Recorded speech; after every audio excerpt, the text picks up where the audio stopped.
Hi everyone, today we'll be going over the specific changes of the new motor glider. Let's check it out. First, the new motor glider comes with pitch assistance. What this means is that during takeoff, once you reach a certain speed, it will automatically climb and achieve liftoff. Once airborne, tap to accelerate and slide the wheel back at the same time to travel along the ground. Next, let go of the throttle during flight and the glider will maintain its altitude while gradually reducing its speed to 60 km per hour and engage autopilot. Sliding the wheel forward during flight will cause the glider to pitch up and ascend, and sliding the wheel back during flight gradually pitches the glider downward to approach the ground. Furthermore, when turning left and right during flight, the glider will level itself off. The body of the glider and camera angle will tilt for greater immersion. The view of the ground has also been upgraded to better help players observe their surroundings while turning. Let go to stop turning, and the glider will stabilize on its own. As for landing, after descending to a certain altitude, the glider will disengage autopilot to help you slow down and land. Lastly, if we keep pitching the nose up, the glider will end up upside down. Flying upside down will cause the glider to enter an automatic descent, making it much harder to control. It's a real test of skill. So, the new motor glider is now easier to control for better playability, with greatly improved user experience. We're sure you'll have a great time with the new motor glider. That's all for now. See you next time.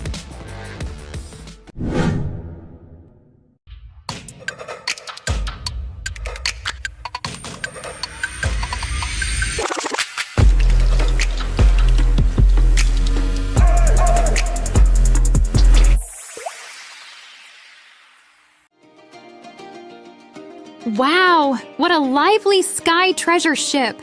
So many lights and people. Yeah, every shop is full of color. Let's look around. Welcome to the Golden Moon Cloud Market. Haha! You can light the ship's magic lamp each day to get Paradise tokens. During certain periods, there will also be a lucky box drop. The Sky Treasure Ship contains loads of great gifts. Come peruse the various stores and go home with your bags full.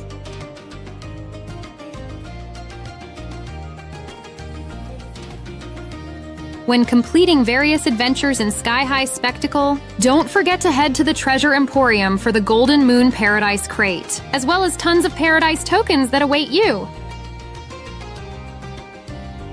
Join a new round of popularity battle. Work together with your friends to unlock the 1001 Nights lobby theme, moonlight background, and other great Golden Moon gifts. Happy 6th anniversary!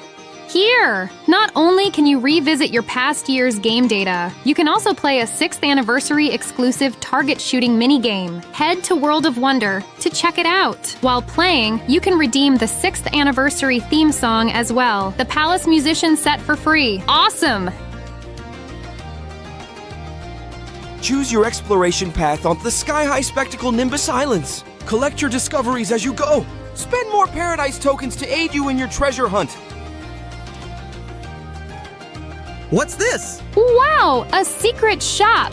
During the event, purchase items recommended by the genie at discounted prices. You'll also receive additional surprise gifts. Huge discounts up to 80% off. Come have a look.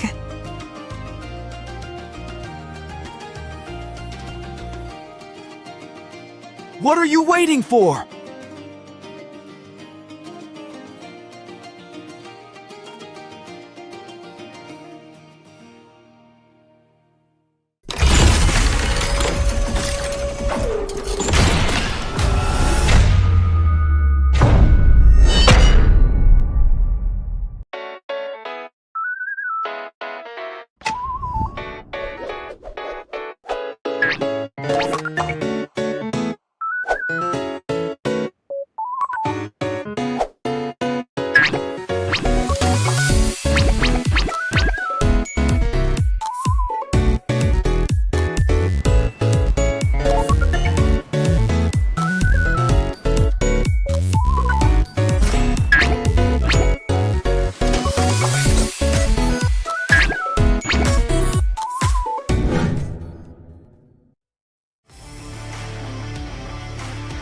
everyone, after the last video, I'm sure you already have a basic understanding of the game. Survival, competition, social interaction, and easy-to-pick-up controls, these are what sets PUBG Mobile apart. First, as a battle royale game, survival is of utmost importance. There are multiple maps to play on, and each map is unique. Players can come up with different survival strategies for each map. Besides the blue zone mechanics, this is a completely open battleground. It's free of restrictions. Use your imagination to eliminate enemies and become the last one standing. Combat is also one of the core traits of PUBG Mobile. We have all kinds of weapons available.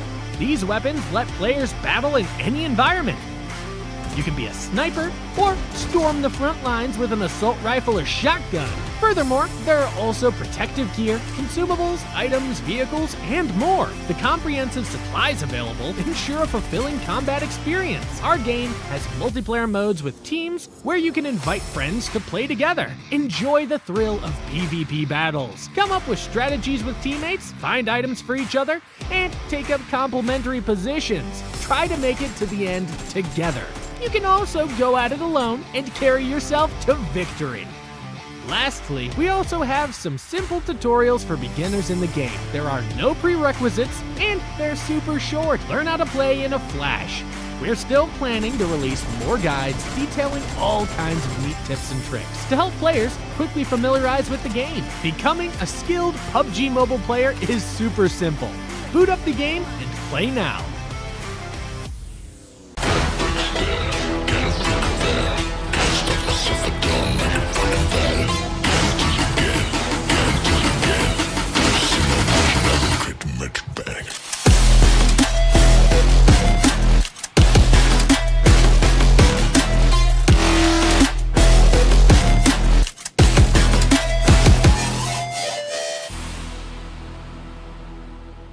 IQOO.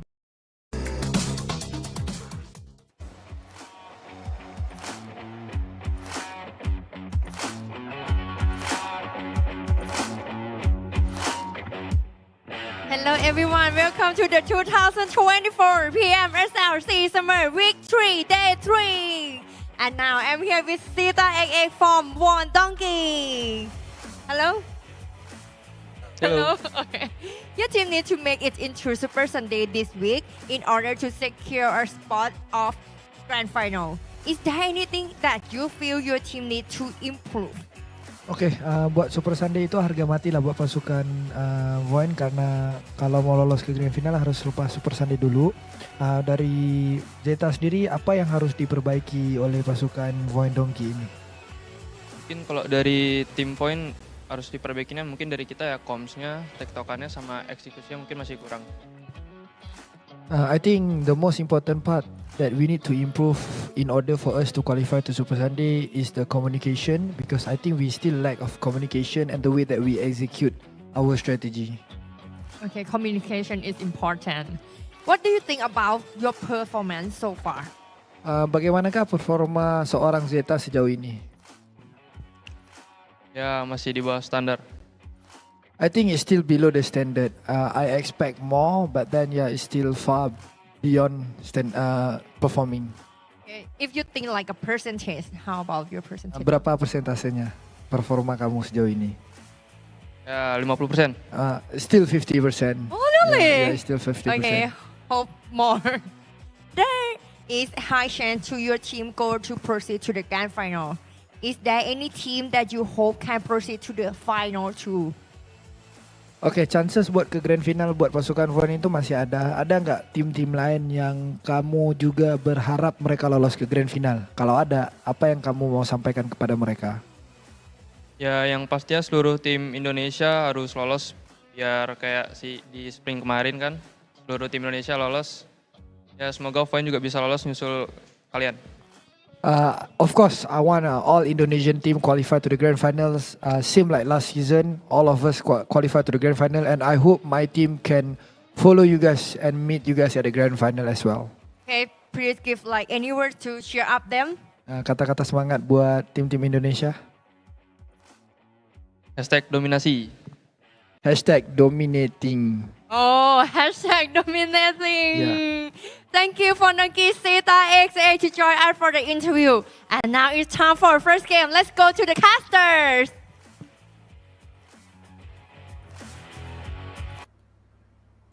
And welcome to PUBG Mobile Super League Southeast Asia. It's Contra here joining you today alongside with Choo Choo, and we have an important round of matches lined up for you today. And speaking of which, it's going to be the last chance for these teams to get themselves into Super Sunday, especially when the teams that never been into Super Sunday before. We're talking about the teams that will be competing here today, which is going to be Group A versus Group B. But a lot of Group C didn't make it through because it's down to probably last chance stage on Saturday for them. That's right, and it seems like there's definitely a lot of teams that have struggled throughout these group runs, and today they really have to make do of the best possible outcome, or else, it's going to be another grueling run through these last chance qualifiers before they even make it into the Super Sunday. And today we're having all the battles happening between Group A versus Group B.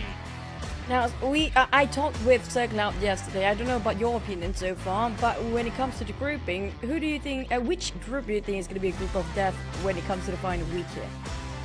It's really tough to tell. It really seems like some of the players coming in from Group A looks pretty stacked up, including some of these names coming from Group B, which I still think that there's still a little bit of leeway for them to be able to really squeeze a few more in. So honestly, I'm just hoping to see somebody to be able to rise to the occasion, because some of these teams, they have not made it into the Super Sunday at all, and that's the only chance that they could basically get. True, and one of them will be GEEK fam, which are going to be playing here today, but unfortunately starting off today for their last day with only 5 points. And same goes for the side of Roy done yesterday, and yeah, it's better to say nothing when you have nothing good to say. Yeah, time to time we'll leave it as that, but of course you fans can give them all the support that's necessary for them to advance forward. So speaking of which, like some of the teams right now are still in a really comfortable position despite, they need a few more positioning improvements in order to move up the block. We're still looking for that top A team to basically pull through. And now that with Group C being done and dusted through the group stages, I think that certain teams are absolutely in trouble, especially when you did mention early on before the show, NKT. This is a team that really needs to pull through. So I wonder, what are the chances that other teams are not going to be able to overtake them? But most likely not, that's going to happen. But these are our participating teams for the tournament. Yeah, we will be having Alter Ego, Vampires, Talon, and KT Crew. VIP Team Secret YOODO to NRQ. They done their run yesterday. It's down to last chance stage or straight towards the Super Sunday. And we talked about Group A versus Group B here, which we do have the comparison between YOODO Alliance and Boom. Yeah, and I just love these stats coming in from these two teams, as we can definitely tell that Boom has been ultra aggressive on their approach to get high elimination points and also scoring a high average as well. YOODO Alliance have definitely seen improvements heading into week 2, and now in week 3 they are looking good as well, as these teams are on the rise, where we will compare both IQOO and Content. Now, yesterday has been a great clutch between these two players because they both come out from Group B. YOODO Alliance IQOO pretty much did so much damage by himself when it comes to getting the numbers up in the very last minute, second half of the day, and he's got himself chicken dinner as well yesterday for YOODO Alliance. On the side of Boom, now we don't see a lot of Yummy May, but yesterday has been a lot of Pombit play. Pombit plays with his hand grenades as well as taking all those eliminations. But when it comes to average damage, still more to the side of IQOO. We have a bit of a replay what they actually did yesterday between these two players. That's right, and there's just so much of a commotion happening inside of the rounds in Erangel, and YOODO Alliance have definitely stacked up quite a lot of points due to their perfect position by the corners of Milta to be able to just take the perfect view against everybody else to really close off the round with astounding numbers. When it comes to Boom Esports, well, when it was the first half of the day yesterday of their first day, when it comes to week number 3 coming up from Group B, they were a bit quiet until the couple of maps that's remaining, which was Miramar. We can see they're comfortably taking a lot of eliminations plus some chickens when it comes to I forgot that they actually scored chicken yesterday, but definitely they did a big run when it comes to just down to the Miramar map. They don't really actually excel that much. They're still up there somewhere when it comes to Wrangle. Yes, they scored a chicken yesterday when it comes to second last Miramar map, but Alter Ego is the one that actually dominated over Wrangle for the Indonesian side. Yeah, and overall, coming into most parts of the matches inside of Miramar, I think that will definitely have showed that tenacity to also pull through. And to also keep you guys up to speed, these are our overall rankings at the moment. We do expect a lot of changes to happen, as majority of those in the top 5 belong to Group C. Therefore, their points will remain unchanged, whereas the ones in Group B, which we can basically see, YOODO Alliance is definitely going to be moving all the way up there, but who's going to be joining along the ranks as well? It's definitely for us to find out in moments time. It's going to be 100% for Alter Ego, Talon and Vampires to go straight towards the Super Sunday. Now RRQ, they might be a bit shaky up there despite they finish off their 12th run of maps. And we also noted about Team Secret. We did mention previously or prior to this week or in the second week, 85 points is going to be a safety mark for the team to have 100% assurance going into straight to Super Sunday. The rest of them, despite they got themselves at the very bottom, we're talking about GEEK, Fam and Roy, which hardly scores more than, which hardly scores the same amount of the other teams out there, the 20s or at least in the 30s. They still have to be at their best performance, because they will carry forward the points for the last chance stage later. True enough, and overall, this is definitely worrying signs, especially when we look at GEEK Fam heading to this week. They only got 5 points in total. Meanwhile, Roy, if they do really figure things out, who knows, they might be able to just find a miraculous run to get that direct qualification into the Super Sunday. But overall, I don't really fancy their chances going into this. It really feels like some teams just really have to find their way through that last chance qualification once again.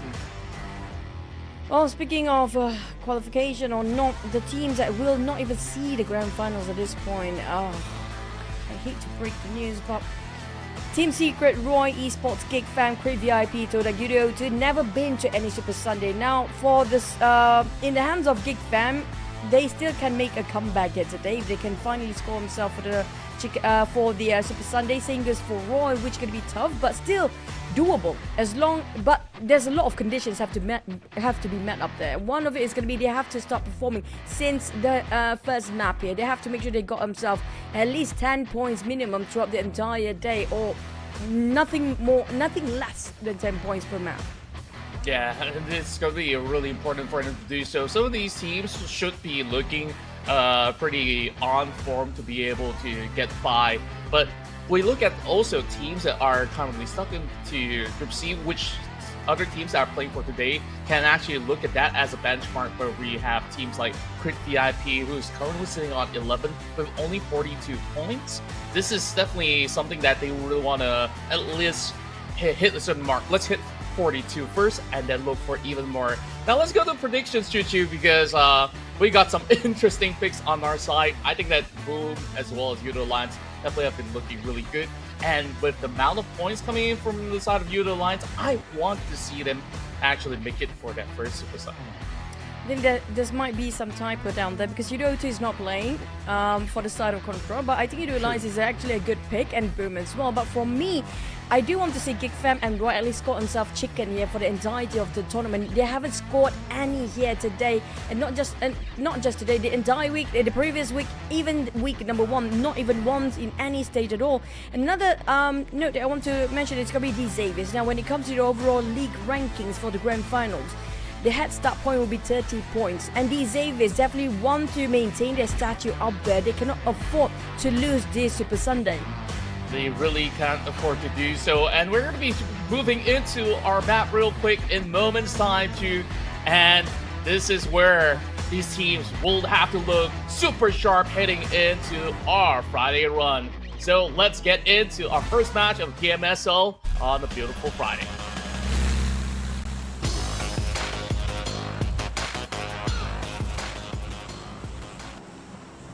It's Friday, everybody. Yes, and we love Fridays because it means that tomorrow will be the weekend, but not so much for the players because it means there's not going to be off day for some of the teams that have to grind it more for last chance stage tomorrow. And also means it's going to be the last Super Sunday for the entirety of the league here. Whoever not make it into this last Super Sunday is going to be crucial. It will be detrimental even. But we do have a very interesting flight path. Just favors the smaller islands than the big ones. Now, if the circle just happened to be on top of Cow, where we had it yesterday contra, it was remarkably a big mess. Yeah, it definitely is a big mess. And now, even with this type of flight path, we might even see certain teams to be coming close to each other to get into the mainland. But looks to me that things are going to be a little bit clear. But Roy, they're currently in between PIGMY as well as 7-9. You got to be really careful wherever they maneuver because that's going to be a tough choke point for them to cut across. Now, let's see what's going to be the first phase of the circle that will be appearing on the map. Meanwhile, as we take a look at that, Lambo as well as the members of DX have always shown that they are definitely very, very well versed when it comes down to our map of Sinai. Ooh, Painan Circle possibly, and maybe even, who knows, Bori or even Bantai. It depends on the next few stages. But speaking of which, I just want to recap regarding our interview early on for VOIN Donkey Zeta. Just now was being interviewed by Miss Bo, our stage host. I would be worried if I'm actually in VOIN Donkey's shoes, because right now when it comes to league standing, they are pretty much at number 16. Now we do know when it comes to league point standing is super important, because whoever don't make it up to the 16th place, they will not be qualified towards the grand final. So on the side of VOIN Donkey, it's crucial. It's so important for them to make it through this Super Sunday. It's super, super important for them to do so. And I love that on the side, we're also getting their current positioning to actually give a better picture onto teams who are not playing as well. So right now, look at VOIN Donkey. I think that they would still be able to make it pass through. All it really takes is a consistent run throughout all the course of the maps for today, and they should be looking fine. Meanwhile, the team that's currently on fire in terms of their performance in the forum has to be YOODO Alliance from their massive haul from yesterday, or should I say some days before. So far, with 59 points, they are looking pretty solid at the top, so it shouldn't be too much of a hassle for them to qualify. But for teams that we have definitely worried for are the teams that are somewhere in the middle of the pack right now. Other than VOIN Donkey, we're also looking at MORPH as well as Sam9 to still need to get a lot more stack of points to make it true. Now, speaking of points, don't forget, top 8 will go advance straight into Super Sunday, and the magical number is around 40s, but also YOODO Alliance, I think they probably will get into Super Sunday anyhow, based on how many maps they still have remaining that they can actually play, and they are the best team that put up quite a performance across the entirety of Group B. And speaking of Group B, I think they are the group of death for the entire week number 3 here. And YOODO Alliance, if they just consistently getting themselves like around just 5 points or 7 to 10 points for average of each map and each round, they're going to be a-okay. But TODAK, on the other hand, they have to make sure they can get that comfort zone and not be overtaken by the teams down there. Yeah, and they just really have to pull at least 70 over points for today in order to make it safely, as of course certain other squads are not going to be participating for today, coming in from Group C. Now, the Infinity definitely is in an interesting spot because they are also somewhere along that borderline of 16 right now.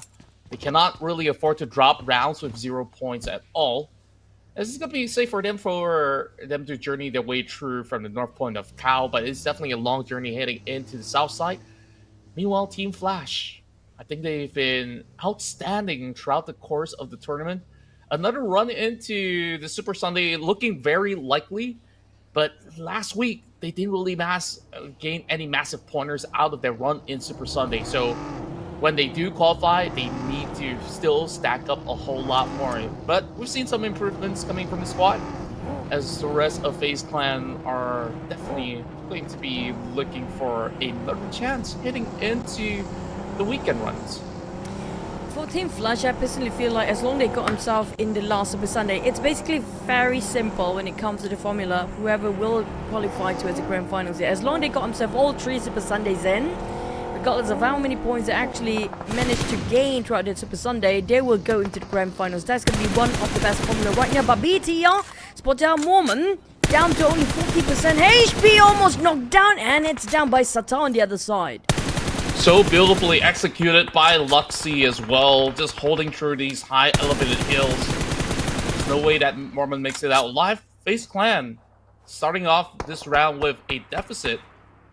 Now this mid-sector of the map has definitely looked to be pretty tough for them to cut by as the rest of FaZe Clan try to maneuver their way through, but there is still going to be more right underneath their noses, or should I say over the hill, and Taurus just doing his scouting duty for the time being. But as of now, it's not as explosive as it seems coming into stage 1. Just first contact made and nothing else is happening other than waiting for the second stage to commence, with Infinity taking the blue zone, making a bit of a later rotation, knowing the fact that might actually, if I'm not mistaken, he'd love to drop himself right on the northern side of Paradise Resort. I don't know where they dropped just now, I forgot about it, I'm so sorry guys. But the sort of Team Flash, the team that we just mentioned just now, if they happen to be crashed into VOIN Donkey, now VOIN Donkey is not safe either. They need to make sure they go straight into Super Sunday. There's going to be 100% assurance for them to get into the Grand Finals if they can secure this Super Sunday. But we also talked about Team Flash. They needed this as much too, but not as crucial it will be for VOIN Donkey. Yeah, for VOIN Donkey, we do expect them to play it maybe a little bit safer heading into these early rounds, and then look for some opportunities heading into the middle stage of the game. BTR doing a lot of due diligence to also scout around, and they've managed to also get themselves an early P90 from the crate that just fell perfectly into place. So the area of Bond is definitely going to be cut off. There's not going to be any point contest, but looking at Pi9 to be their center point of where the action is going to be later on. So BTR, they're going to be looking to take control of this hillside until they are forced to maneuver away. But for the Infinity, they got a long journey still moving in from Paradise Resort. Now PIGMY, well, they're going to be okay. PIGMY is also one of the teams that just made it through one time. That's going to be week number 2 Super Sunday. And not really, they actually go through both Super Sundays. The one that they should go, the teams that are actually desperate enough to get into this Super Sunday, the last Super Sunday, is going to be PEA, VOIN Donkey and KT MORPH. Because they only got it once. But speaking of YOODO Alliance, Leon seems to be on his knees. TODAK, there has been on the rise for the side of TODAK since yesterday as well. Yeah, so far it's been impeccable, especially on how Iftar has been doing so far. Leading the pack, and this is going to be a close quarter combat coming in from the side of Infinity Esports, looking to pick off targets coming in from MORPH. Meanwhile, Penny finds a member out of the slot of MORPH ID as well. Billblock immediately gets picked off. Mona, he tries to go in for a peek, and now PIGMY is in a little bit of predicament, unable to actually launch a push, and YOODO lands. What happened to them? TODAK just obliterated them off the map. I didn't expect TODAK to be this aggressive, maybe because of Boom presence seems to be passing by and just passing through the two teams seem to be fighting each other just now. And Boom might actually take the advantage of the side of TODAK. One man lost, but we are hopping into MORPH versus PIGMY. MORPH and PIGMY pretty much in the same boat right now. Yeah, pretty much stuck, especially with some coverage coming in from the side of BIGETRON Red Villains. There's really not many space for them to actually maneuver around. Satar tries to go in for a little bit more of a push to pressurize MORPH, and it seems like Henny from somewhere over the hill has been able to spot them out. And there's just nowhere safe for MORPH at all. Hazel is expected to just hold the line inside the shack because he's all alone. There's nothing that he can basically do to help his teammates at all. Flippy will be sacrificed down there. I agree, there's no room for them to actually save him. They have to save themselves first. TODAK lends down to probably the last player of TODAK right now, or maybe not. TODAK still have another player in, but here comes the nade. Razy yesterday has been spectacular when it comes to his performance, phenomenal indeed. But for Razy, he been knocked down by that second last member, Lynx, but Yummy May just give him some cover fires. That's gonna be the last of TODAK. They have to... there's still one more player though. Yeah, there's one more, but what a nade that was! He primed it through the window pane to bounce it against Pondbit here. Or should I say Razy. Lynx was forced to make another advancement, and the moment he stepped out, there was somebody waiting on top of caves to pick him up. But beautiful execution, even better coming from Boom, looking to be absolutely clean so far, taking down Tree. A lot of action here coming into the caves, but we go back into the corners of the areas of the outskirts of Pineapple, to be specific. It's nameless. I was struggling to pull out the name. But BTR, they've been looking to be going for a massive haul. Already getting 2 points. Looking for a whole lot more PEA. They just finally made it into the area of play. But for the rest of MORPH, they're only down to 2. And they're so separated. Where's Hulk? Okay. Guess he won't be able to do much if his teammate Hazel is getting pushed, but for now, they will be able to take control of this area and hopefully squeeze into the late stage of the game because the circle's upon them. I don't blame Hulk and MORPH players seems to be separated. They're trying to clean up the last member of PIGMY just now, trying to make sure they won't be backstabbed later on. But due to the circle, now we saw the circle in a glimpse just seconds ago. That's definitely one of the rare circles we haven't seen in a Sunhawk map yet for PMSL. There's a lot of choke points when it comes to the bridge, but Iftar, he's prepared himself here, just prematurely opened fire, just now giving away his position. He couldn't make it through. If he didn't give away his position just now, he might actually have a chance to have at least one more eliminations. But on the side of Boom from afar, GEEK fam seems to be having just a tiny bit of a window to shoot them through. Yeah, he could have actually picked up another point or two even if he did manage to just hold down a little bit more patiently. But what's done is done. TODAK starts off with 4 points. Still looking very good so far when they are going for such an aggressive push coming into this early game. Boom so far, clean with 4. Whereas it's a lockdown situation between Flash as well as BTR separated by the kills. VOIN Donkey now joins the fray as well. Wonder how much information have they actually gathered here. They can actually go in as a third party in this challenge. But definitely is going to be a little bit difficult as they try to drive through this UAZ. Already getting shots being fired from the side of boot camp as well as the tar.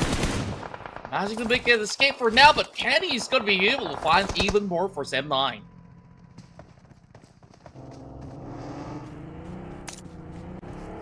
Now towards the side of Infinity.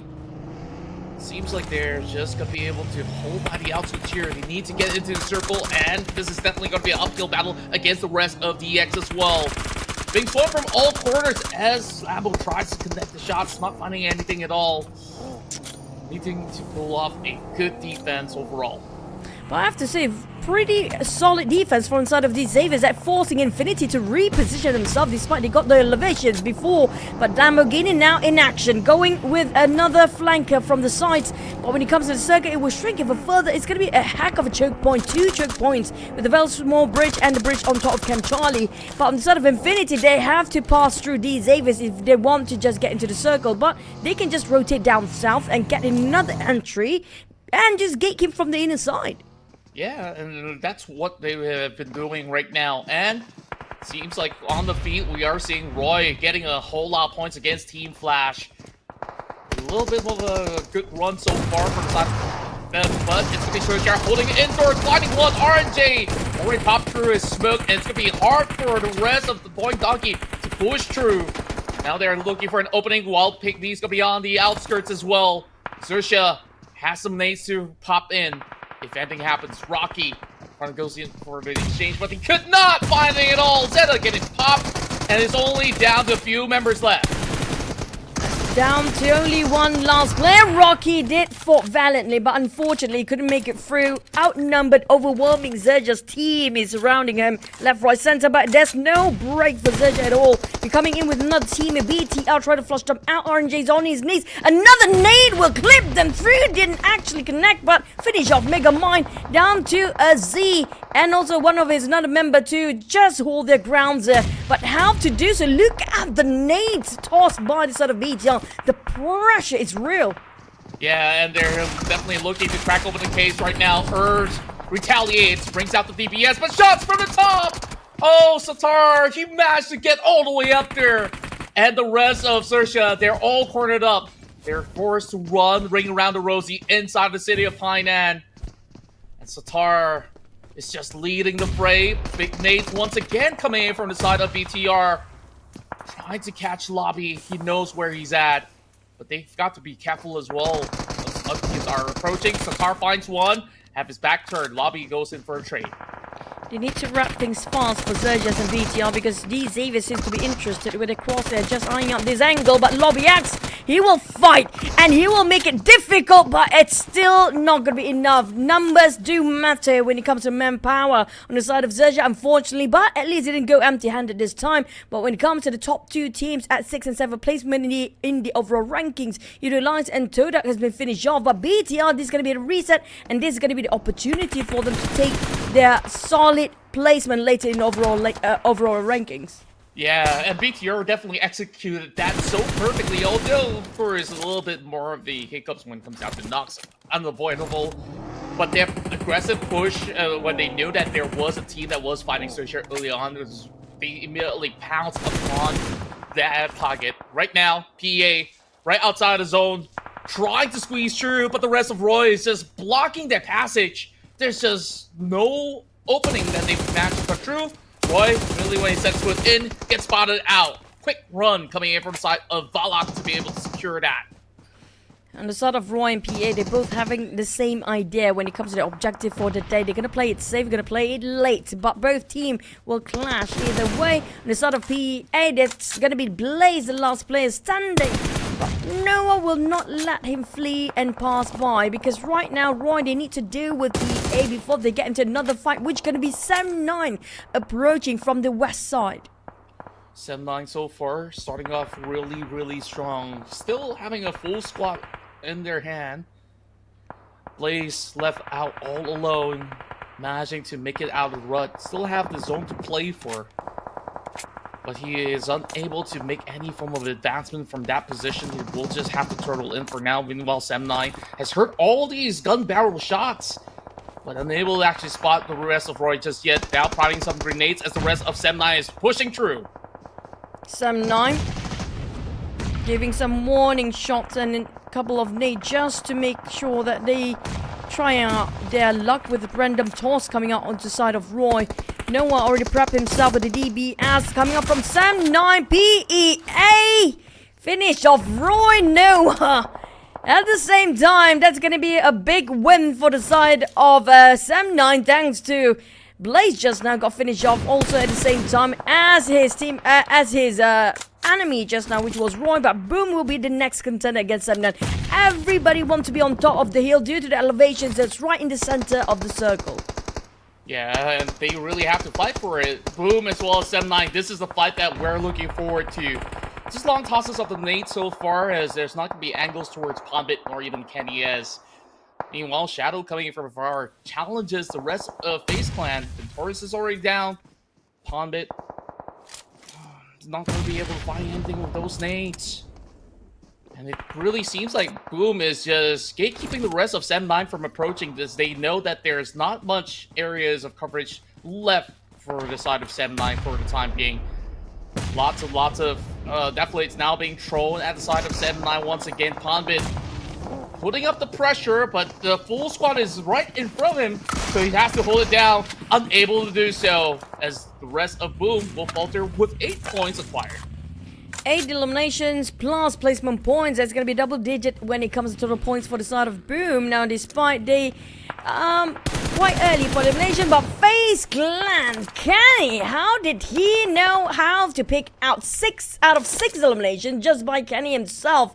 I mean, I always want to see if you are actually the one heavy carry. I have to agree with Cloud with this one. Definitely Dap and Kenny do live up to their names as well and actually carry out the weight they've been put onto as their responsibility. But PEA Blaze going against Infinity with 4 of them still alive, that's going to be tough and rough. But down to only 5 teams here, Contra.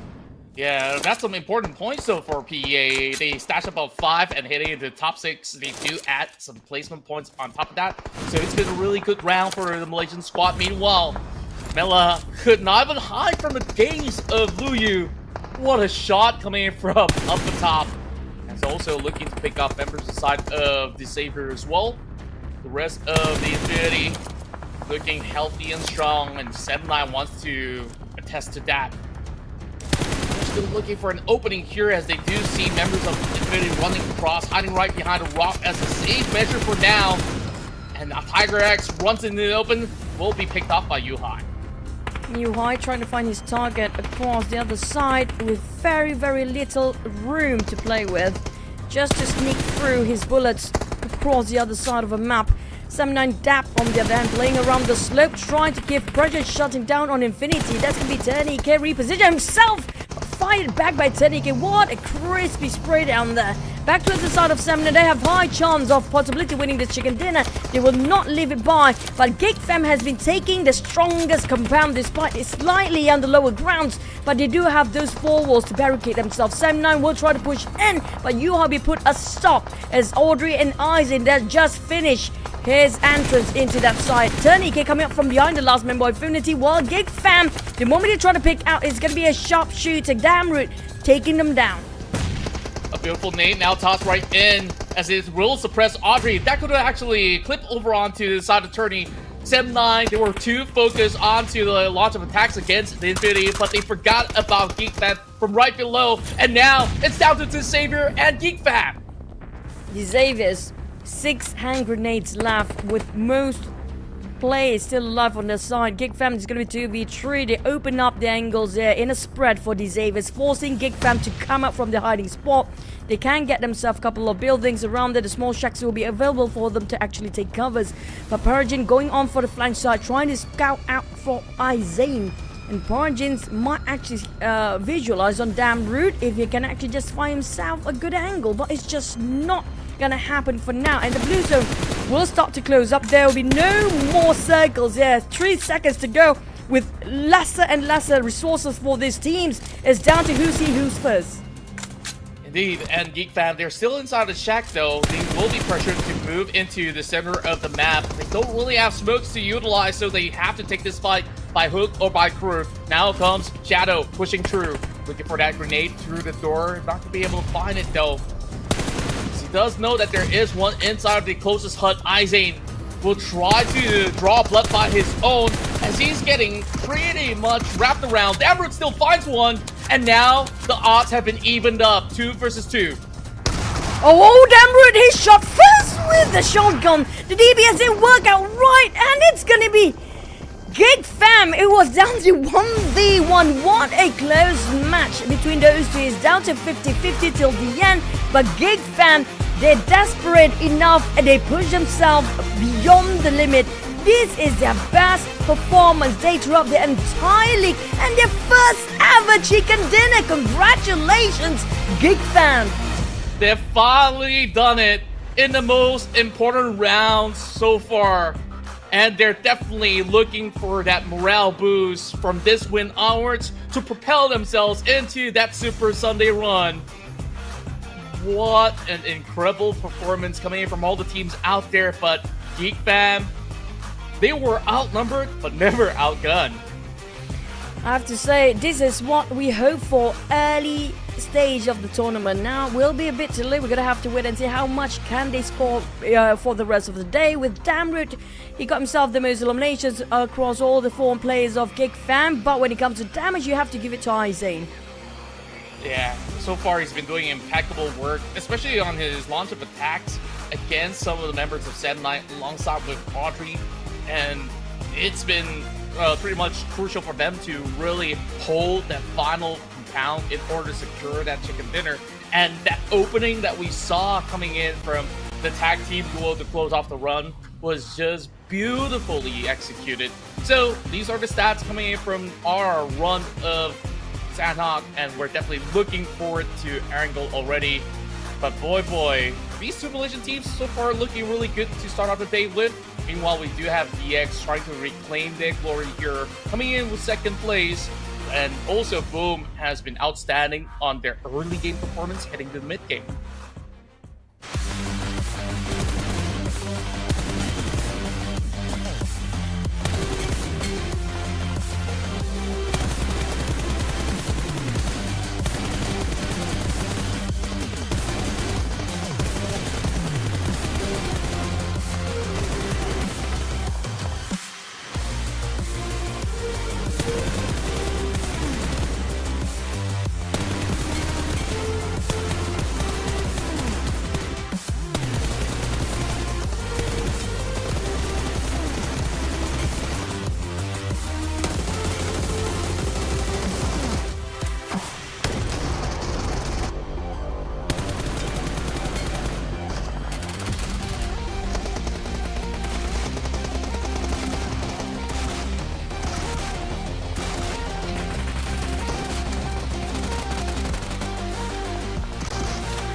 What a day to start off our last of group stage week here when it comes to week number 3. 16 points in total coming up from the side of GEEK Fam, but Sam9, my oh my, they're definitely on the rise here and pretty spicy when it comes to the elimination numbers. The only team with a double digit up here, Contra.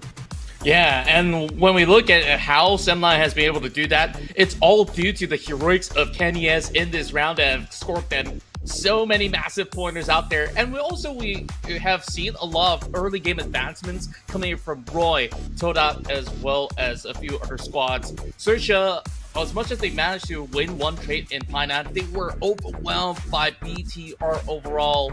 As we take a look at the update of the overall standings right now, we are still seeing TODAK holding firm into that number 8 as BTR is looking to bypass in a couple games or so, or even in the upcoming game. So far, we see the only few teams that have been able to rise up is PEA, Boom, and BTR on the first page. Now, speaking of first page, the hot seat will be the 8th place, and now only 1 point difference between BTR and TODAK, which is going to be the magical number 50 right now. But when it comes to teams that are still playing here, when it comes to the last day of group stage, unfortunately, Cree VIP, they have to go to the last chance, but the rest of them still can make it through. Sam9, well, we do know due to the unique circle that's never been in the PMSL yet, in Sanhok. Now, I do kind of understand with the damage output slightly lower than the usual ones. Yeah, and overall, I think that despite the damage numbers not to be as crazily high as all the others, they were playing by these open terrains overall, so it's definitely interesting, whereas there's a lot of times that they were looking for those confirmed elimination, they just get stolen up, and Kenny definitely has outshined everybody else in this map. I think he got about, what, 6 to 7 eliminations in this round alone. True. Out of, I think, the 11, majority is going to be by Kenny, as I don't know how he knows where to pick exactly at the perfect time. But it's also going to be the same name. Bomb is still up here with Satar. Well, BTR Satar is on the rise since day 1. So GEEK eyes in. Finally, we get to see some GEEK fan players up there. It's been such a long time, but we're going to head into a different map entirely, Erangel. Don't forget, it's going to be GMT+7 for your time zone, by the way. So do adjust with the time zone accordingly based on the timer of the maps here. And also, speaking of that, Contra, now this kind of gives GEEK fam another chance, just a slight light at the end of the tunnel if they can make it through the Super Sunday. And plus, this probably a wake-up call for Roy, because when it comes to teams that's competing here today between Group A versus Group B, the only team that hasn't scored any chicken, that's going to be only Roy down here. Yeah, but looking at how they've been performing in that early game of Sanhok, I'm definitely looking to be a little bit more hopeful onto Roy's chances of maybe getting one down the line, because they definitely look so much more coordinated heading into this group stage. And of course, with that fury passion of them needing to prove themselves into the Super Sunday, I am definitely seeing why your predictions as such. So far, you've been able to score 1, so that's great for you. I mean, like, prediction-wise, I don't really predict it, but I do kind of sense the desperation for the teams that really in the need of the points, because we talked about Roy and GEEK. At least they want to get into one-time Super Sunday. Not just that, they have to prove themselves. They're still here. They're worth to be in PMSL. There's going to be, you know, the player's dignity, and also you have the feeling that pro player, you have to prove yourself to be here in the first place. But speaking of which, these Xaviers, that was a close one as well. When it comes to my call, I mean, like, yeah, close enough. But the Xaviers, they definitely 100% need to get the Super Sunday straight here because of how they want that 30 points. 30 points towards the grand final. The head start points, they're pretty much at number 1. But with what Alter Ego and TALON did yesterday, and I'm looking at Boom, probably they will do something bombastic, which is going to be probably second half of the day, because they do love Mirama more. That might actually going to be a slightly difficult for the Xaviers to maintain the number 1 spot in the league points. Yeah, or else they will be contested, though there are chances that they are going to look through that qualifications heading into tomorrow's run as well. And when we take a look at the standings, I think that these teams are just looking to also pull off quite a lot of Hail Mary runs, because look at how teams are so willingly taking those early battles heading into our run inside of Sanhok. I think things are going to look to be a little bit of a different ordeal heading into Erangel, but in the same sort of formula that they're trying to work on now. That's what I really do love to see. A lot of massive improvements from across the board here, coming from both Group A and Group B. Now, speaking of Group A and Group B, Erangel, I'm probably going to put my eyes... I don't expect Boom to perform in the first half of the day, but sometimes they do. It depends on the mood of the day as well. But probably we'll have to focus on VOIN Donkey as well, because VOIN Donkey, like I mentioned previously, they are in the need for points. When it comes to the Super Sunday points, they're not in the safe zone yet. They're pretty much still in the second page, but we do know they still have a lot of games to play, which is going to be 5 more maps to go. And it's still going to be a lot of chances for them to just overtake the teams that's not playing here today. But also when it comes to the league points of all across all Super Sundays, they're not safe either. We're talking about VOIN pretty much at 26 points in only week 1. They didn't actually get into Super Sunday week number 2. Yeah, it really feels like it's a deja vu situation for them, which they have yet to overcome throughout these course of the week, but now it's their final chance to do so. I think that we've seen a few interesting tactics that they try to carry out inside of this matchup inside Sanhok, but it's still not really working according to their plan yet, which is why when you saw Zeta getting interviewed earlier, he just feels that the team is currently at 50% of their capacity. There's still that 50% that they have not been able to unlock so far. And I think like Erangel does give them that chance to slowly uncover at least a few percentages as they go through every step of the way. Now, since Alter Ego is not playing here, across all Group A, B, and C, 24 teams inside this season's league, the teams that are participating for this season, the only team that have reached 90% capacity, I would have to give it to Alter Ego. The rest of them still have some fluctuations, seem to be sometimes volatile when it comes to their performance. But I dare say that Boom can surprise us later on. But when it comes to Erangel, also don't forget about the teams coming from the ties. Yes, they didn't actually be in the top 4 in the previous map of Sun, but don't forget about FaZe Clan as well as XERXIA. XERXIA pretty much strong just now. Yeah, and if they manage to pull up a better hold inside Thailand, we might actually see XERXIA doing so much more damage heading into this matchup. And also we did get a glimpse of the Infinity before they got taken down by multiple members outside of 7-9. So Erangel definitely holds a lot of possibilities for all the teams out there as they prepare themselves for another hurdle moving into our second match of the day.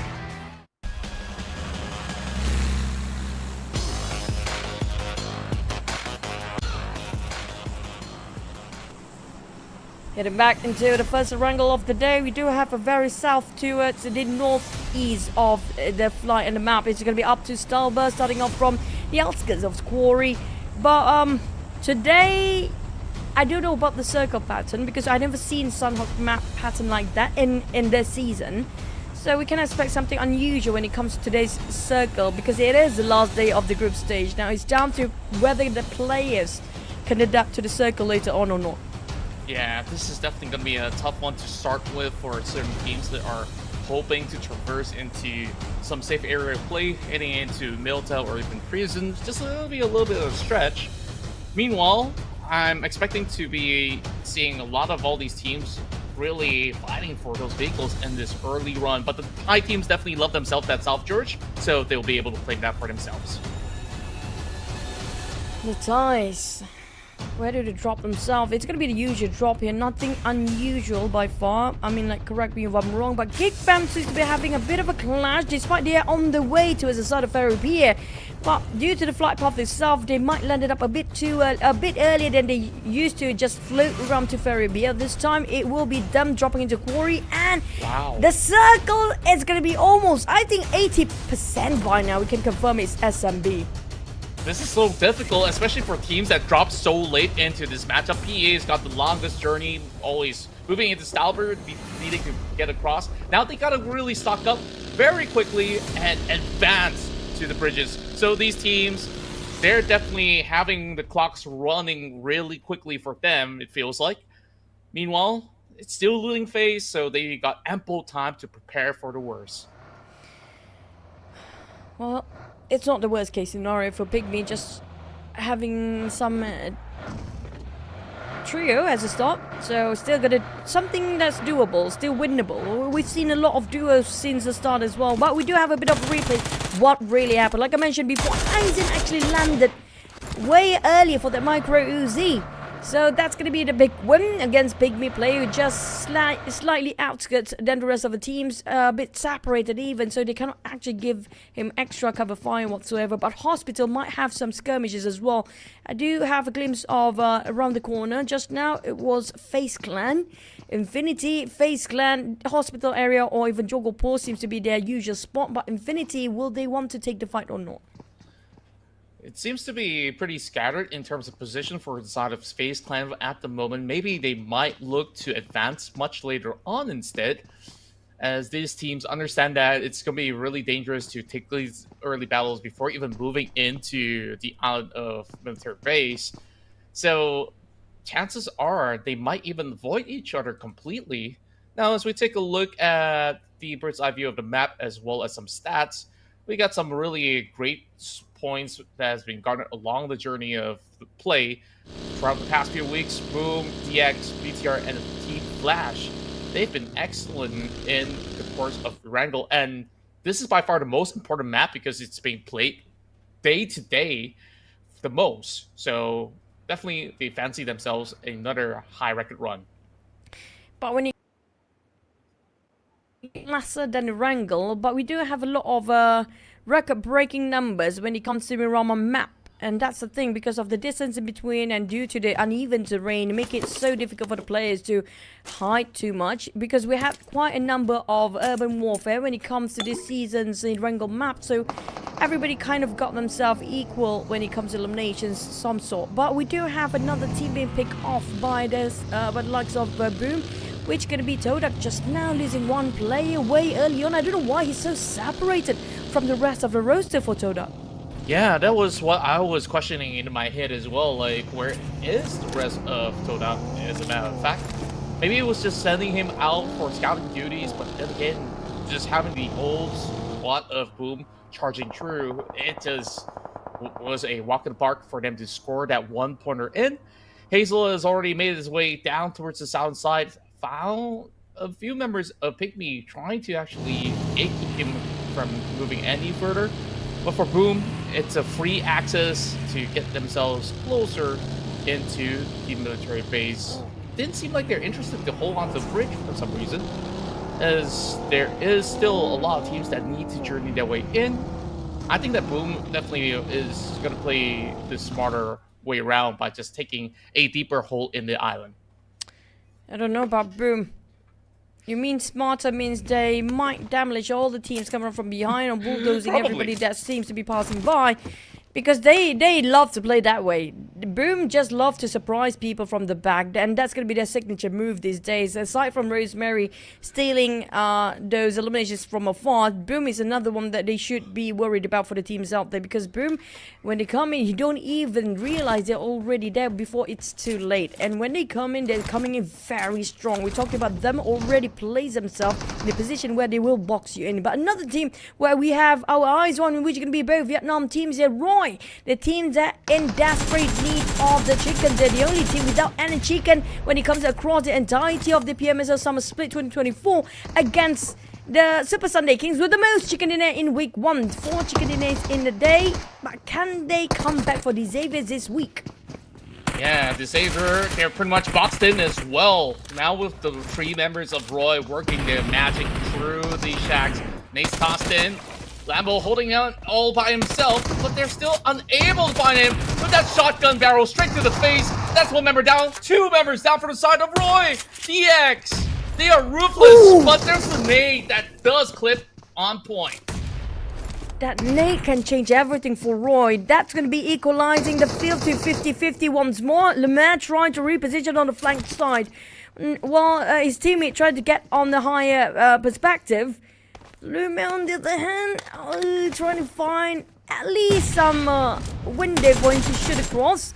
Paragin arrived, coming up from the back line. Now, Noah will not be saved by Lume right now, but he can actually save both his members of the Xaviers.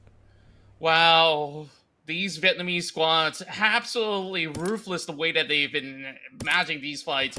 DX, they were not gonna let Lambo do it all alone, and you just saw the full squad sit in the location, and Paragin has been so sharp. Now, with that reset going through, Roy is still outnumbered right now. There's plenty of resources coming in from the side of DX, and another Nate connects to Lume.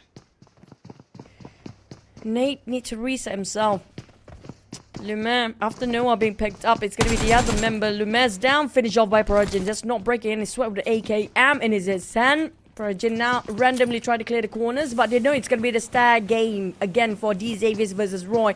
If they watch this one for D Xaviers, there's going to be a high chance Boom coming into this direction later on. Noah, on the other hand, trying to work with whatever he has right now against 3 play of the Xaviers. Now Lamborghini trying to go from a different building, trying to find any sort of information which corner he's at, but it won't be visualized, not possible from that angle. But they don't have any more throwables for them to flush out the members of Roy, which can be Noah right now. They don't have any mollies, so they have to force their way in, like it or not. Yeah, and he's just holding down the staircase by having a DP-28 to work with, so it's going to be a little tough. And look at that, circle pulling 50-50 again.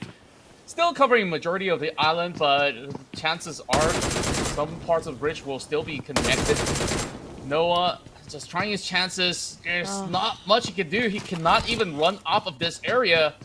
So he's just buying as much time as possible. Somehow the Savior, they're very well disciplined to just take it slow.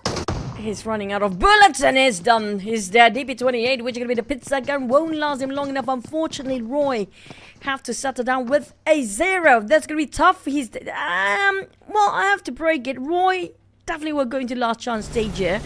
But they need the numbers to go up by the end of the day. At least they'll have a better start when it comes to the last chance stage later on.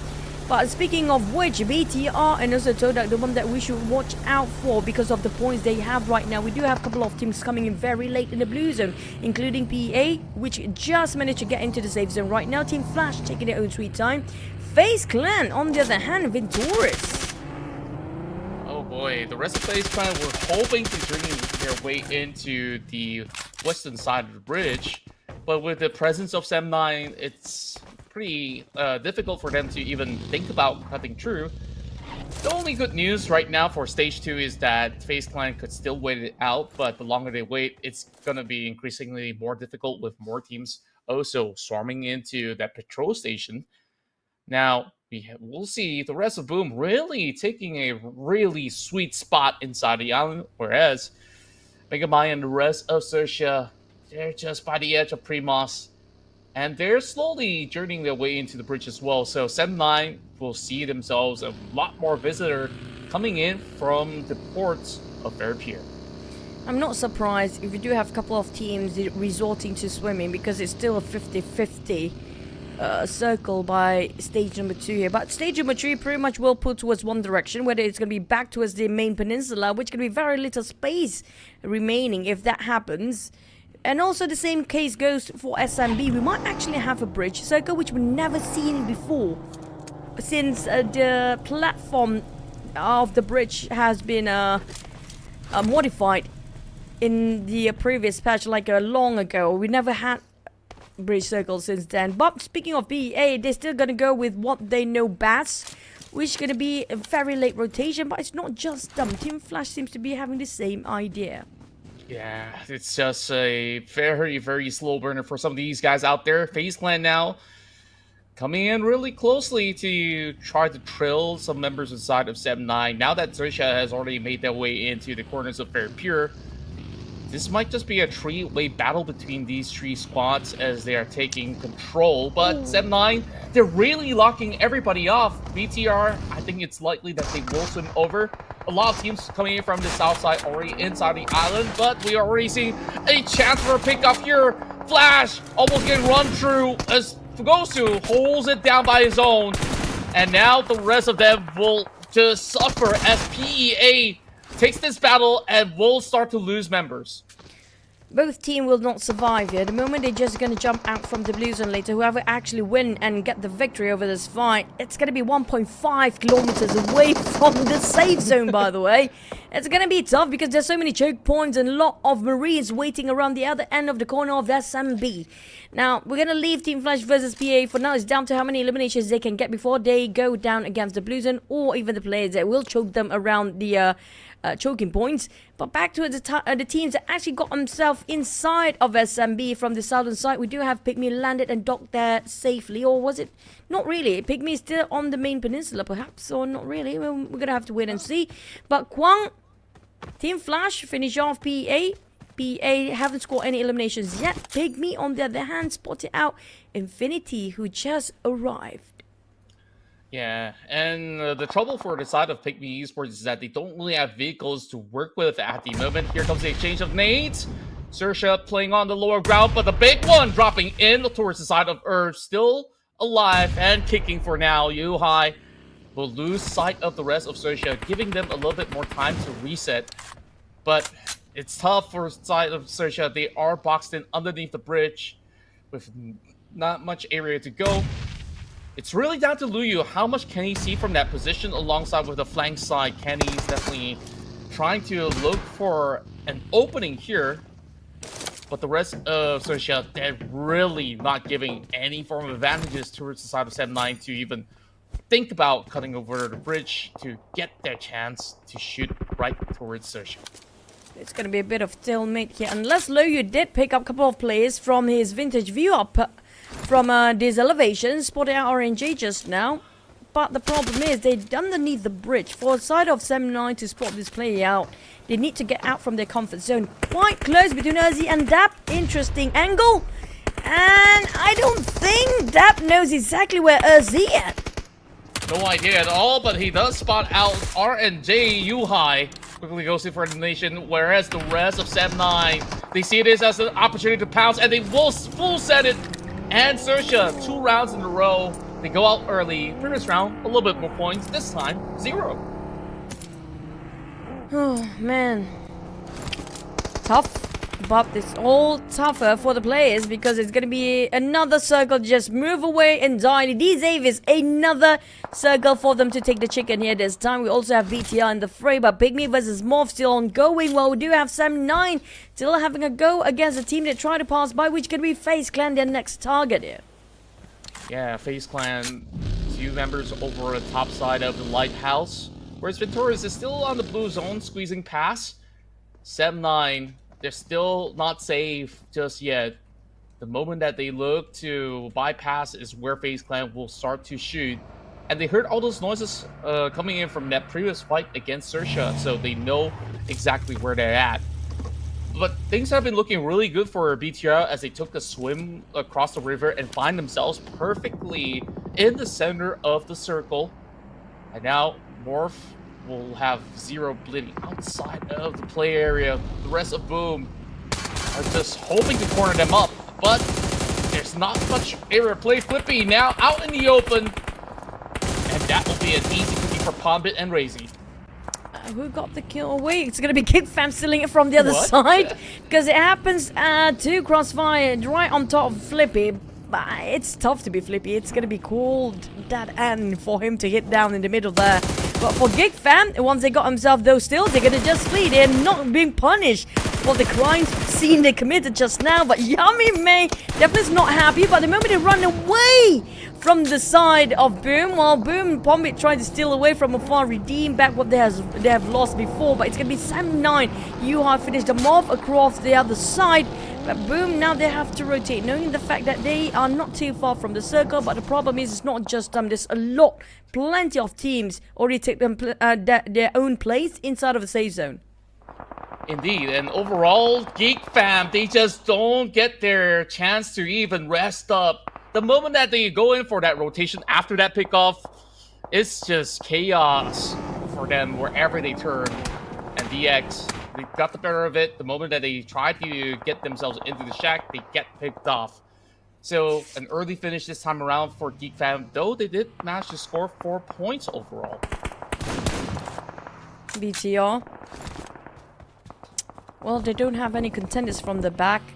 They definitely see a couple of players of Team Flash, but MORPH, unfortunately, have to go out at 10th place, but at least they score 5. FaZe Clan force themselves to cross the side of a bridge here. They have to pass through Sem9, like it or not. Previously, we saw XERXIA right beneath where Sem9 is trying to bridge camp and didn't make it through. Now, can Sem9 hold their grounds against another team with the Blues and start to clip them alive? And it's going to be painful since we're heading into stage number 4. Yeah, they could just basically leave some members of FaZe Clan be and prioritize getting themselves saved first because this zone is already closing in. FaZe Clan will bleed out nonetheless. They're definitely not giving that room of an opening as the rest of Sem9 is just holding true. Onsens down to only 2 mets and make it only 1 as he had to pop that first aid at that moment in time. And Yuhai's just going to slowly wither them away down to Mela as well as Onsens. And things are looking nigh impossible for the rest of FaZe Clan to even pull through. Whereas, look at that, in the circle, we have D-Savior, BTR, as well as Team Flash. It poised position so far. As they try with that level best, FaZe Clan will still be out. 9 eliminations by Sem9. Is it going to be worth it since they don't have any first 8 for Kenny Az anymore? He's trying to score for 1 more, but plays and finish him off. It's going to be 8 placement for Sem9. Got a couple of points for placement points down there, but he's got quite a hefty amount of eliminations. But next, we do have our eyes set onto D-Zavis. 8 eliminations by now. No, we don't see a lot of spotlight except for early stage of the game here, Contra, but they scored almost double digit down there. Yeah, they do so well. And the Savior, after taking out Roy, they were just taking so many of all these freebies coming in from the members of GEEK fam, and I believe winning another trade against another team, which we may not have actually gotten our eyes on too much. So the Savior, they're definitely looking to be holding firm into what they've been able to pull through, especially with their current position. A lot more teams will be moving into their territory instead later on. But all they need to do is just defend or try to find the teams that are just passing by or have to pass through them, which including YOODO Alliance, and we have another team on the across the other side. I'm not sure, was it that BTR or was it Boom? But Boom, yeah, it's actually Boom. Boom seems to be split at about. Now this is what we talk about Boom, right? They like to split themselves, and the moment they realize, these Avies just realize, oh, Boom is actually nearby us, and they already walk in the trap. Look at the position they try to place themselves, but YOODO Alliance spots a mount that's going to shoo them away, and Boom just made a big U-turn, repositioned himself to regroup. Yeah, meanwhile, BTR is also suppressing any form of advancement coming in from YOODO Alliance, and there's barely any cover coming for the Malaysian team that's hoping to squeeze by, but there should be ample more coming in moments' time for them to take control of. TODAK somehow managed to squeeze by on the corner of the map. Not much have been seen from the side of TODAK, but they will be on the far east. That will eventually be challenges to the side of BTR later on. But for Boom, after U-turning, they're also getting some good glimpse onto the side of YOODO Alliance, forcing them to already pop a couple of all these smokes to cover themselves up. But barely there's any room for the rest of YOODO Alliance without getting shot at. It's a plain sight that's kind of visualized by these Avies and Boom at the same time. I agree. As long as they have smokes, they can make it through. But they have to have an abundance of smoke at this point. We know how flat the land is for their side there, but it seems like Boom will have to give it away for now. They're interested towards another team behind them, which was VOIN Donkey, but these Avies do have a very small shack, and Nate and Lamborghini, they're hiding from the rotation of Boom just now. Now this is going to be the perfect time for YOODO Alliance to make a bit of an entrance, or just slightly advance. Slowly but surely they can, but I have no clue if they still have any utilities on their side. They barely got enough smoke. Only scored himself 2, might want to reserve it for later. Yeah, and they just basically have to funnel the resources heading into the late game. And at least for Olio, he managed to squeeze into just by the rim of the circle. The good news is that DX, although they are in the direct center, they are also locked into all these shacks. They don't really have the best of angles to work with. Now it's just gonna be angle coverages between Parajit and the rest of his teammates. Whereas VOIN Donkey's gonna be able to find more. TODAK somehow didn't even manage to participate. It is YOODO Alliance that is now launching attacks against Boom. Do have Team Flash on the far east side, but look at the spread coming from BTR. They're trying to gain intellect as much as they can, but for YOODO Alliance, I don't know about the rest, but only have maybe 1-2 smokes left. There is. The rest of them possibly have none because nobody popped any smoke. But for Boom, despite they trying to take the elevations, VOIN actually got that first. Yeah, but just tiny bit later. And the problem is, if you come late, there's gonna be a lot of hand grenades while meeting up with these players. Bombit probably gonna go down next to pretty low HP himself. For Boom, they are in trouble. Wow, they're sending their members directly into the smoke and still not finding anything. Max, he will turn back and pick up his teammate, while that will leave Boom with only one healthy member. I don't think that Bombit does have enough time to actually get much done against all the other squads that are already in the middle of it. Meanwhile, back towards the side of BTR, things are looking very safe for them for the longest of time as they're just piling onto smokes. Boom, having one member holding on, and with IQOO just challenging that, this Lone Ranger will have to basically have to join the party regardless of the case, and there's just so many of these teams already moving up to the north. But I personally feel like YOODO Alliance have been holding their ground so well until Satar land those nades to the side of Olio. That's going to be go time for BTR. They already built the bridge smoke. They want to advance. They're waiting for another knock. Close enough. But Boom being eliminated, regardless of how they try to reposition themselves, they should have taken the fight against YOODO Alliance just now. But it's going to be double nade down. Make it a third one. Close enough to Jimmy. Now Lapa going in for the execution. Here comes the judge, the jury, and execution by BTR. Relentlessly throwing nades after nades now. Good angles coming for Arctic. Look, he does find one, looking for Lafar as well. But the final bullets don't connect. And that was perfectly covered by Luxy as well. BTR now with 6, but 2 members are down. They gotta go in with that quick reset. The coast is clear up north, as BTR definitely have put up such a solid hold. But looking at the mini-map, there is a team cutting across just to join them at the side.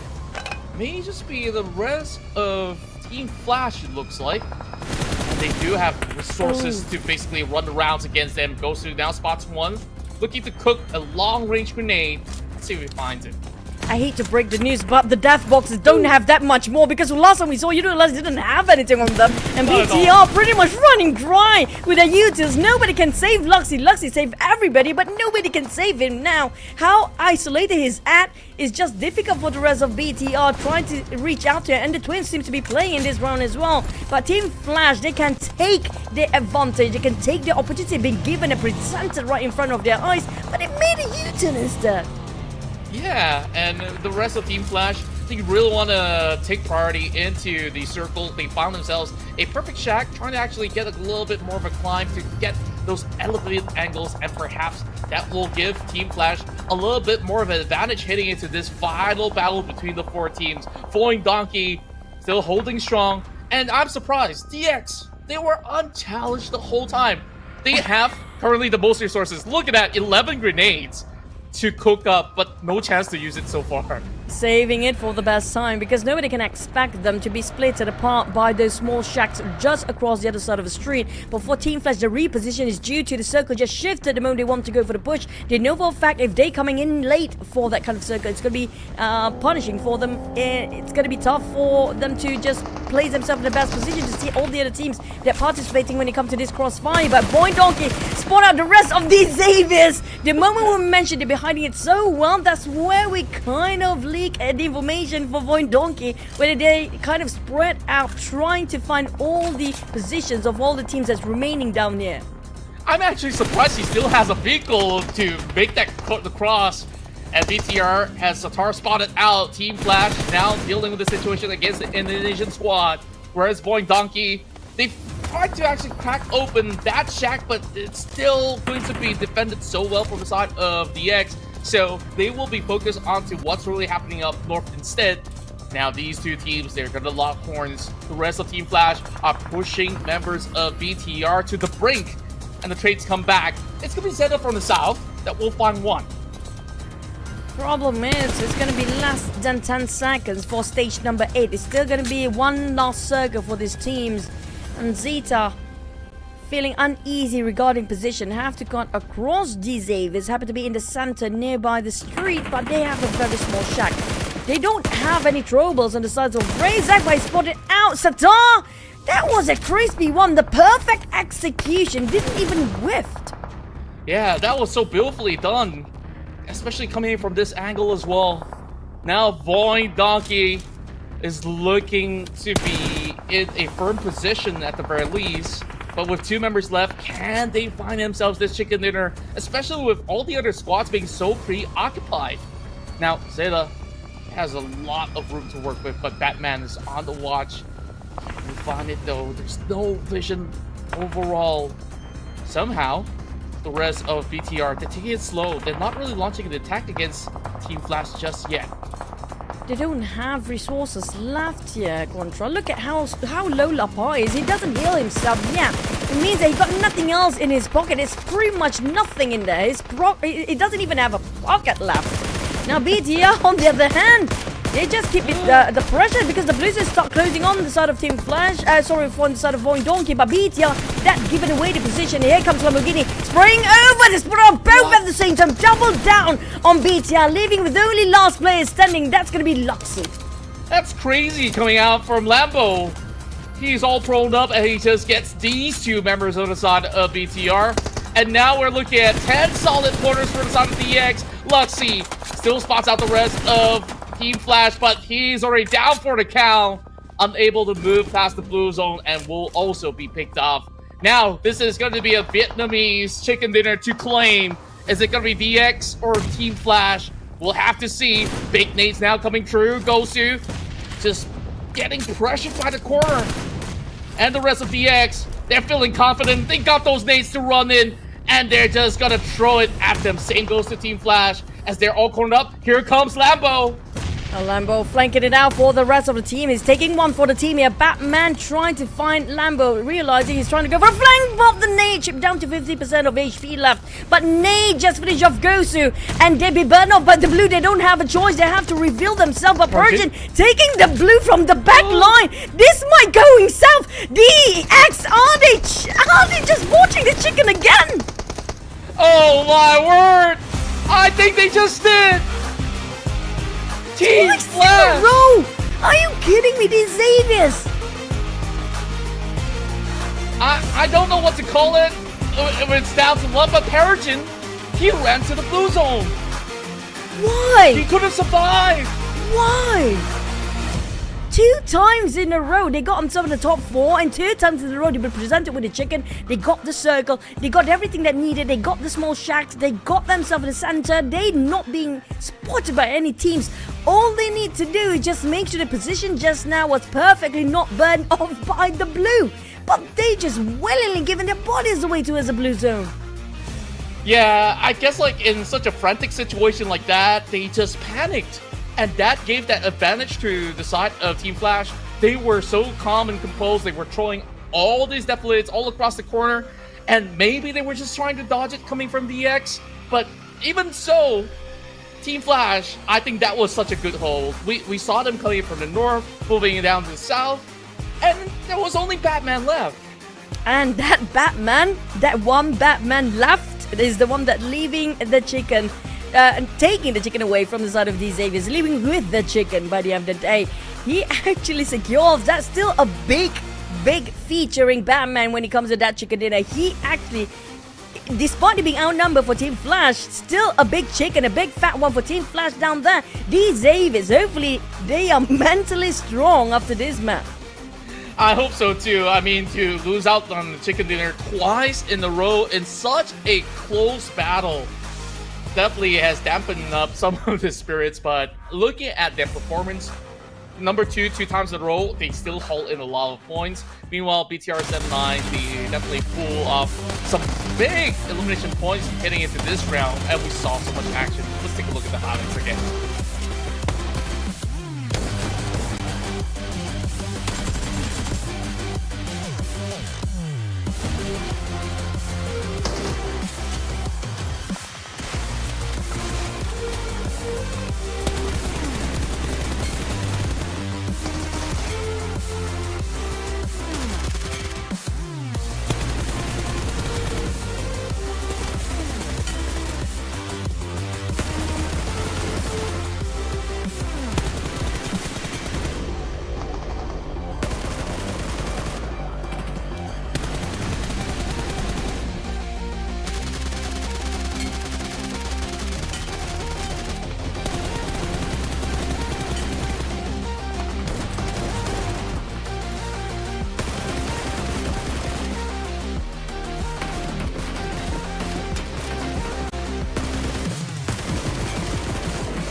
These Avis, 2 points of difference. If they score the chicken, it will be 21 points. But unfortunately, they just toss it out the window in the very last minute. For 799 eliminations down there, their bridge camping definitely seems to be very rewarding indeed.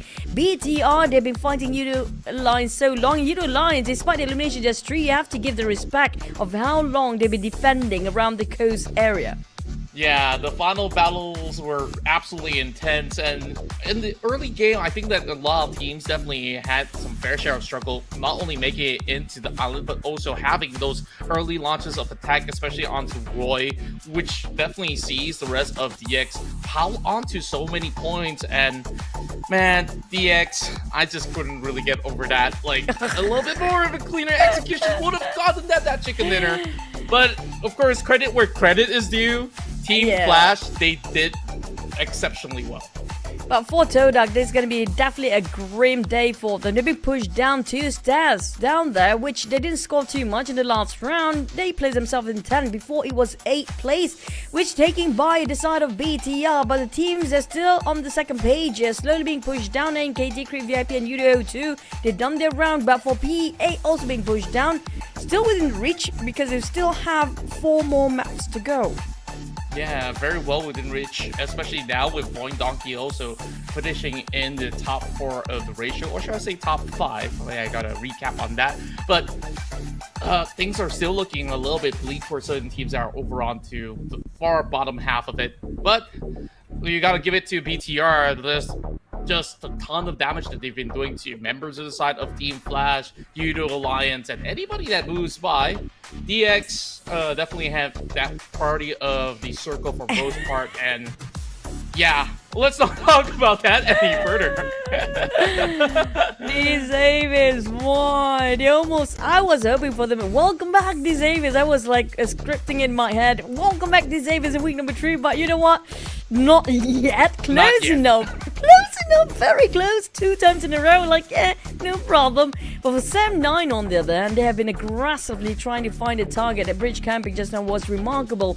But speaking of BTR, if they did not run out of their utilities, they can actually have the top 4 just now. Yeah, they could have actually had a really firm chance at that as well. Now we have pretty much a Malaysian victory as well as Vietnam.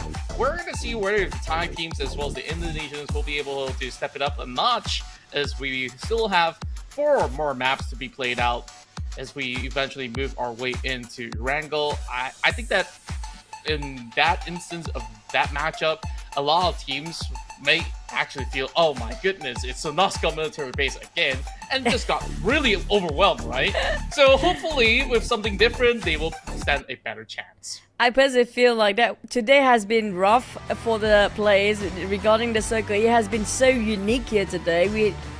Well, since Sunhawk until the second map, I don't see things getting any better, and not going to be generous probably for the entire day. But speaking of the Thai teams, you mentioned them just now, they're definitely going to have the aim on top of Sam 9, because Sam 9, the one that finished off XERXIA, and the one that actually gatekeep FaZe Clan from pushing forward. So, I mean, it's going to be a bullseye, or they have their target behind their back for Sam 9 now.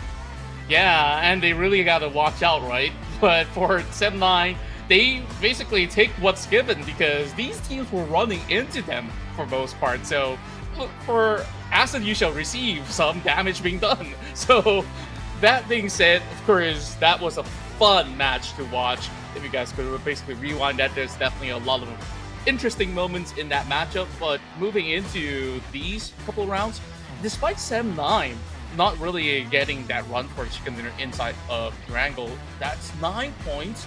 Very close to securing their own self-declared chicken dinner by of sorts, but they are definitely in the right form to maybe get one. Who want to get chicken these days? You can get more than chicken. We've seen like the highest eliminations was still holding the record on the side of, I think it was still Boom. Yes, Boom, 24 eliminations. Yummy, 14 eliminations by himself in a single run, and that was a Wrangell of the first during the week 2 Super Sunday. But I think Boom is just, I don't know what happened to Boom. It feels like we're probably going to see them in the second half of the day. We're going to have to wait and see. But speaking of which, Contra, the teams that's gonna have to face last chance stage is pretty apparent, it's pretty obvious right now. Even though GEEK fan did score himself the chicken, but they scored pretty okay, but I personally feel like they need more. Definitely need more. They definitely do, and I think that in terms of the rounds that they've been running so far, they still managed to get very significant points, of course, with the chicken dinner, and also a few eliminations heading into this one.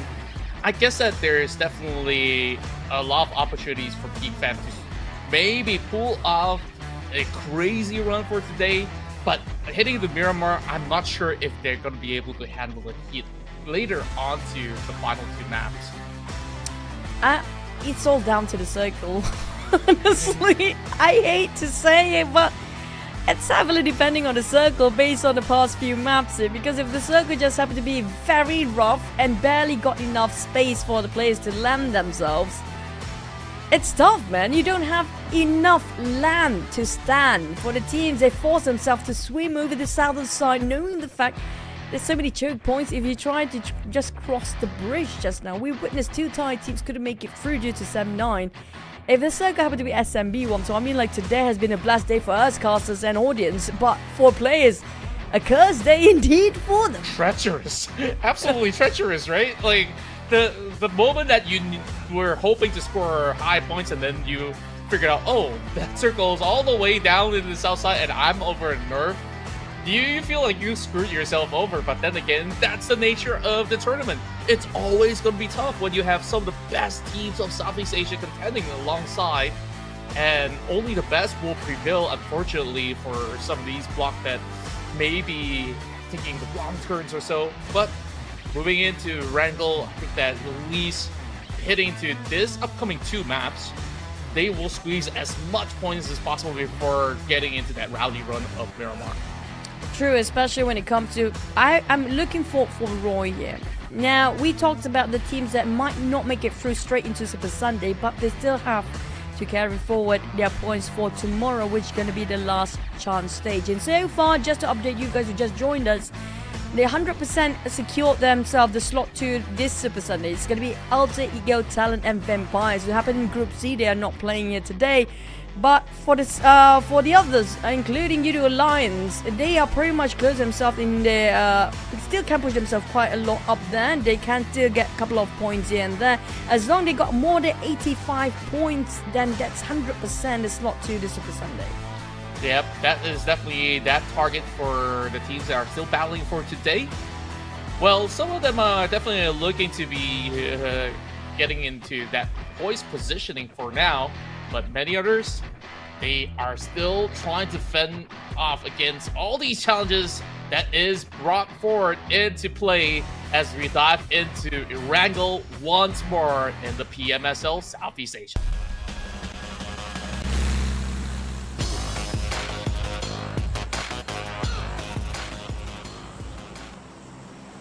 It's no more pray and spray down there. It's pray and hope the circle will favor them for the teams because of the flight path will be pretty much almost similar early on, just a reverse of the direction from Quarry up to Stalba. But if it's Sanovska military base again, or even Milta Lipovka, we had Lipovka once and that was fun as well.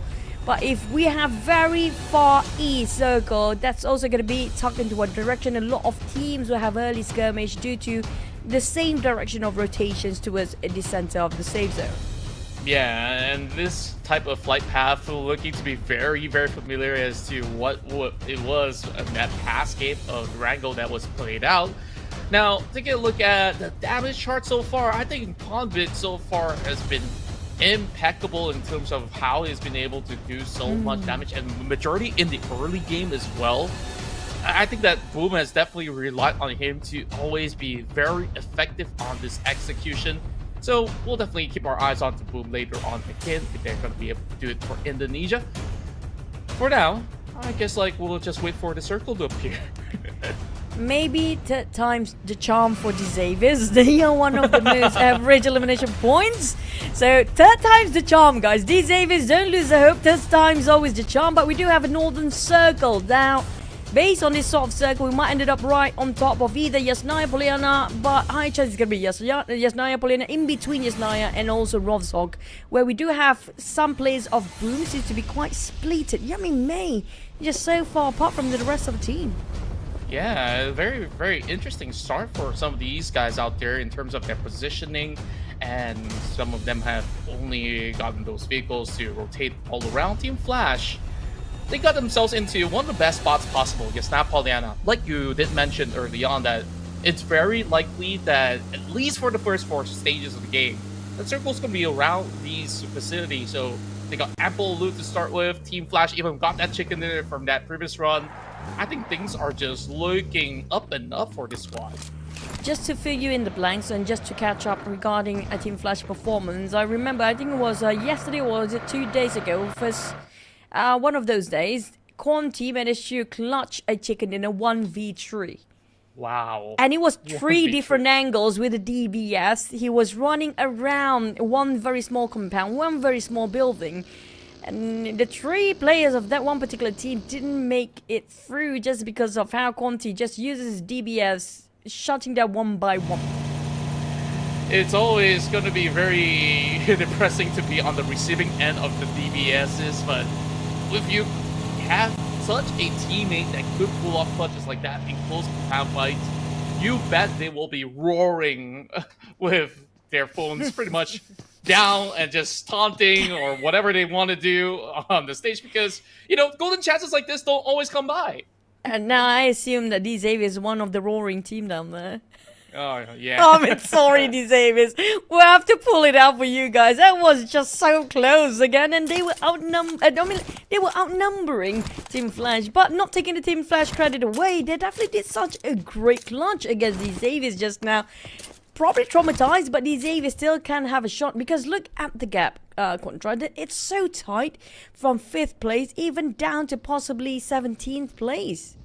Yeah, it's really a very close run where look at the fine margins of points. As you currently see, TODAK tied with the Savior, and then you have 7-9 PA FaZe Clan around the 40-point region, and even on the 30s as well, right? Eventually, I hope that GEEK will be joining the 30s club later on. And other than that, I'm not too sure what to make out of, like, if this rounds, they really go by a swing. And looks to me that some of these squads, like PIGMY Esports or Roy, they only figured out one fraction of how they will play the early game, but mid-game onwards, they have not really found that form of rhythm just yet. So I hope that they do so here in rank. That fraction for Roy is not even for early game. Now speaking of which, here comes Roy versus FaZe Clan. Can they do it early game, or it's going to be the entirety of early, mid, late game, whatever you call it?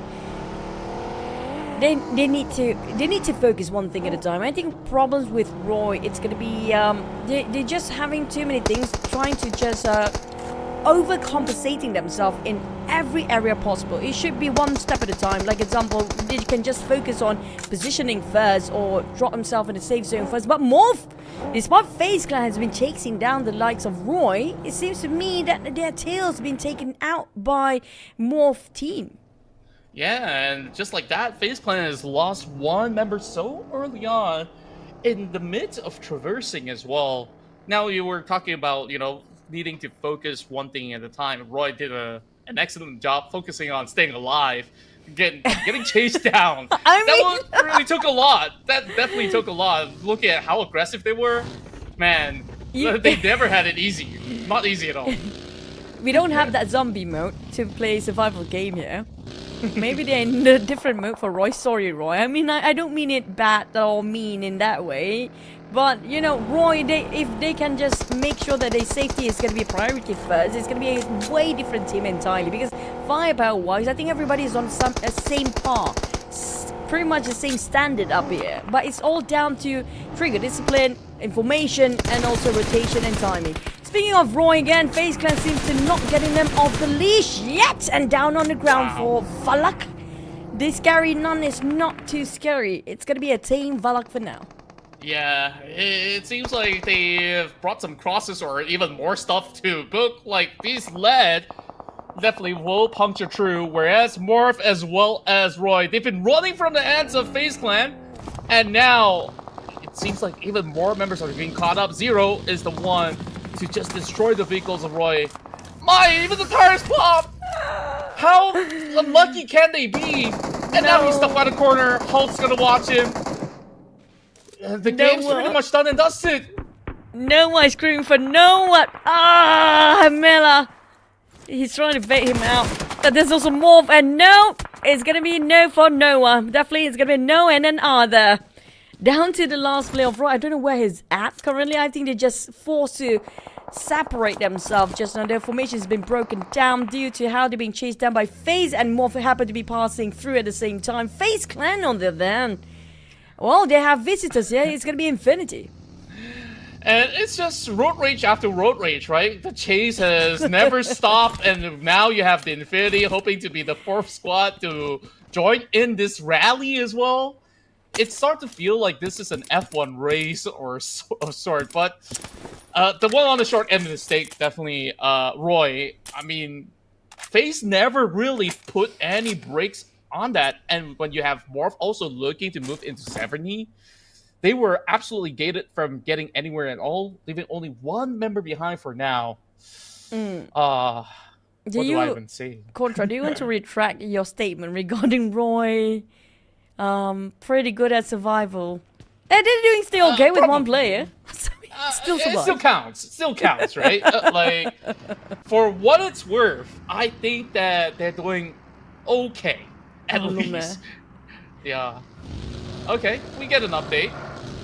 Meanwhile, a lot of teams are actually in the Snap Polyana, but they will be pulled into Rosa and also areas of school. So this is going to be interesting to see all these teams back on their vehicles.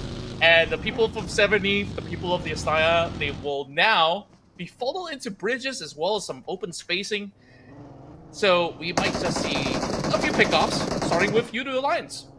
That's going to be a long shot coming from Sam9. We don't see any push coming up from Sam9 here, so it's definitely going to be a revival coming up from Olio.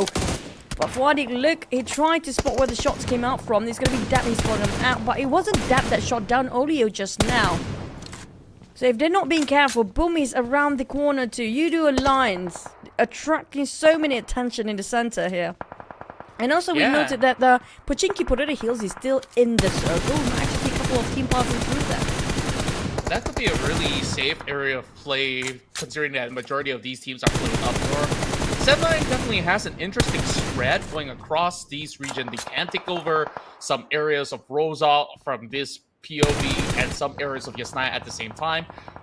And at the moment, they're just making sure that no team's going to be bypassing that area of sort. Team Flash have finally decided, okay, it's time to leave Yasnaya. Meanwhile, what's happening here? BTR, VOIN Donkey, they clash. A member down from each side, but Satar, he wants more, he wants blood, he finds it. Oh, there's still one more inside the building. Zeta trying to hold himself on the line, but Lapar, he's going for the push. Can he actually find it though? As the rest of VOIN Donkey will have a wraparound. Another member moves into the building and will put TODAK. Lapar still giving the pressure with that shotgun, but it's gonna be from behind. Surprise! Zeta is from the one that coming up from the off angle entirely. That kind of shuts down BTR from the 8th place. They might actually be pushed down by Team Flash or Boom, giving the two teams down there the opportunity to just overtake their safety spot in the Super Sunday. But PIGMY versus Infinity on top of school. Achul might actually cooking up a couple of nades down there, while Gotani might have the same exchange of nade idea. But yeah, we do know score is pretty massive, so it'll be some time for them to see each other. Yeah, it really feels like this is one of those public lobbies where people drop into school back in the days. And now we have two of the toughest squads here that are professionals when it comes down to close quarter combat. It definitely will feel like a maze for them to navigate around, but PIGMY have already surrounded the Infinity into a tight corner as they are hoping to pull off a massive defense instead. EBS. Tony just gonna hug the walls here, waiting around the corner. It might actually take some time for them to finish each other out between Infinity and PIGMY, but hopefully they won't be interrupted by this, the likes of FaZe Clan and XERXIA, who will pass through school right now where they're at. But the circle shifted slightly towards the right. We do have TODAK in the center. Now Lumiere, Roy going far east of the way, but PEA will be latecomers, so they will, and they can score one elimination point out of Roy's team if he's not being careful. Yeah, really good control of the region coming from some Malaysian squads like what you mentioned, TODAK, and also 7-9. That's taking over that region overall. But these teams, they gotta conclude this fight because they're just by the rim of the circle. Tiger holding down the doors. He does get a little bit more intel, even despite the smoke shrouding his vision overall. Logan now pick up a grenade. They're all boxed in as well.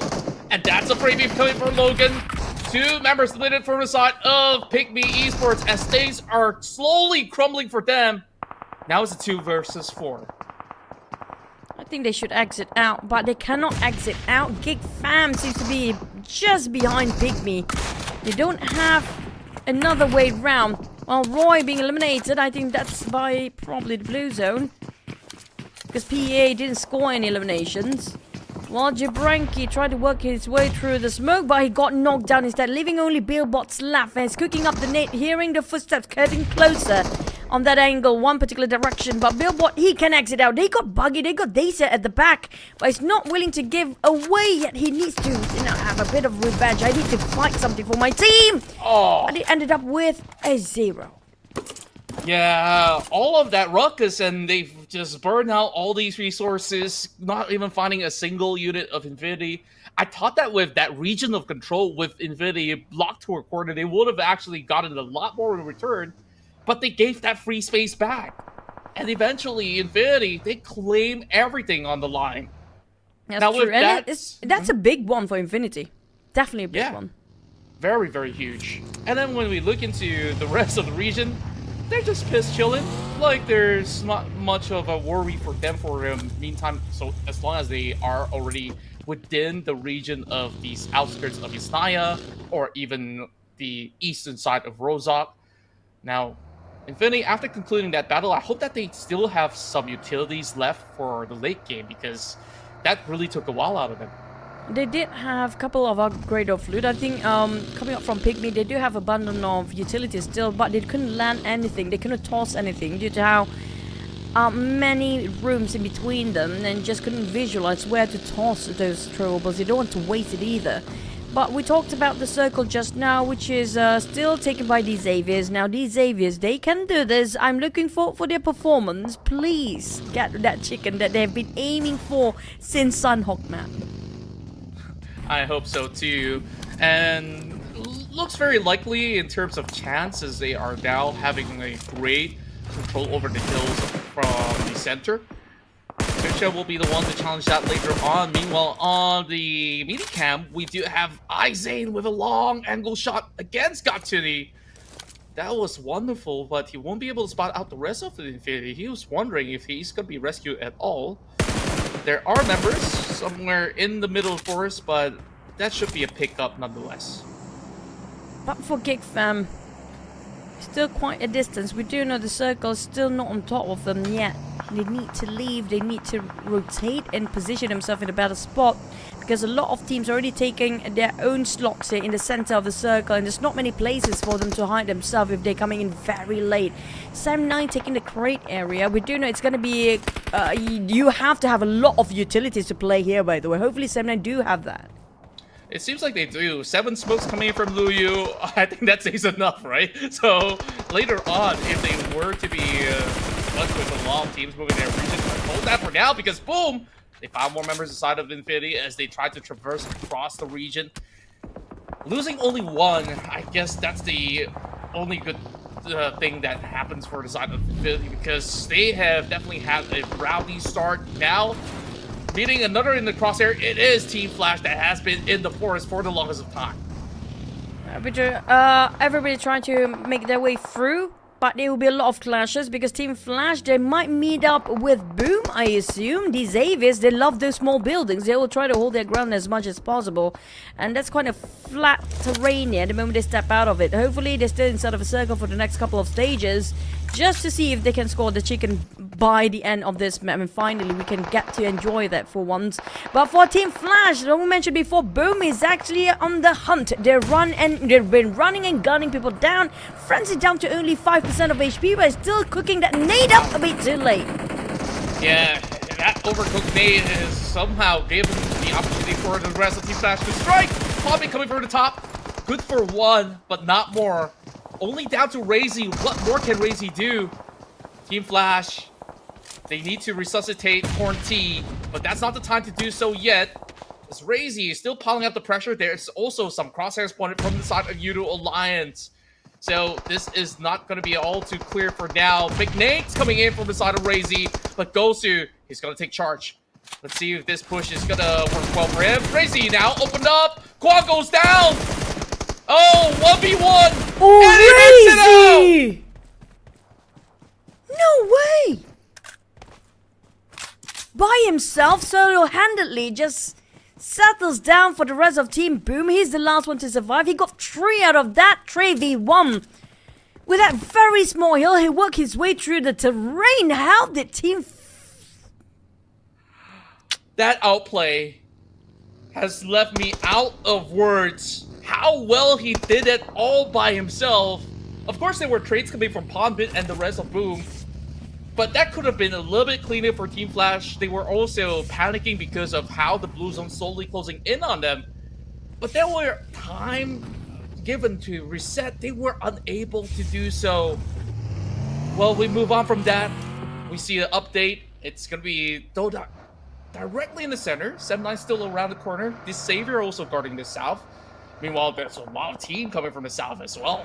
I feel like a deja vu for these Avis. A very similar rotation and very quiet, just like how they did in the last round of Erangel as well. Hopefully it's going to be not the same ending.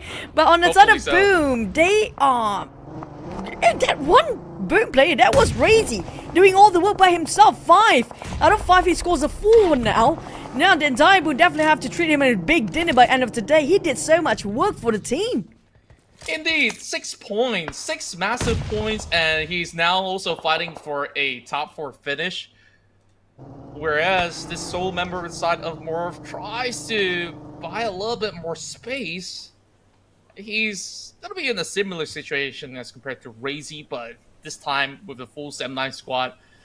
I am uncertain if he will make it out alive, as the rest of 7-9 is already closing in. But wow, that Razy clutch definitely is going for the highlights. UI 7-9 still taking the crate area. We do know that they still have plenty of smoke on Loyu, so it's gonna be okay if they need to have an emergency exit later on.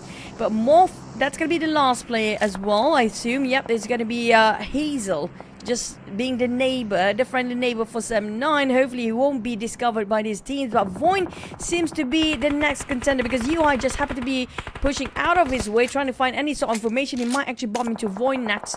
But these Avies, finally they made an action here, spotted out FaZe Clan and XERXIA's play at the same time. Yeah, FaZe Clan's pretty far wide out there. They gotta ensure that they keep themselves safe. Meanwhile, YOODO Alliance is just locking themselves in against the rest of XERXIA. A lot of smokes now being primed. XERXIA just forced to play it so defensively, using even vehicles as a bunker for now. They're also moving very closely to the Savior, so they got to be very careful about this. Their smokes are slowly depleting. They don't really have the most of resources they have to win the trade. And Lobby is spotted out from where? He's in the smoke! Yeah, well, if you pop the smoke these days, these players just gonna randomly shoot anything across that smoke. They know for a fact there'll be somebody hiding down there somewhere. There's gonna be a nade coming in for Megamind as well. Oh, XERXIA, that's gonna be an entire team went out, and it's 0 eliminations out of this lobby right now. But these Avis versus YOODO Alliance, they do have abundance of utility to just toss it around. Yeah, XERXIA hasn't really had good runs so far inside of Erangel. And now, moving into another big fight, it is VOIN Donkey versus 7-9. Big Nate's now locked towards the side of Loyu. As every team is just slowly having their resources depleted in between all these scuffles. The rest of 7-9 hoping to eventually gatekeep the rest of VOIN Donkey as we see another update going through. moving the way towards the side of TODAK. TODAK has not really shown themselves too much in all these battles.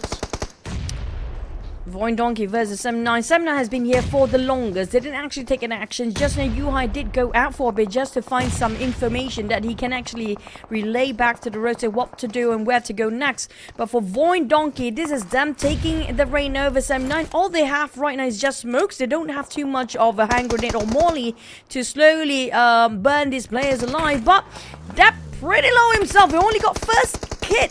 That is nothing else there is in the pocket. But can he drop a big one on Maxis? This might be a 79 will come out from the hiding spot just to finish things off. Razak, he's got to find an opening for his team to survive. So far, VOIN doing pretty okay on the damage department. Razak just funneling whatever bullets into the smoke, flipping onto a few members of 79, forcing them to go in for a quick reset. And now, VOIN Donkey's gonna close in all together. MORPH finally goes down as Hazel could not last much further, but that's 5 points for them. So focus back onto this battle. I'm surprised TODAK seems not to be interested within these two teams when they're fighting. But PEA, they're playing with the blue, and the blue takes them away and then finish off by the teams that's waiting from the inside. But for VOIN, it has been going on too long between these two teams. They are running dry, so dry that they have nothing left if another team seems to be interested, which could be TODAK. Here comes TODAK slowly approaching on different angle. 79 in trouble. They need to finish things off, but can they reset? TODAK will take this advantage now. Wow. After such a long battle, we saw 79 dried out of resources, finally getting restocked, but I don't think they really have the time to do so. So, right now, the rest of 79, they need to cut into these corners where majority of the teams are already in the center of the zone.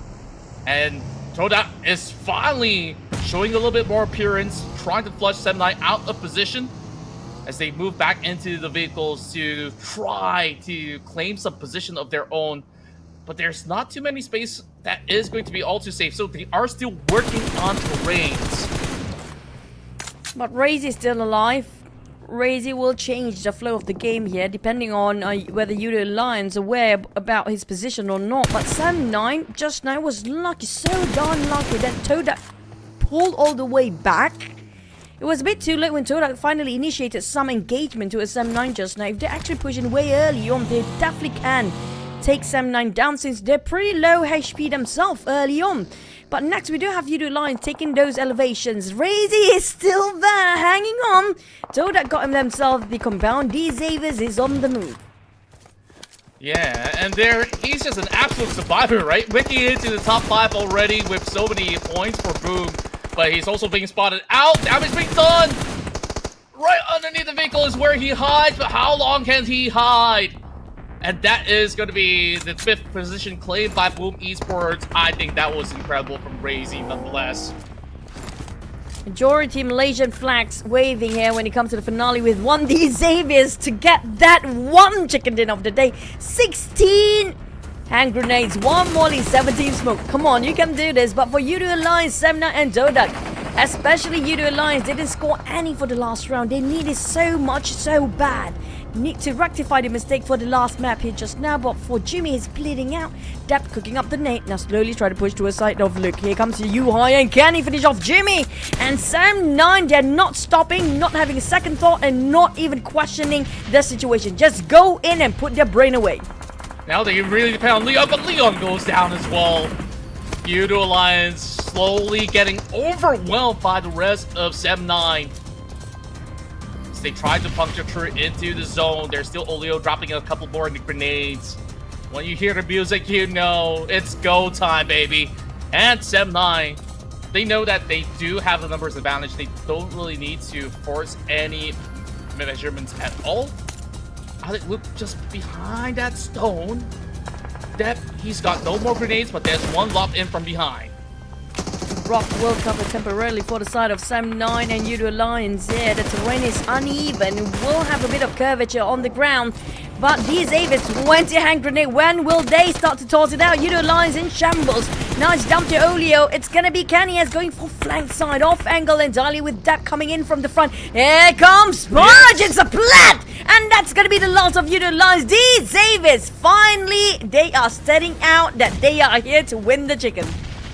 My, this Savior, they arrived to the scene in style as the member of YOODO Lions weren't even watching the backs. Not that he can actually do a thing about it. The Savior, they prey onto the weakened side of the Tigers, and now Kenny retaliates, takes on TODAK. There's just 2 battles happening on each side of the map. And TODAK somehow finding an opening there. And it's between them and DX. The crossfire between TODAK and Sam9 and also YOODO Lions giving so much space for these Xaviers not being spotted out at all. 11 hand grenades, 1 molly, they have more than enough, 15 smokes still in reserve. Lynx a bit isolated from the rest of his teammate. Cleon and Tom playing alongside with the Blues, and which is going to be very risky indeed. We've seen this before. That's how these Xaviers just throw away the chicken in the last round. This time they're playing in the center. But for these Xaviers, they're splitting themselves into 2 sides, 2 different angles, 2 formation. They do have the numbers when it comes to manpower, but can they spot the players of TODAK? Yeah, TODAK's been absolutely sneaky, going on prone.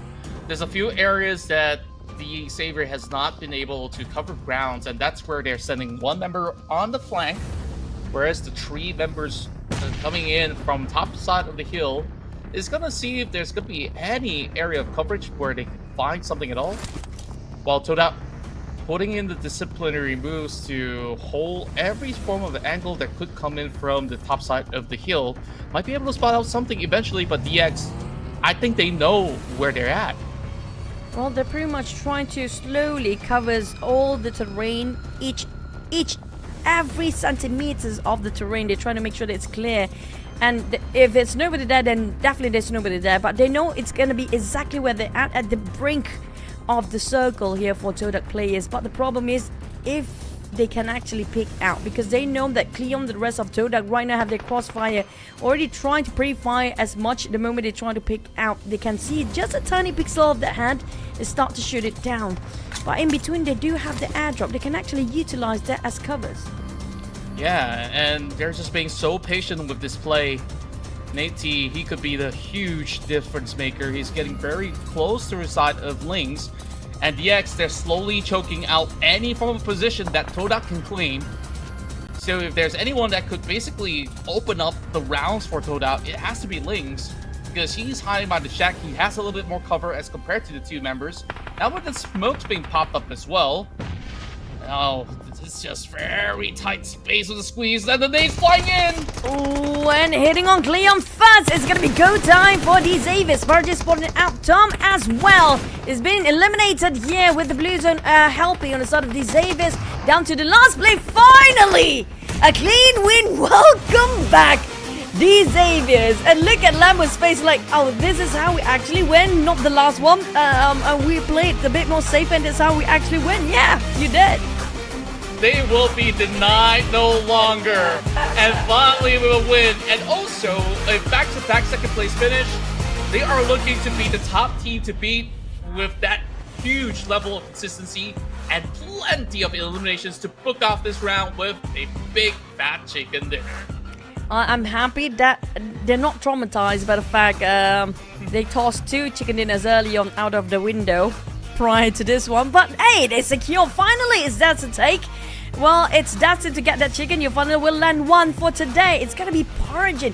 You did mention Parajin will be the game changer for these Xaviers based on his position fighting against the players of TODAK just now. Look at his damage output.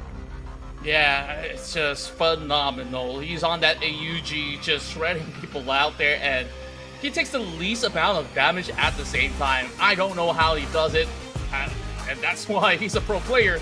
And with a 27% headshot rate, he's been so sharp on the attack.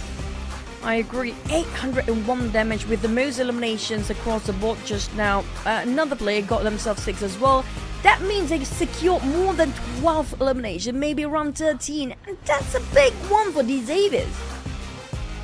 Huge round it has been so far. And same goes to the side of Sem9 until the rest of the X just basically had that huge wraparound for the hills. Then they were absolutely overwhelmed. And just look at the resources that Sem9 used even in the fight against Point Donkey. They have definitely or got themselves depleted, but they put up such great fights nonetheless. A lot of all these teams are definitely great, and as we take a look at the highlights again.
Today's circle has been absolute garbage for the players, but hey, it's fun for us. 15 eliminations for the Xaviers, 25 points. I assume there's gonna be a lot of zeros possibly down there.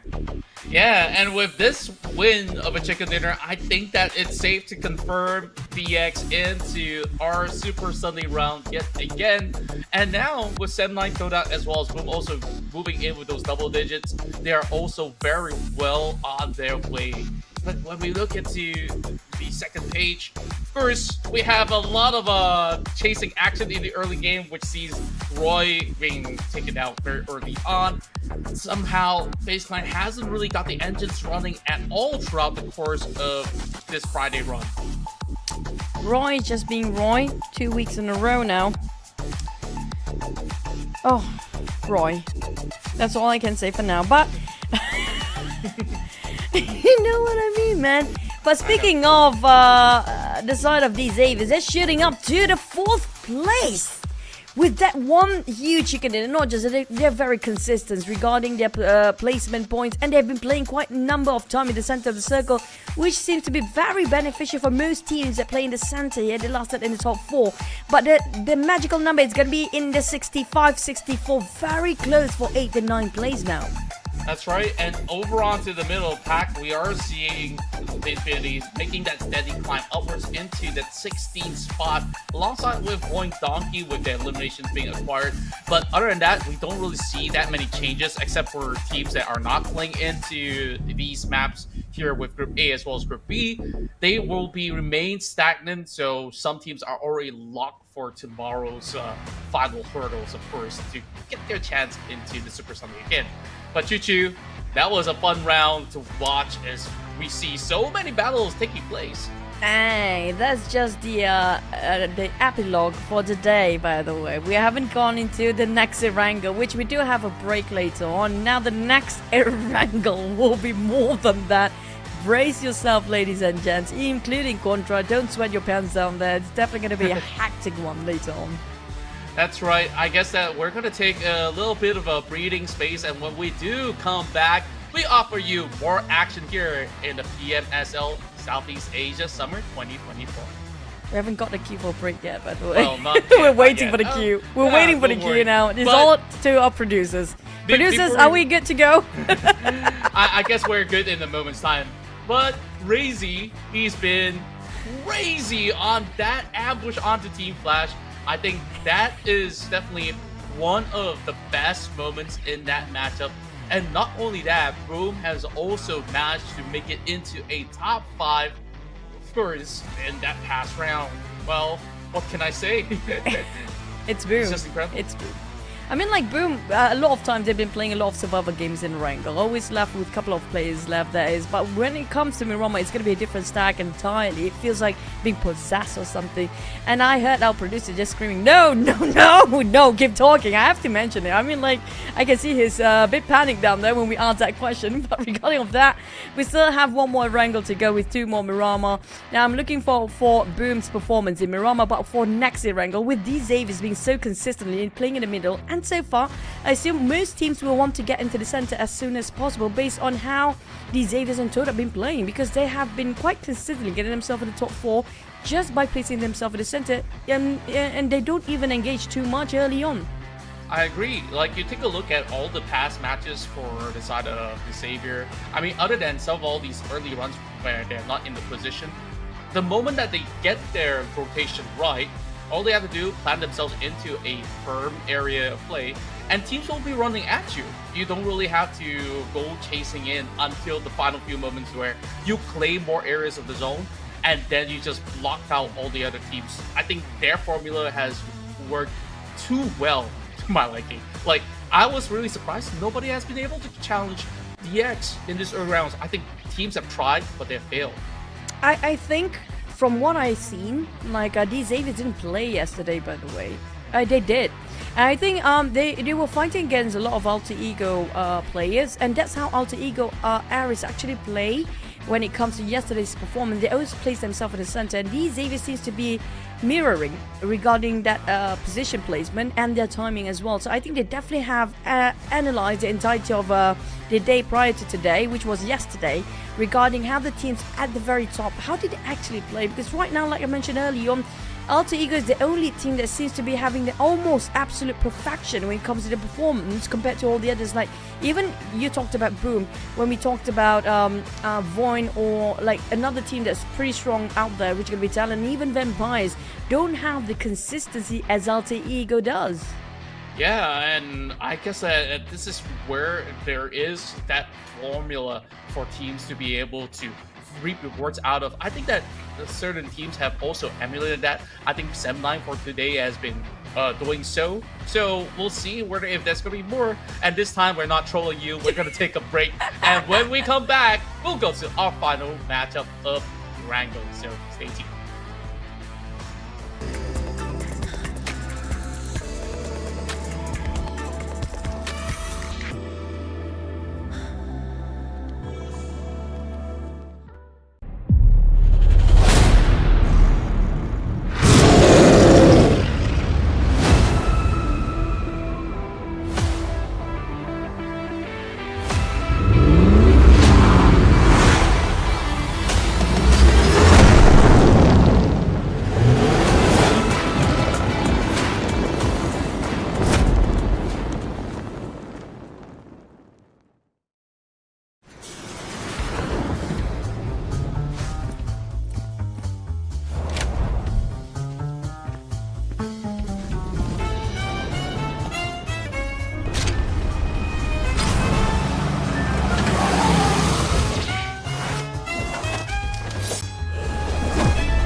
Hi everyone, today we'll be going over the specific changes of the new motor glider. Let's check it out.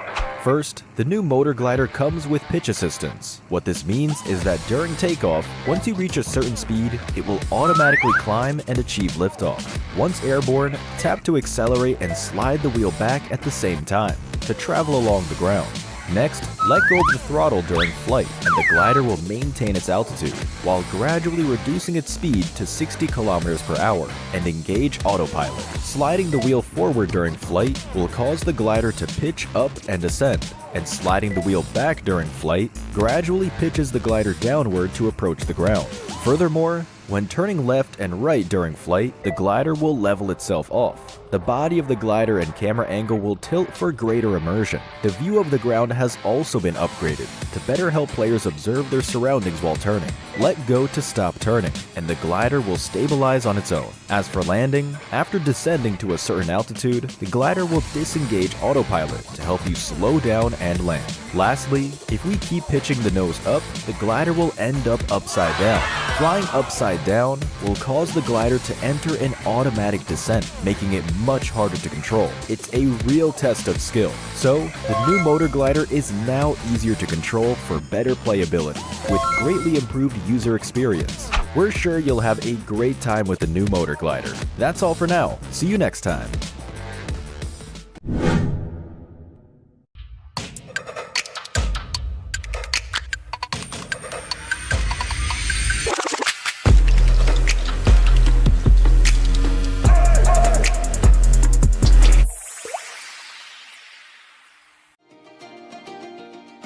Wow, what a lively sky treasure ship!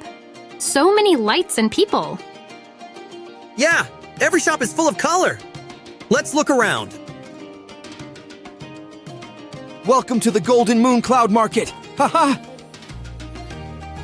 You can light the ship's magic lamp each day to get Paradise tokens. During certain periods, there will also be a lucky box drop. The Sky Treasure Ship contains loads of great gifts. Come peruse the various stores and go home with your bags full.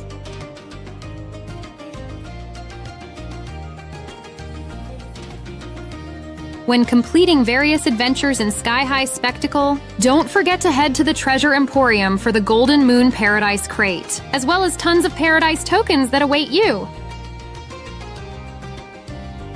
Join a new round of popularity battle. Work together with your friends to unlock the 1001 Nights lobby theme, moonlight background, and other great Golden Moon gifts. Happy 6th anniversary! Here! Not only can you revisit your past year's game data, you can also play a 6th anniversary exclusive target shooting minigame. Head to World of Wonder to check it out. While playing, you can redeem the 6th anniversary theme song as well. The Palace Musician set for free. Awesome! Choose your exploration path on the Sky High Spectacle Nimbus Islands. Collect your discoveries as you go. Spend more Paradise tokens to aid you in your treasure hunt. What's this? Wow! A secret shop! During the event, purchase items recommended by the genie at discounted prices. You'll also receive additional surprise gifts. Huge discounts up to 80% off. Come have a look.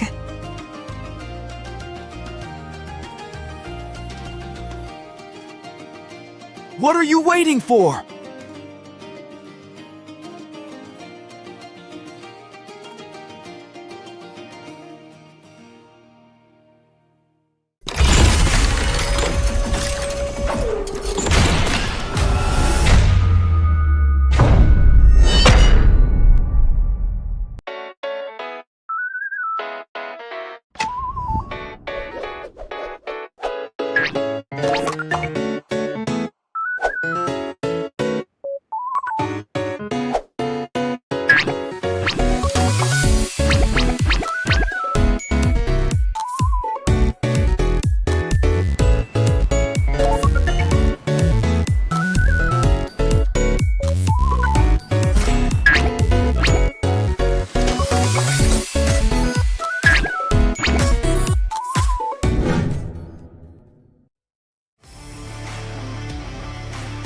Hi everyone, after the last video, I'm sure you already have a basic understanding of the game. Survival, competition, social interaction, and easy to pick up controls, these are what sets PUBG Mobile apart. First, as a battle royale game, survival is of utmost importance. There are multiple maps to play on, and each map is unique. Players can come up with different survival strategies for each map. Besides the blue zone mechanics, this is a completely open battleground. It's free of restrictions. Use your imagination to eliminate enemies and become the last one standing. Combat is also one of the core traits of PUBG Mobile. We have all kinds of weapons available.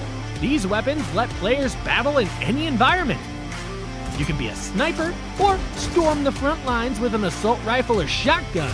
Furthermore, there are also protective gear, consumables, items, vehicles, and more. The comprehensive supplies available ensure a fulfilling combat experience. Our game has multiplayer modes with teams where you can invite friends to play together. Enjoy the thrill of PvP battles. Come up with strategies with teammates, find items for each other, and take up complementary positions. Try to make it to the end together. You can also go at it alone and carry yourself to victory. Lastly, we also have some simple tutorials for beginners in the game. There are no prerequisites, and they're super short. Learn how to play in a flash. We're still planning to release more guides detailing all kinds of neat tips and tricks to help players quickly familiarize with the game. Becoming a skilled PUBG Mobile player is super simple. Boot up the game and play now.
everyone, and now I'm here with Big TR Starless, right?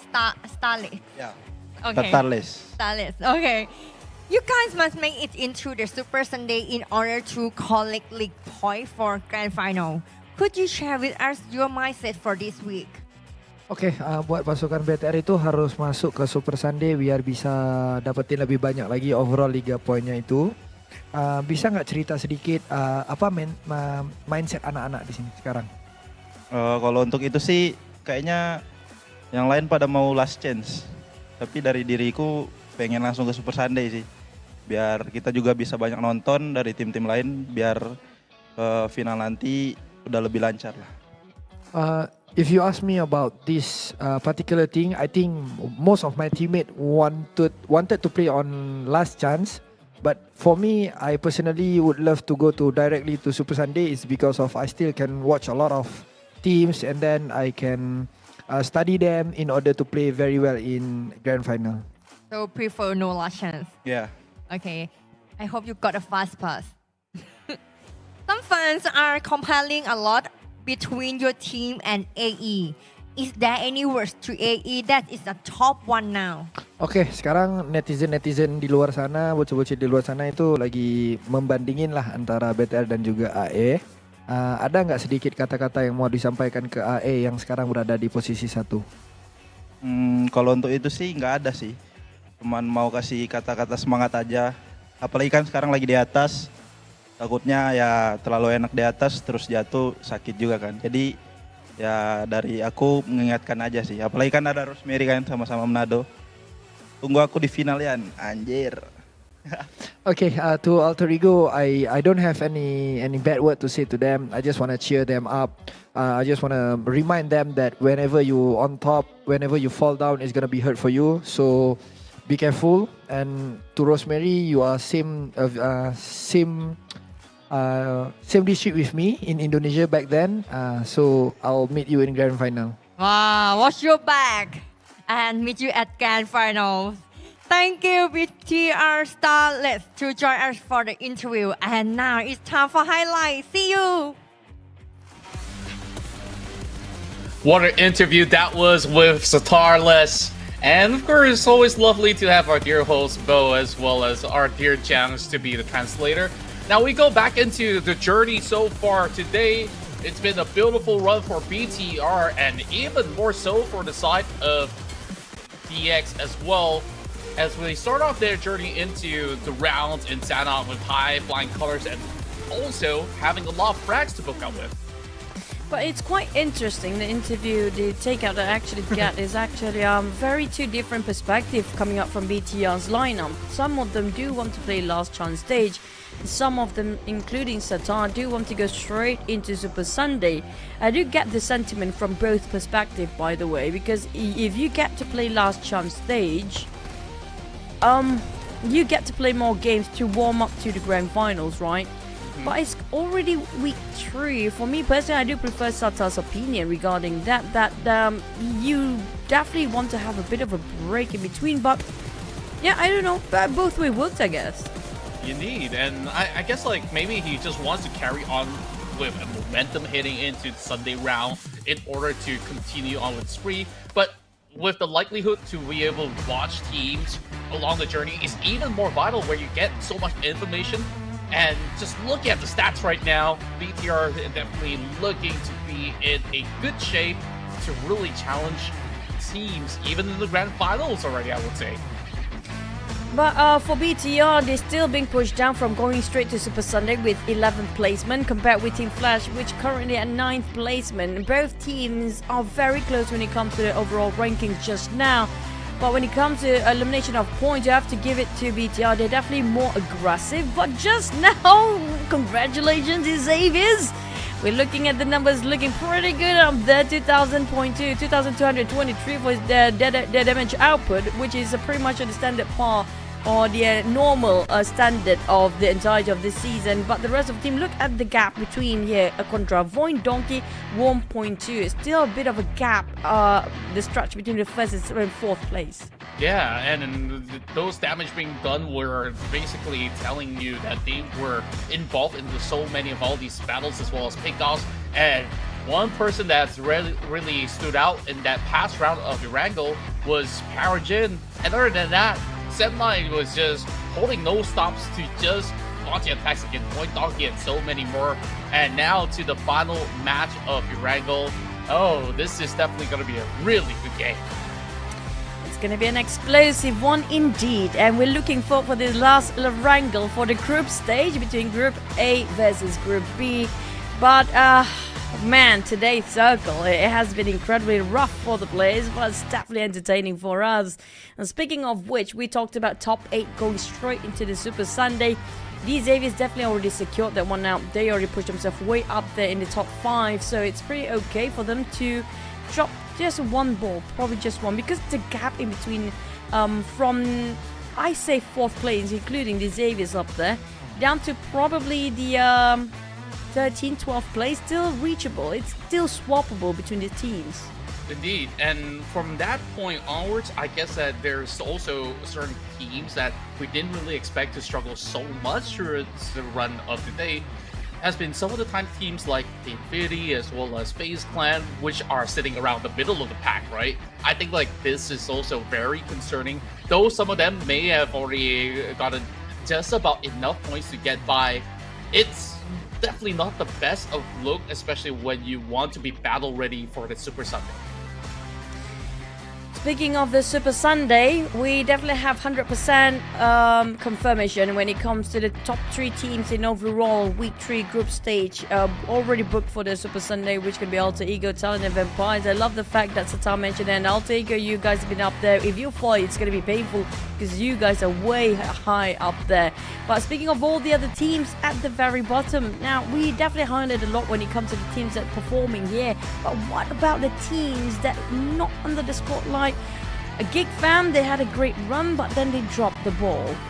Yeah, GEEK fam, we started off with that chicken dinner, and then from that point onwards, it didn't seem like we have gotten too much of a great action other than our first map of the Regal with about 4 points, and other than that, it's been early exits for them. So I'm really hoping that they would still be able to put up some good scores for the course of what we have for today, because up next, Miramar is not going to give them any form of leeway, because from track record, we have not really seen them score great results in that map. There's a lot of teams that seems to be struggling, including PIGMY, one of them. They were one of the teams that's being executed by, if I'm not mistaken, was another Indonesian team, whether it was VOIN, Donkey, or was it Boom just now, one of them.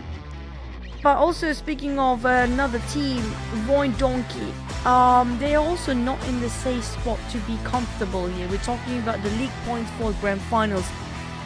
But still we have last chance stage later on, which can be another second chance for the teams that didn't make it through straight in the Super Sunday. But the points will be carried forward for the last chance stage, which is going to be tomorrow. So they need to gain as much as they can still here for the teams at the very bottom. That's right, and now with everything on the line, oh, it's really looking really tough for these guys out there. But with some of these teams only getting one entry into those past Super Sundays, they are definitely hoping that they will get there again for them to just get that free access to qualify and knock down those that have not been there before, to be of no yielding purpose heading into all these other matches, because they will basically qualify for that Sunday run. And here we are, ready for our final Erangel battle before we head into the weekends. This is the PMSL Southeast Asia Summer 2024.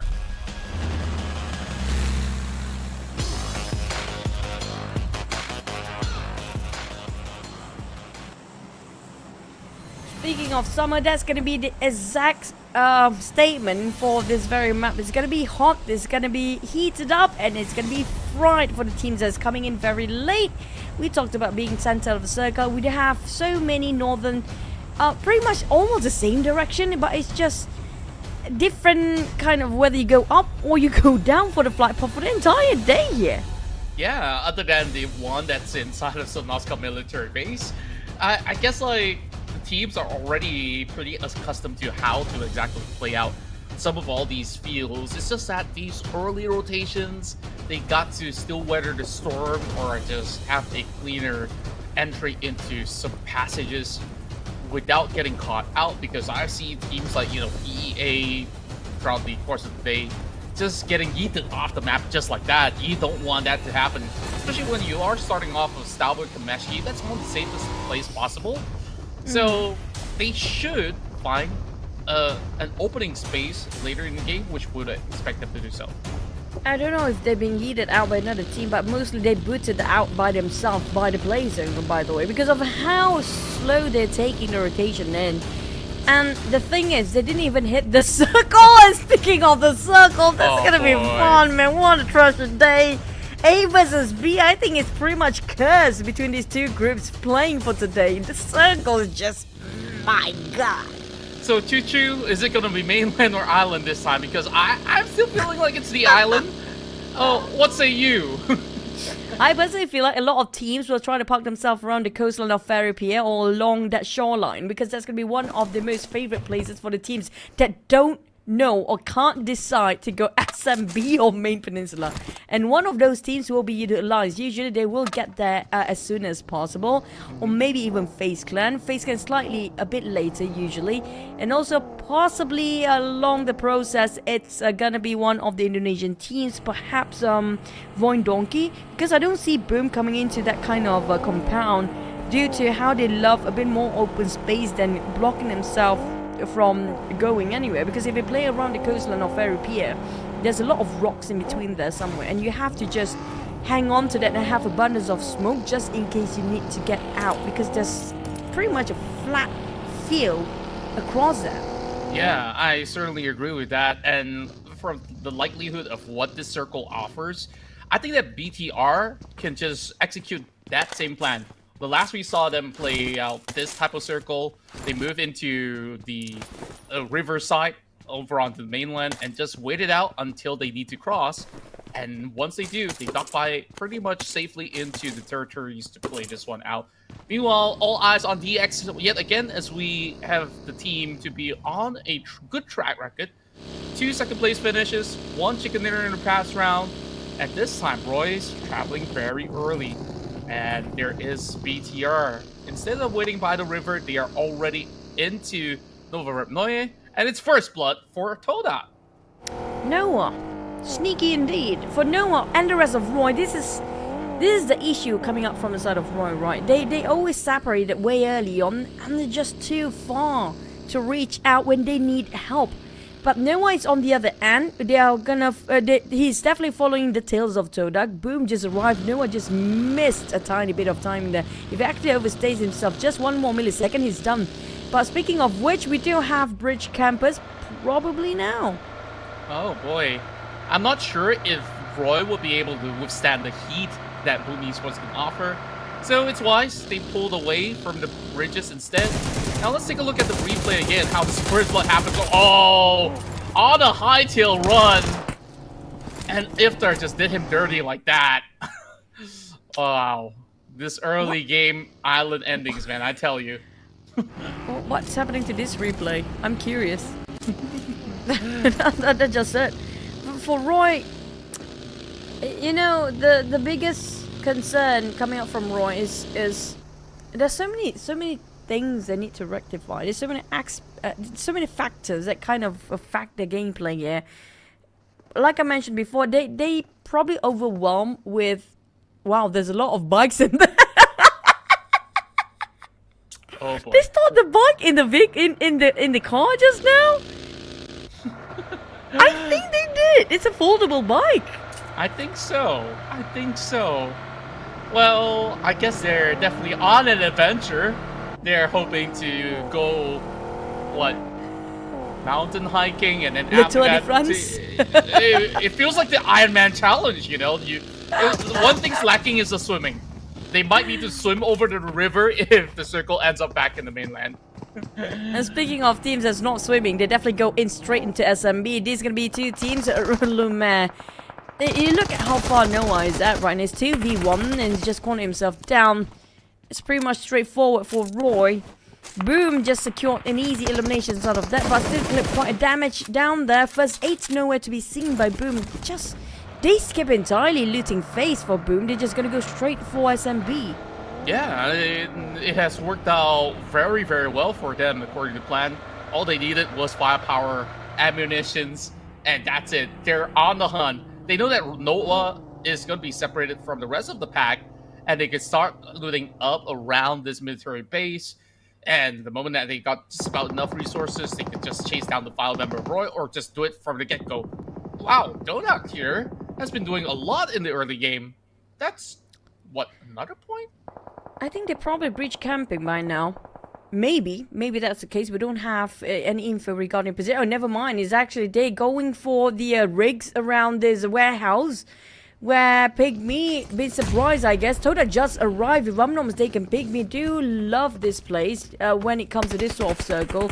But the problem with PIGMY, they didn't expect somebody coming in here so early with Cleon tossing a nade. Billboard fought back. But they couldn't find the last player of PIGMY yet. Yeah, he's just turning all around to get some good angles against TODAK. TODAK does know that he's going to be on the other kill end of it. Some good shots, but not quite enough. Just in the nick of time to save his teammate. Like he says, you know what? I'm just going to go for it. As the pressure's on, he still doesn't find it. And his teammate just died for it. Iftar cancelled completely. When the moment he saw that DBS coming and running over his side, he just cancelled that mollies completely there. Now trying to find Jabranki. Jabranki making it so difficult for TODAK. That kind of hurt them quite a bit when he comes trying to revive and manage to get back as a 4. Here comes a jump shot and that's some deal for TODAK. Great start, PIGMY. What happened to them? They are pretty okay when it comes to week number 1. Yeah, and now they look like they just lost any idea on how to basically take some of all these early battles. And honestly, he could have revived his teammate. He ditched it. He wants to take up the fight against Iftar. He didn't win the trade. And they end up on a deficit. He should have actually gone in for the revive because why? Cleon on the other side is already going for revives. So you're going to be pretty much a member down regardless of the situation. And now we have another different one. It was a 2v1. I kind of understand that he heard those audio cues, the footsteps running over that side. So he's kind of not sure about if he tried to just bring back the members on their feet. It's going to be the other one of TODAK will shoot them down. Well, circle is it? It is what it is, Contra. What a good circle. Good, you know, with an air quote there. Yep, it is perfect for all of us spectators, but not so much for the players right now dealing with whatever the situation is. Lapar is gonna be able to cut one member out of the side of VOIN Donkey. And BTR, that will be their first corner in.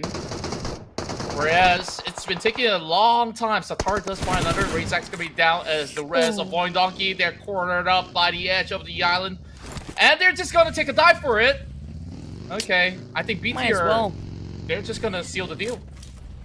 Might as well. I will deny. I cannot die in the hands of you people.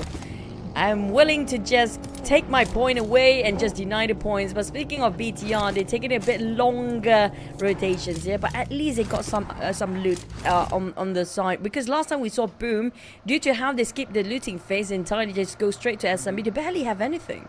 Yeah, this is that perfect time for them to go in for those full stock. There's plenty of gears to go around inside of that military base sector. Meanwhile, FaZe Clan have finally arrived at the scene. A lot of teams now have been able to move their way past.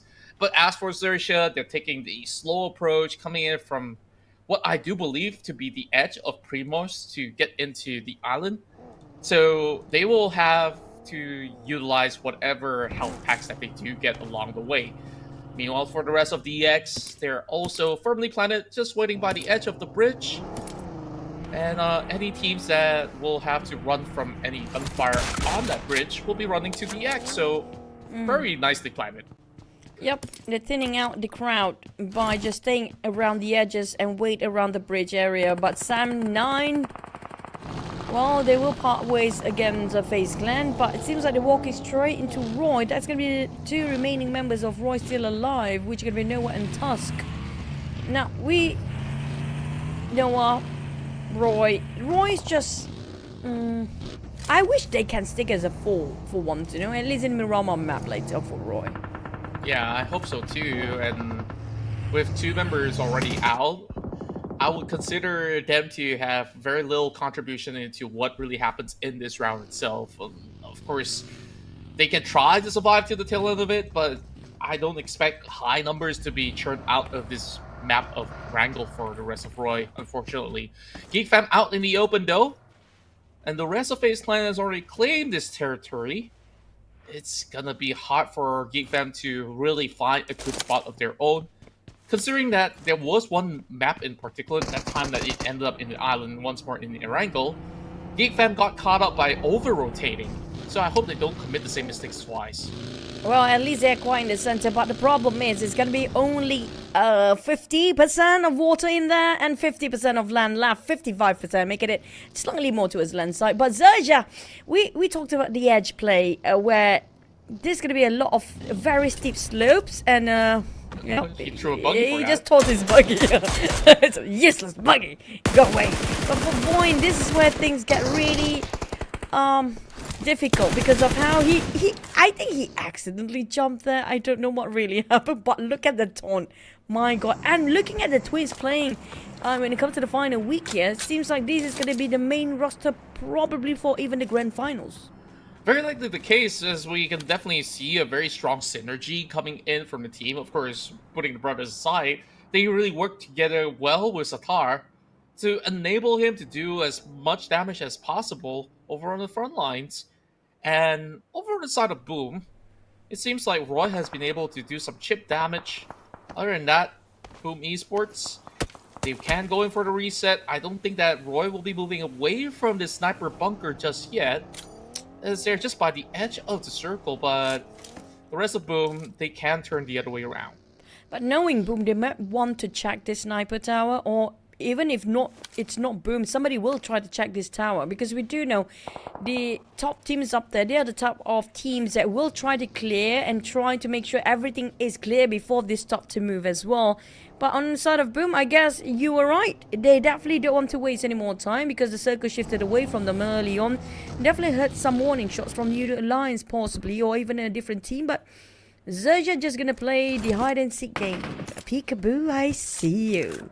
Yeah, and that's just right underneath where GEEK Fam's planned out, so they could just be like, what, a frog underneath a lotus leaf? Whatever you want to call it. I don't know how to translate that Malay proverb into English, unfortunately, but they're just gonna hide and seek for a little bit while TODAK tries to trade with GEEK Fam. TODAK. Oh, what a shot! And this is an awkward angle as well. It's not an easy angle for XERXIA. He landed that shot and those nades probably. But on the side of TODAK, they're definitely surprised by the presence of XERXIA by now. Did not know that there's somebody else sharing the same steep here, very steep slopes around their corner. And also GEEK Fam might steal this away if they can just visualize the knockdown plays, but they managed to get a reset there.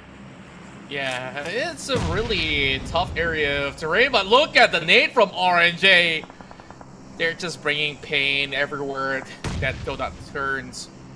And it seems like this will go on for a very long time. The good news is that these 3 teams, they can battle as long as they want. The circle's upon them. Meanwhile, the rest of the teams, it's gonna have a trickier time. Because heading into this direction, there's barely any covers from the mainland. There was a three-way crossfire. Wait, there was a Contra. There was a three-way crossfire around, I think, going into this island, because Team Flash, PEA, also Sam9 were actually fighting at the same time, and we'd have these Evas versus another lot of team. Look at the colors on the mini map. Oh my god. Oh boy. And this is what I was expecting all these teams to do. They rush into the circle and now find themselves in the middle of nowhere. Boom. They arrive to the scene to also challenge GEEK Fam. So this entire sector of the corner is being surrounded. As you can see, plenty of colors on that mini-map. Meanwhile, Boom is only down to 1, so that's a desperate play coming from him. Or they did with FaZe before. I don't think that's desperate yet. We're gonna have to wait and see can Yummy actually do what FaZe can do. But MORPH and YOODO Lion seems to be having a bit of a trade here. Leon's trying to just take on MORPH head on, but it didn't work out well. YOODO Lions just losing their members so fast, leaving only with the MVP player, which is gonna be Addict Luke left to do all the work by himself. Still does a lot of damage, but not enough to take 0 down. Sam9 bowing out with 5 points in total, but Sam9 still has a little bit more of these members inside the shack, being forced through by PEA, and Sam9 prevails. TODAK versus D-Xavier. Sam9 trying to have a bit of reset before BTR coming into. They're kind of crammed down between two teams. D-Xaviers and BTR behind their necks. Never mind, there's also FaZe Clan down there. And BA Tracks, the IGL couldn't hold through, but PA at least they have some progress. They scored themselves one elimination, but unfortunately they placed worse than before. Sam9 on the other hand, they need to make it fast. Here comes BTR. Yeah, they just arrived at the scene. XERXIA, Satar coming in from 2 different angles as well. He's got the barrel at the ready, and Sam9 is still trying to recover from that. There's no time. XERXIA's already in. Going for the flush as the big Nate clips onto Kenny. Now it's really only Yuhai to be healthy as his ex-teammate is just piling in the pressure. And Sam9 is gone. 8 eliminations. That's still a big amount of eliminations, but 10 for BTR. This guy's just being possessed here when it comes to the final rank map, knowing the fact they do have more comfortable zone and more confident plays for BTR when it comes to Erangel map compared to Miramar, so they try to get as much as they can. But for these Xaviers, they're down to only 2 players. Now that one particular player, pretty low himself, they got 1 knockdown, they still can revive due to the distance between them and the rest of the team. But we look at a lot of mountain climbers or mountain hiders. It feels like they're just enjoying the sea breeze, taking a good view, like this is Bali of some sort, but newsflash, this isn't gonna be as chill in a moment's time, because some of these guys, they're pretty much stuck. Lobby's got nowhere to go. And there goes Roy, 10th position, at least a little something for them.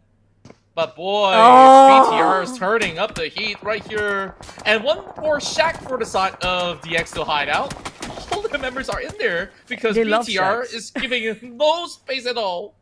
They love the small shacks. The small shacks meant for these Xaviers, okay? They're born for this.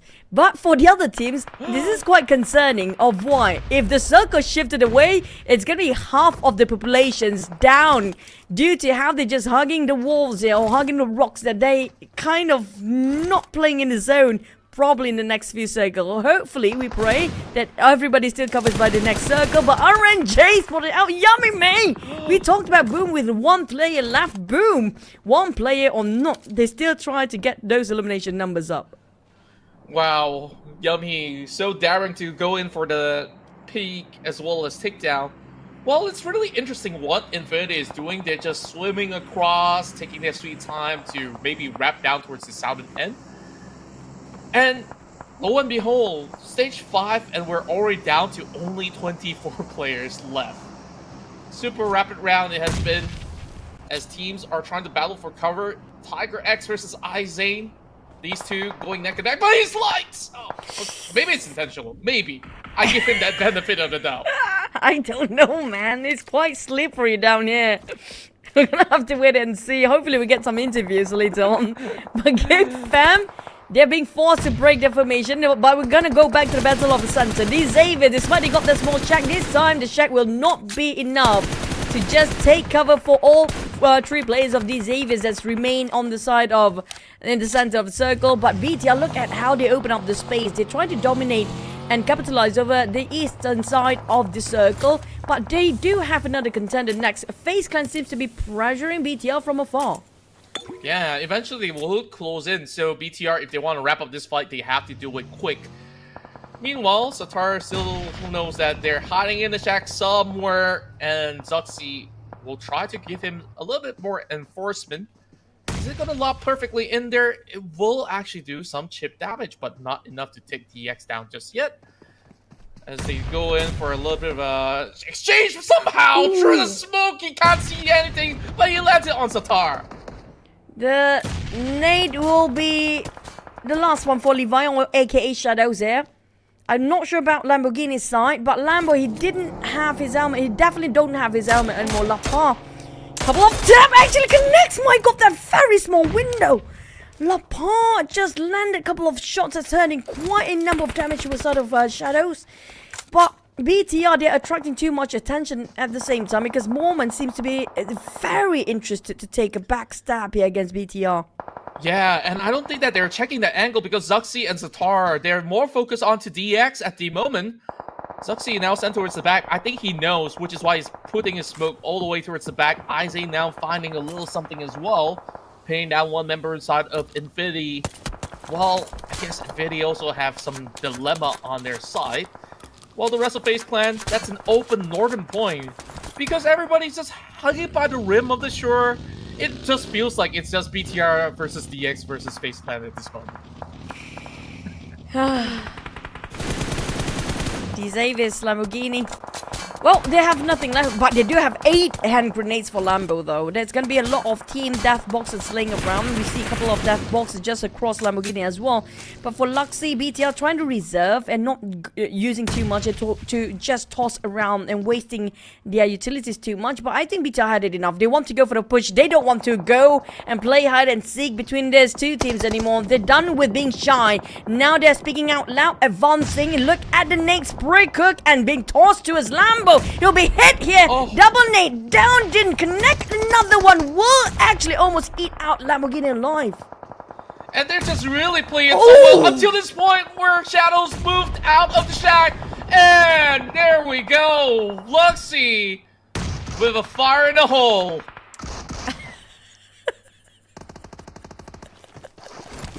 What is this battle, man? What is this? What can we commentate about this? There's nothing to say except for there's rock here, there's rock there, there's also Izane here, and it's gonna be Infinity be fished out by MORPH and Izane. It's about who's looking at who first. Yeah, he's actually deciding for a wraparound. That gives the points away to MORPH, and MORPH jumps in the water. What the heck is going on, guys? And Tiger says, okay, I might need to jump in as well, but I can't afford to do so because the rim of the circle is upon me. If I go down, I won't be able to come back up. He understands that. Thank you very much. But I don't know about MORPH here. It's Hazel, and he's just trying to put this nade through. But no, impossible at this point. Now you have to just wait it out. Hazel still secures that one, but back towards Infinity. The moment you drop yourself, it's gonna be the abyss down there. There's no way up anymore. Tiger don't want to join the swimming team down there. GEEK fam have to be extra careful.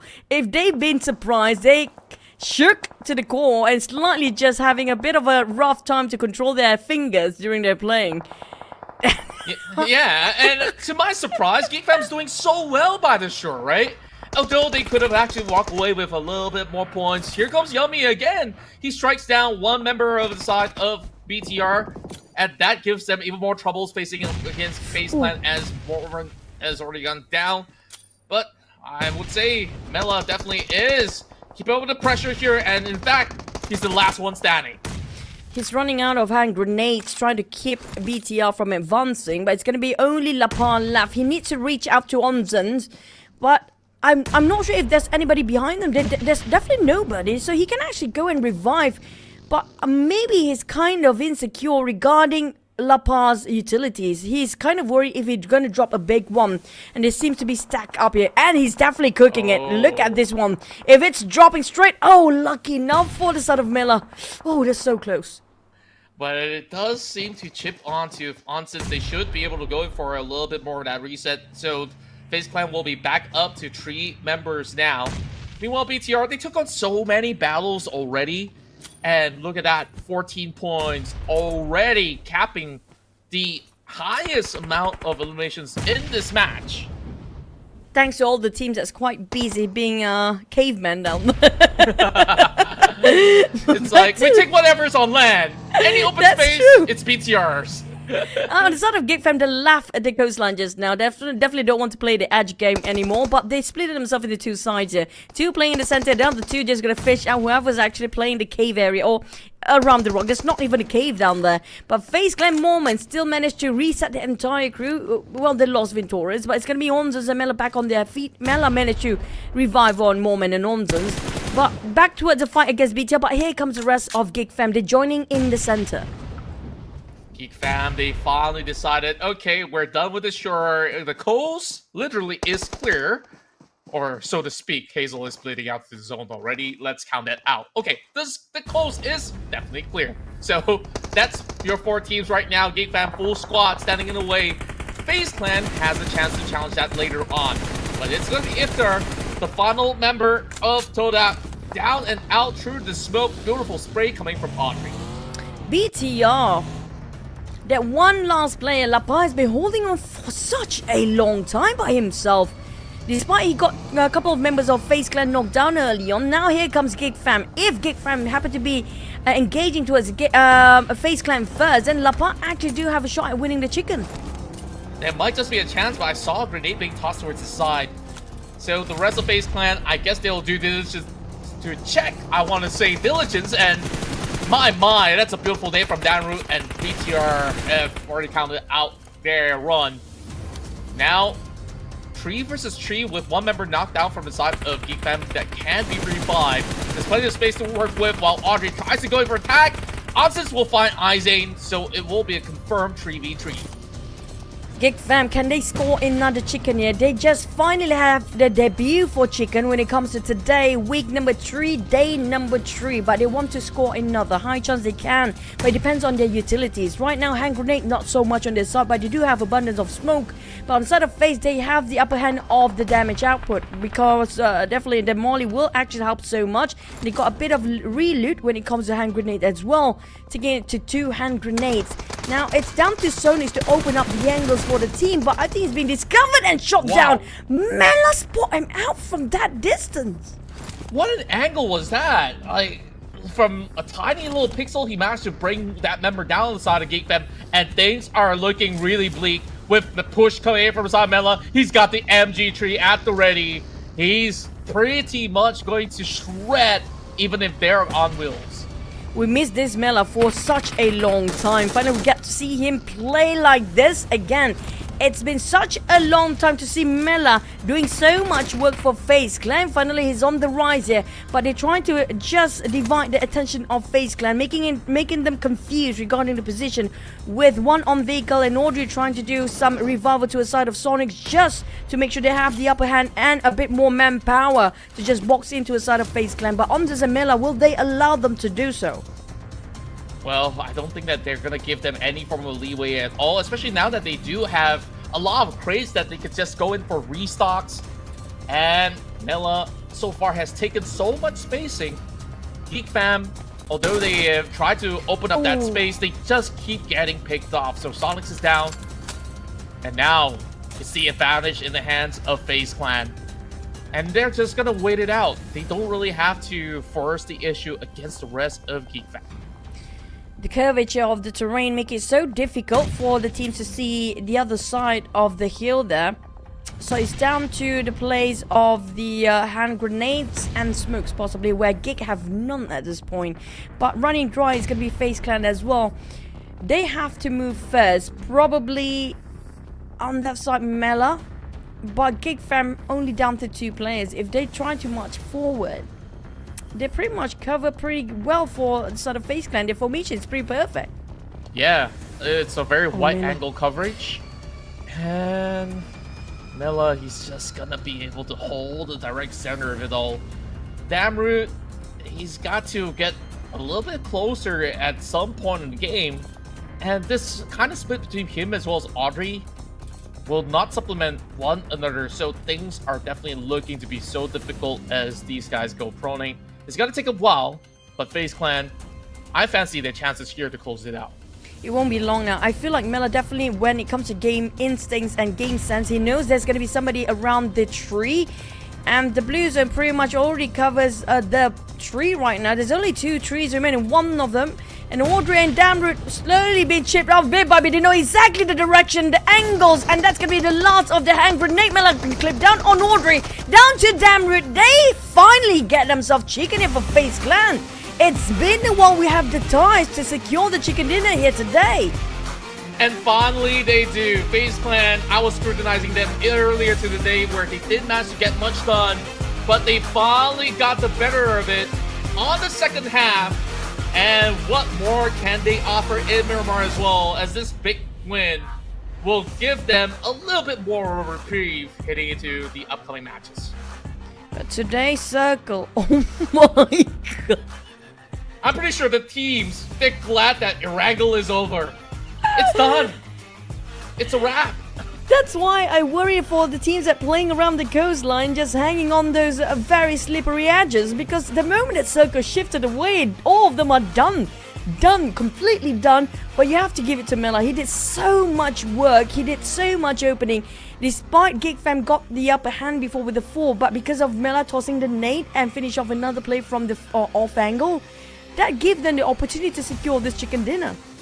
Yeah, that was perfect, especially with GEEK Fam having no clue of the whereabouts of FaZe Clan members are. They were playing by the shore most of the time. And Mela, he was so proactive, he was so sharp. He has definitely done a whole lot, especially damaging members to the side of BTR. I think that's the most important part, because BTR, they took control of that zone for the longest of time. Well, BTR is just playing the center all the time. GEEK Fam, on the other hand, when we talked about numbers, BTR definitely scores the most out of all the teams out here. They don't even need the chicken to secure number 1 in this match standings later on, which they score around, what, 15, 14, around there somewhere. GEEK Fam kind of hefty amount of eliminations too. They pretty much split it into 2 parts, where another half is just go straight into the edges or around the coastline, while the other 2 going into the center. But let's rewatch the craziest circle we had in Erangel.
And that was the rounds concluded inside of Erangel. BTR, like you said, never really needed a chicken dinner with that 14 frags that they picked up in that round, adding up to 19. FaZe Clan with a beautiful chicken dinner. They move it from the north side, being absolutely cleared up, as they will share that 15 point with GEEK Fam, and TODAK was definitely a is surprised to withstand a lot of all that trade over on that coastline and survive to tell the tale to the top 4.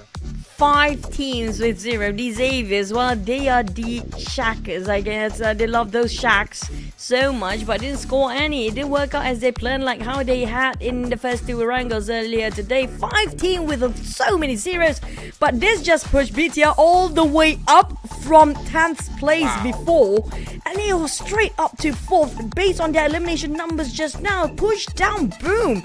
But the gap is just too small. TODAK and IQOO is not safe down to even to these Avies. It still can be pushable when it comes to the swapping later. That's right, and now they are the leader of this Group A-B battle. And now things are looking to be very worrying for an RRQ that has been holding on with those games already concluded in Group C. Now they're on that borderline of the top 8, so with these 2 maps, I think it's very possible that teams can push RRQ into the last chance. Well, that's the worst part of playing it, not playing the last day of the group stage, because it's nothing that you can control when it comes to the teams that suddenly just shoot up in the last day. Audrey, GEEK Fam, today has been their rise, a tremendous progress here coming from GEEK Fam, but you have to give it to Lapoy as well. BTR, definitely one of the most aggressive round they had. It definitely was, and maybe there were certain angles that they could have covered a little bit better as they funneled a lot of resources into DX, which wasn't exactly the cleanest push possible. And after that, they were susceptible for a lot of flanks to happen from the edges. But despite all of that, BTR still did the most amount of damage. Meanwhile, the king of the coast has to be GEEK Fam. They were guarding it with their lives at stake to be able to take charge and had those full squad to last to the top 2. And to me, it's surprising that FaZe Clan, they weren't part of all these shenanigans. And damage numbers probably low, but they got the chicken dinner. Yeah, and TODAK as well. And TODAK was actually the run-up for the Coast Guard competition just now. But today has been crazy when it comes to the circle. We have different flags. Surprisingly, no Indonesian team scored themselves any chicken yet, but BTA don't even need that to place themselves first in the match overalls just now when we had our last wrangle of the day. But today, like I mentioned, crazier circle. I don't know, but Mirama will be kind, or will be just continuing regarding the circles. Like today, since Sunhawk, then we hop into wrangles. All the wrangles has been super rough for the players. Very similar flight path, very different circle. But if Mirama happen to be having the same issue or circumstances, then it's probably going to be because of Contra is here with us today. Probably, because I always bring all the good nasty circles into play. But at least for Miramar, no matter how the circle goes, I don't think you'll ever end up in either the prison or even all the way to the far side of the east in the island. So we did. I hope I don't. We did at once in Pala, okay, yes. So I guess I'm not really cursed into some of all these areas.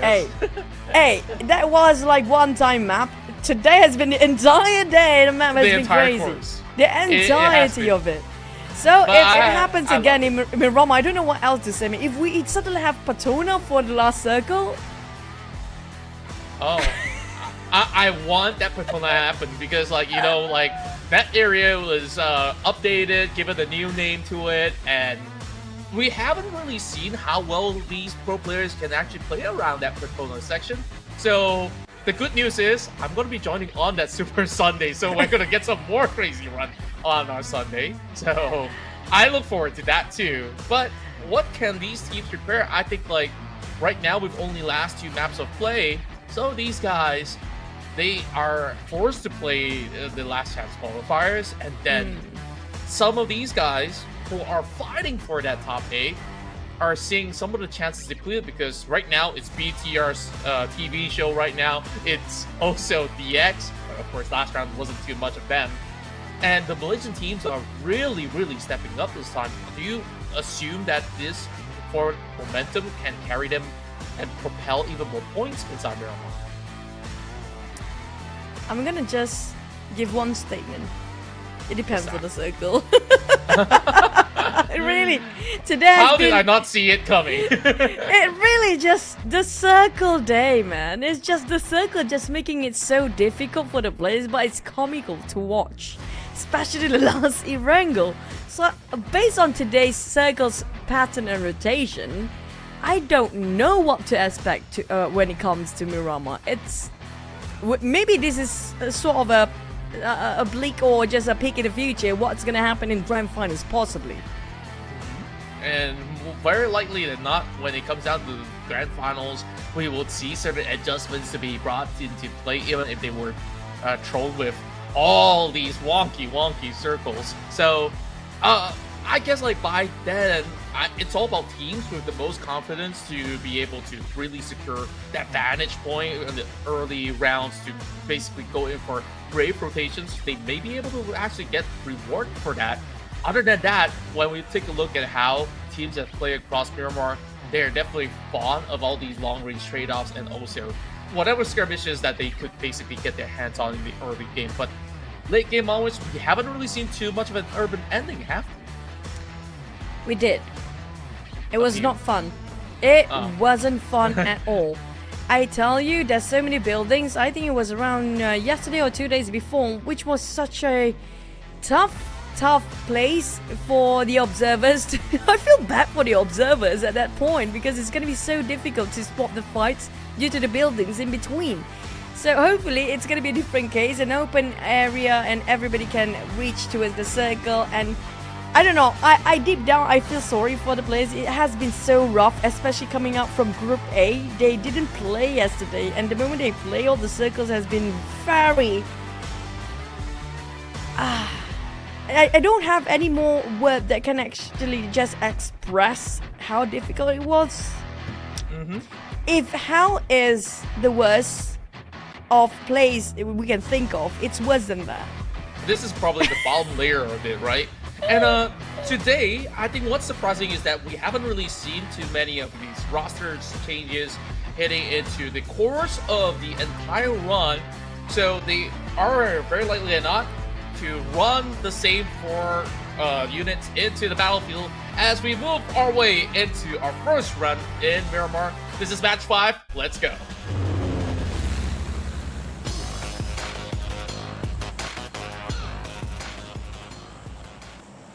We're gonna have a bit of a change of wind when it comes to the map, and it's coming up from the northeast side and down to Valdemar.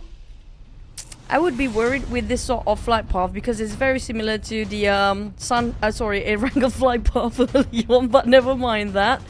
We can assume there's gonna be Boom's map. Look at the stats, it did not lie, and it will actually give us facts that Boom did dominate over Miramar map. We haven't seen the best of Boom yet, and this is where they put everything in action. That's right. We definitely want to see what could they basically convert into this matchup overall, where they've been so well versed and dominant. They love to take all these high ground advantages and slowly pick people apart. And in close-quarter combat, they are definitely one of the best. Today, Razy has shown that he's been a clutch master, and even in Miramar, he has definitely had the best of stats. Including Pombit in the lineup too, pretty much the entirety of Boom. This is where they can actually excel for Boom. When it comes to the highest eliminations, and aggressiveness can be showcased by the teams. The most, again, I have to remind you guys, the highest elimination is still going to be Boom with 24 in one single map, and that was Erangel. They can actually do more if they're very comfortable with Miramar map, but PIGMY seems to me they might actually suffer the same fate like they did the entire day here.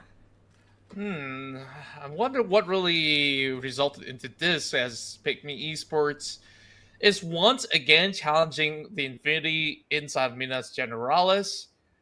How many battles have they actually won in this field against the Infinity? I'm not sure, honestly, but the last I counted, the Infinity has won many of all these trades before in the early game.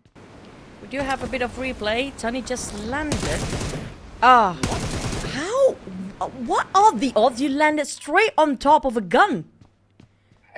How did he control his parachute so perfectly to find a gun in the get-go? And the reload? What, did the guns came in with bullets? How? I don't Wow. know. Honestly, at this point, it's mind-blowing, really. And it was a perfect execution, too. He didn't whiff. He didn't miss. He barely got enough bullets in there, but it's more than enough for him to shut down one of players of PIGMY. Now, PIGMY, due to the surprising attack coming out from Infinity just now, definitely want to hold the positions, not willing to even pick out or even loot. Even though Infinity do have the distance between them, PIGMY and Infinity, but they're not willing to take the risk to loot up still. Yeah, at least inside of Los Leones, there's plenty of space for some of these teams to just get around these corners. As for PIGMY, they're kind of worried if there's ever going to be a push coming from the Infinity because they take control of the central area of the mining grounds, right? As for the side of MORPH, coast is clear as they start off from Cruz de Val. It's not going to be too far off, judging from the rim of the circle. It is generous enough to be around the central area, so Contras, they just got better with how the circle has been blessed, hitting into Miramar at the very least. I say that, and I still don't know where it ends up. It could still be pretty bad. It depends on whether we have any compounds or it's just going to be an open surface. It's just nothing to cover themselves. It barely got any vegetation. Some certain spots there, it down to maybe they got themselves high elevations. That's where things can change. And also, usually when it comes to Miramar, if it's like a compound and a high mountain next to each other, when it comes to the last view circle, the circle definitely just favors the lower grounds than the high grounds. But maybe it's going to be a different case here today, because today has been very unique as the entire day. XERXIA on the other, now this is going to be the team that we have to also talk a bit more. XERXIA, I mean, the Thai teams used to be one of the most aggressive teams out there across Southeast Asia. They used to dominate this league back in PMPL days even, but feels like now the performance seems to be declining. Maybe it's not like they're getting worse than in the past days, but it's just they having a tough time to adapt to the new format, possibly a new rotation of the circle, plus the different dynamics of the team that seems to be almost to perfection coming out from the Indonesian teams. Yeah, I would say that, of course, other teams coming from like Malaysia, Indonesia, they've been playing so much more aggressively. And for XERXIA itself, it wasn't that they're doing badly on defense. It really felt like they were too passive. Like, you have pointed out that back then they used to look for opportunities. At this time, they just shelter in, turtle in, not really gathering too much of an intel. The most that I see them really go for openings is when they have RNJ up and running. But going back into Militaris, we have that scuffle once again. PIGMY Esports now flushing down Logan as 10 holds down the line, only have 10 HP left. He's so low, but Jabrenki is not going to be anywhere close by. Yep, for PIGMY, it's going to be 10 holding the ground against the entire crew of Infinity. Now, Jabrenki arrives, but it's just a second too late. While TODAK finish off the remainers of the knockdown players of PIGMY. Now got Tony ring around the rosy, but Billbot showing from the back. TODAK with 60 bullets in his magazine for reserve, yeah. And Tiger X towards the nade. Jabrenki managed to just navigate himself away from the explosion, but he got himself a shotgun, which kind of difficult for shotgun against two different angles of players jumping in and out. Yeah, so difficult, and now it's only Billbot left. He's on the other corner though, so he can just turn kill, run it all the way down. There is another team passing by. I don't think they're going to participate, or will they? Podbit, he says, I'm just going to claim whatever is being left by Infinity. And this is warning shots? Come on, man, you can finish the job. He just poked the person, poked the man, till he's like basically leaving with only one arm left, and then just gonna leave. What? At least finish the job, man. I think he was worried. He thinks that, oh, the full squad must be around. Well, not exactly. So boom, they didn't want to risk it. They just want to say hi and bye. As they, you know, like dating profiles, some people just like say hi and then it just ghost you. Yeah. That Wow, that's painful, man. Pygmy being ghosted by Boom after saying hi, and that's done. Double tick and blue tick, and no more follow-up after that now. That's going to be sad on the side of Pygmy. But we do have, speaking of Blue Zone, GEEK fam taking it a bit slower than the rest of the teams out there. Yeah. Well, I had my fair share of experiences with that. Sorry to hear that, bro. No worries, no worries. I mean, I'm unashamed to admit that things like this do happen. As for Boom, you know, that could have definitely been probably a free point for them. But I guess Joe gets to, or rather, Billbot gets to live to tell the tale for a little bit longer. But when you're playing Miramar with only one member versus the entire lobby, the chances of getting a chicken dinner is... Hey, we had that before. 0.05. did that. Tony K did that before with one person to just play all the way by himself. He did that. So I'm looking forward for Jabranki. I think that's the last player. Or was it Billbot from Pygmy? I think it's but Billbot. I think he's traumatized by Boom just now. He's definitely not going to show up anytime soon. Oh yeah. He's like, okay, I just want to find a washroom in Minas Generalis and call it a day. But the game goes on. As we take a look at SEM9, they are just approaching the top corners of St. Martin, what I do believe to be. There's just a lot of scouting duties, and SEM9, they kind of wasted an opportunity to pick off Hulk here, who extended a little bit too far.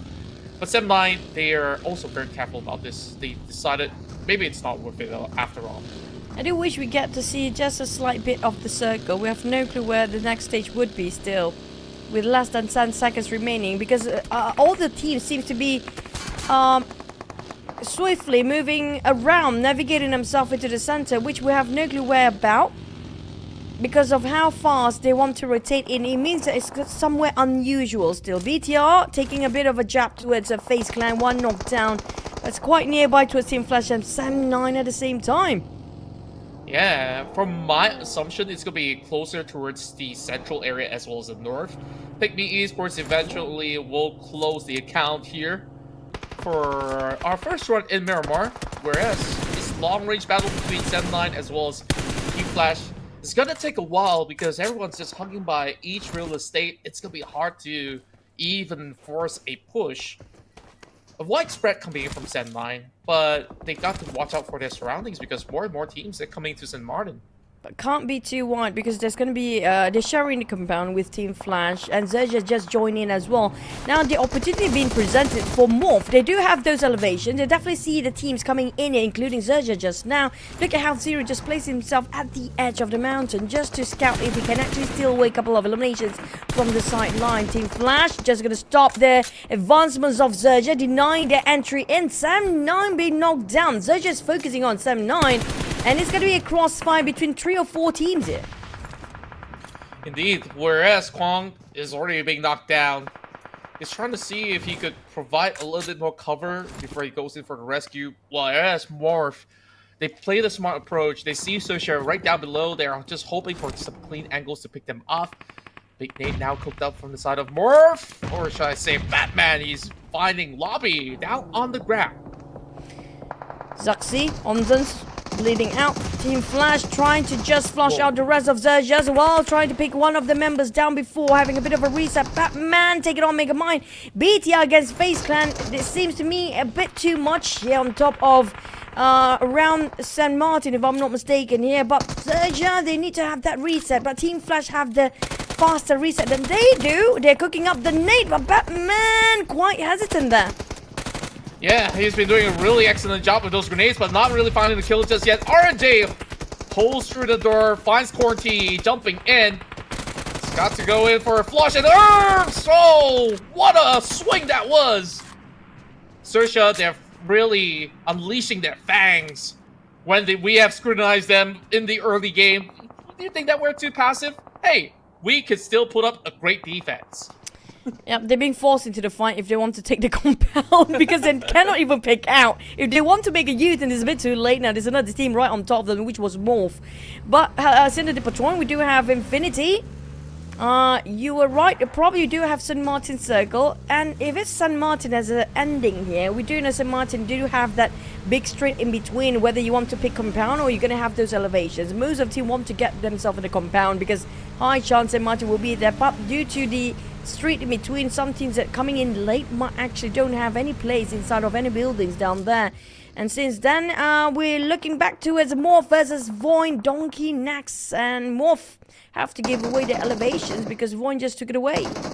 Yeah, and they just basically turn kills and dash for it, as one of their members have been picked up from afar. They're so spread thin that it really gives great leverage for the rest of VOIN Donkey to go in for the pickoff, and they're happy to just secure that point, reposition themselves over onto the further west side of the map.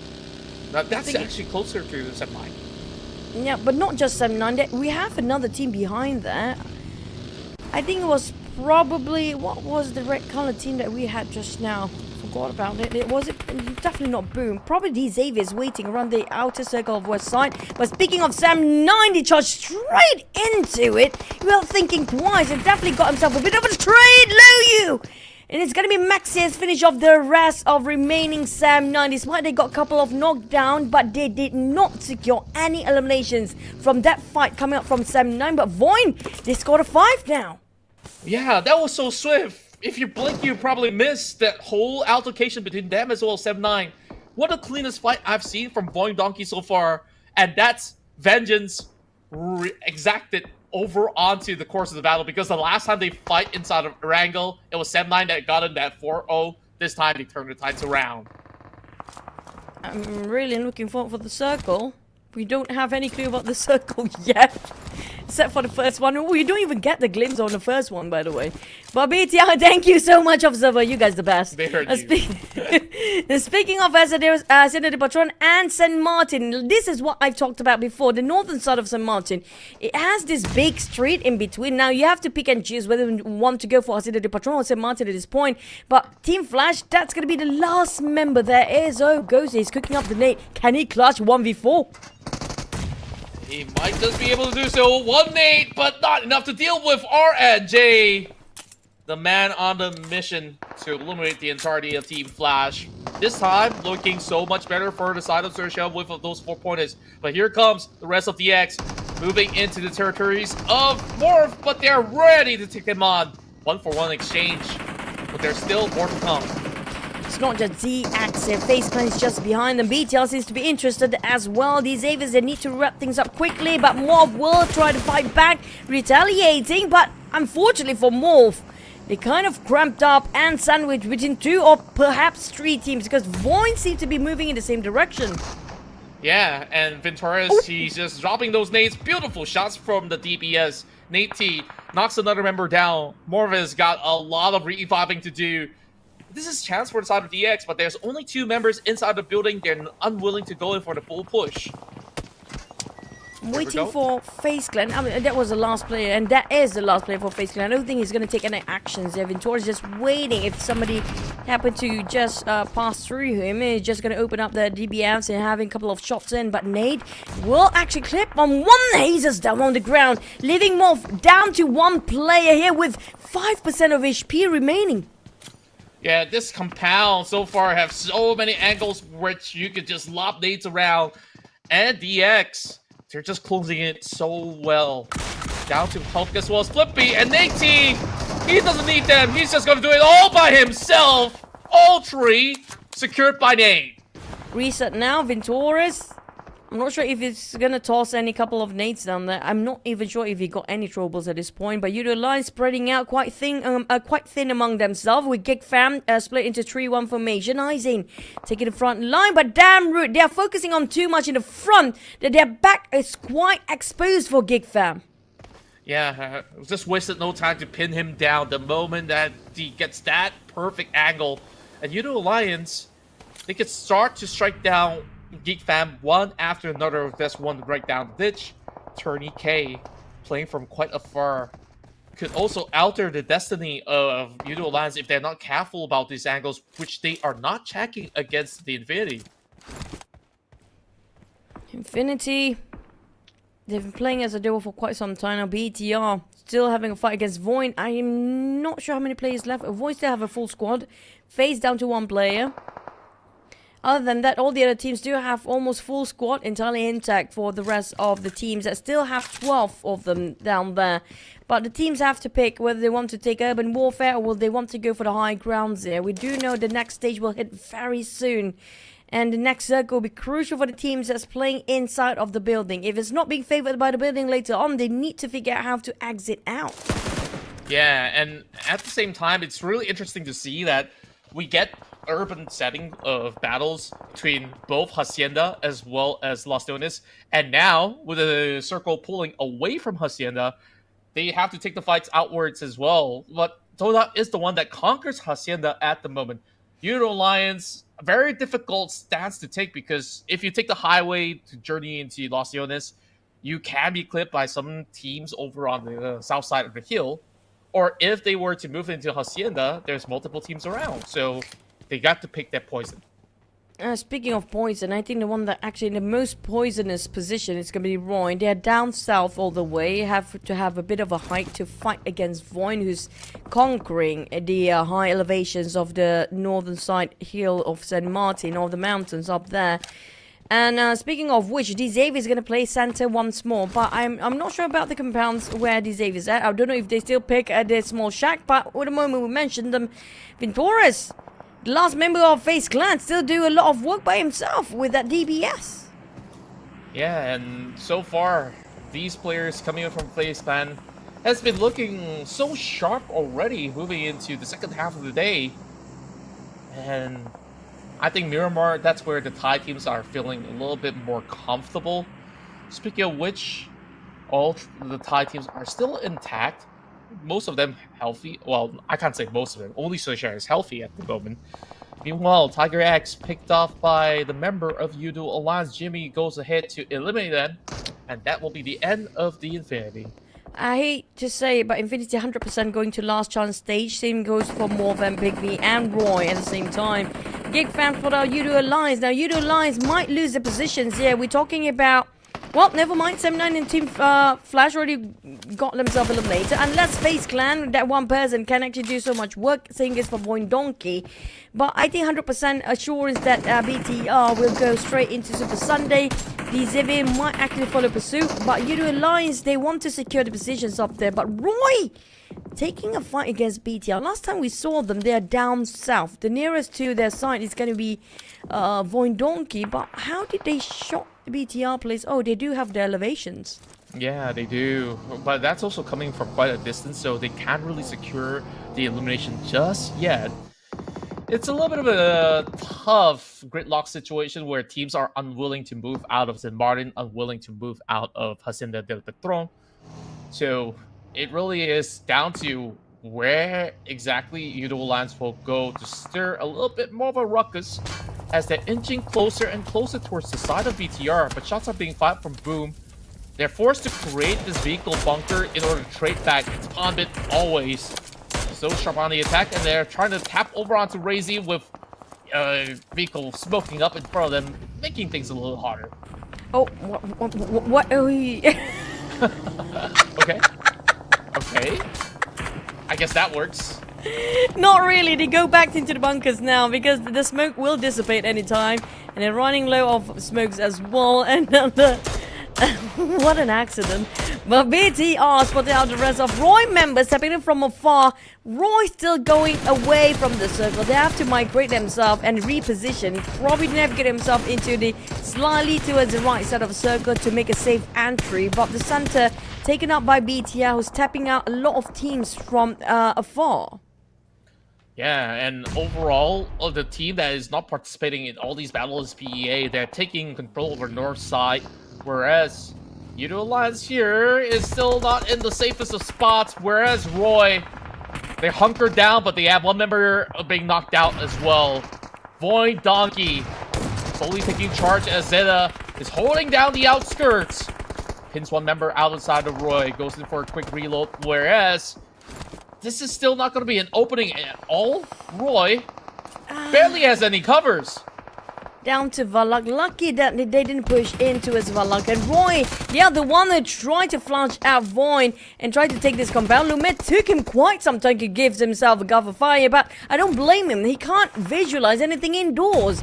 He can just see what's happening outside. Now, but they do need Lumet, but Lumet's just taking his own sweet time to heal himself back up in the blue zone, while his members is pretty much dying in there. It's going to be down to Rocky to just finish off Valak, and that's going to be another down. Where is Lumet?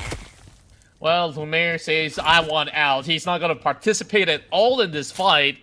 So that's just clean takedowns back to back for the side of VOIN Donkey.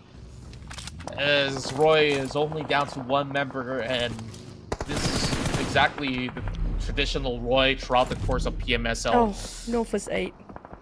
Ah, boy. He's Stage also 6. dealing with this. Band-aids won't work. Band-aids just won't work, bro. Band-aid won't work. And that's it. Well, he's being pressured by YOODO Alliance. I don't blame him. He's not coming in to help the rest of the teammate just now. He can't even pick out and can't even come down. But GEEK fam fighting against TODAK. It's going to be IQOO taking the front line, trying to shut them down entirely. Yeah, I kind of facepalmed a little too hard. Now I'm back here with a clean DBS shot coming from IQOO. That's going to be the rest of TODAK. Unable to score points inside this Miramar run that has been so difficult. Despite them holding on to Hasina for the longest time, now GEEK fam will have to deal with the rest of YOODO Alliance. As each Malaysian teams are just clashing upon each other. IQOO isn't going to be able to trade back. I don't really think so. YOODO Alliance has got the better angles. And worst case scenario, they are in the blue zone. Nobody can actually pick them up. And stage number 6, nobody wants to take any damage from the blue zone. It's clear execution by YOODO Alliance, Jimmy. And now they're gonna go in for the rush. Now, IQOO and Damroot on the other end of the compound they're taking. And Damroot will just waiting for the right time since one of his members, IQOO, also being knocked down here. What can Damroot do? He's just gonna play for survival. That's all he can do right now. He's got a crate for him. I mean, that's barely any cover, man. Like, he's already trying to trade back damage being done, though. Damroot, team captain, does a little bit more until they bow out. They do manage to secure 4 elimination points. The next one to go is gonna be VOIN Donkey. But with 8 eliminations, and we haven't seen any actions from Boom yet. The last time we saw them just quite early on trying to poke people and just get themselves 1 elimination, and I'm not sure how many eliminations they actually scored. Still 1, but BTR, they got themselves 3, YOODO Alliance 6. They are running and gunning at the same time, but XERXIA, the team that should be watching out for, because even though they got knocked down on 2 of their members, they're still trying to have a bit of reset, and they definitely aiming for those numbers up here by end of today. Definitely so. Now, Boom finally participates in looking for targets. Victorious has been surviving, but he's been a little bit more passive since he's all alone. Now, the most quietest of team has been PEA. And I have not really seen them pick up any points at all. They were just hoping to stay alive to tell a tale for the top 4 run. But IQOO, 1 versus 2 against XERXIA. Very tight angles for him to work with. Grenade now cooked up. He actually blasted himself, did he? No, he didn't. He's gonna go for a push. Wait, what is the ring around the rosy? He's kind of confused which is the front, which is the back, because somebody else is actually shooting him from behind just now. Possibly it was BTR. So that's why he's a bit confused where the shot's coming out from, because the 2 players coming from the front, but XERXIA's next gonna be under the target of YOODO Alliance. It's gonna be YOODO Alliance trying to pick that back up Oli over now. IQOO, I don't see anybody can actually save him for now. He's too far apart from the rest of the team. Yeah, such a difficult run it has been for the side of YOODO Alliance, as this is just gonna be an open field warfare. A pick over onto Frenzy. And that's gonna add 1 more to the banner of YOODO Alliance. Looking very strong as they move in with all 4s. Boom. They're stuck by the corner of the shack as they're being launched with attacks coming from PA as well. Ooh. PEA, despite it being quiet, their silence actually means something out there. Now they've spoken out loud. They're taking down one of the most gruesome team out there, which could be Boom. Despite this Miramar, surprising, Boom didn't actually progress as much as we hoped for. But for YOODO Alliance, taking the blue is not the best bet here. They're just being eliminated as well. But PEA, can they hold their grounds right in the center of the circle? They're trying their level best to do so. BTR backs against the wall. Ventoras now will have his location pretty much revealed, but he's just waiting until he is forced to make a move out of the containers.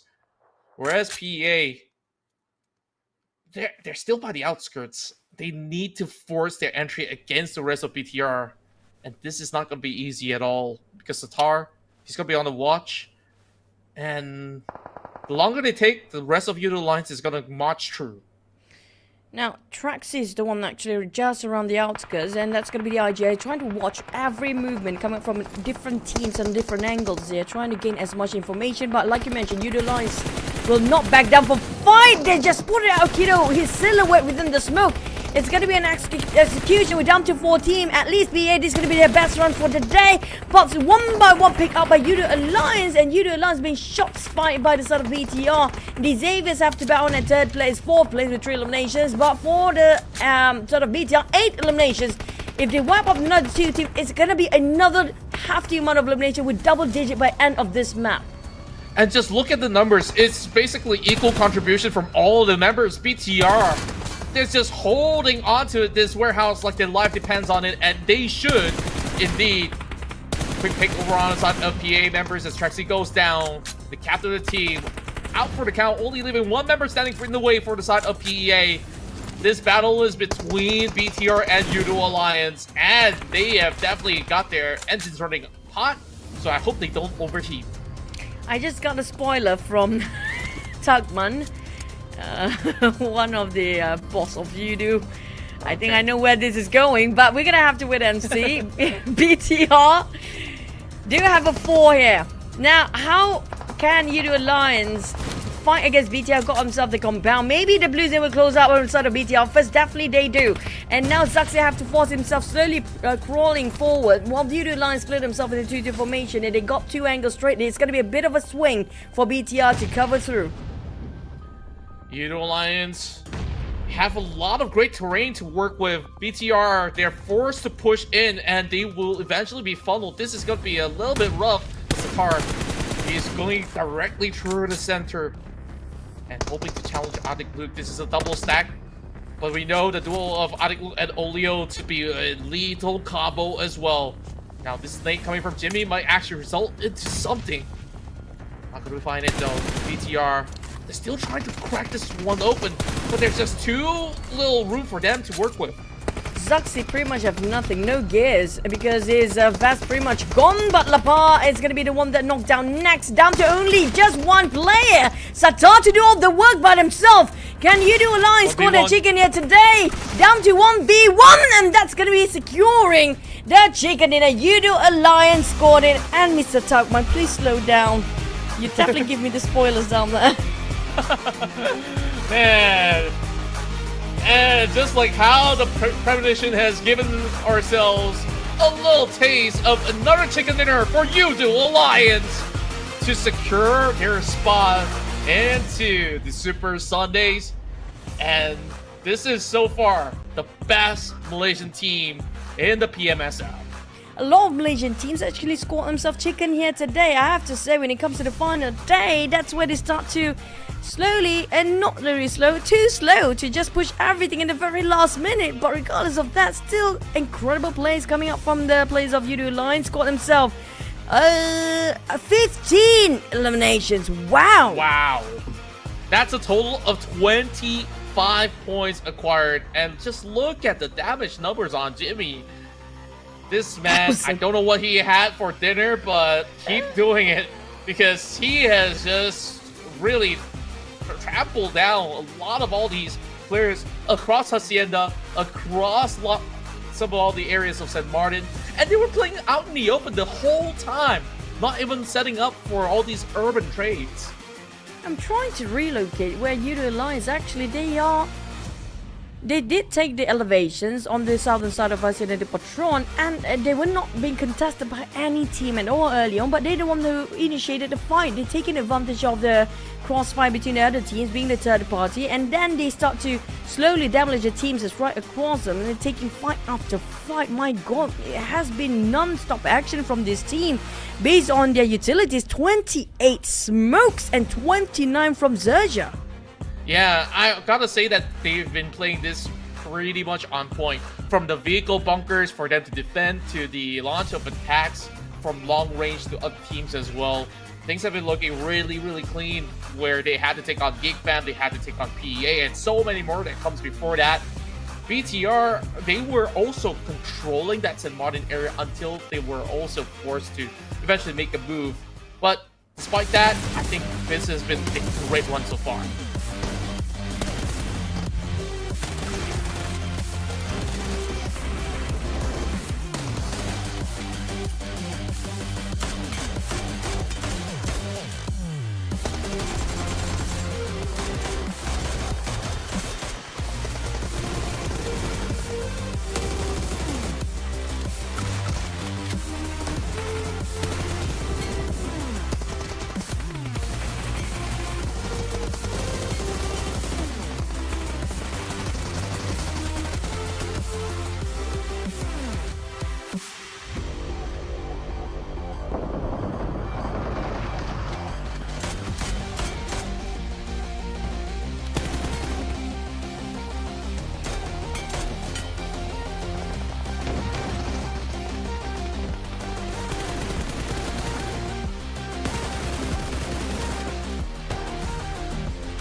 What a phenomenal run here coming up from YOODO Alliance, which also translate they were pushing up when it comes to overall ranking. That will be devastating for a lot of teams down there, will be pushed down, and boom, will this be the first time ever they're not going straight to Super Sunday and they have to go through last chance stage? Yeah, and it's just so rough for some of these guys out there, but YOODO Alliance, this is them when they are in form. They just know how to take over control despite the odds out there. And from what I've seen coming into this Miramar battle, at least majority of these teams have been participating in a lot of all these urban terrain trades, where some of them receiving the short end of the stick. That also includes Sem9 with a very early exit moving into this matchup. Not just Sem9, Team Flash, Roy, TODAK as well.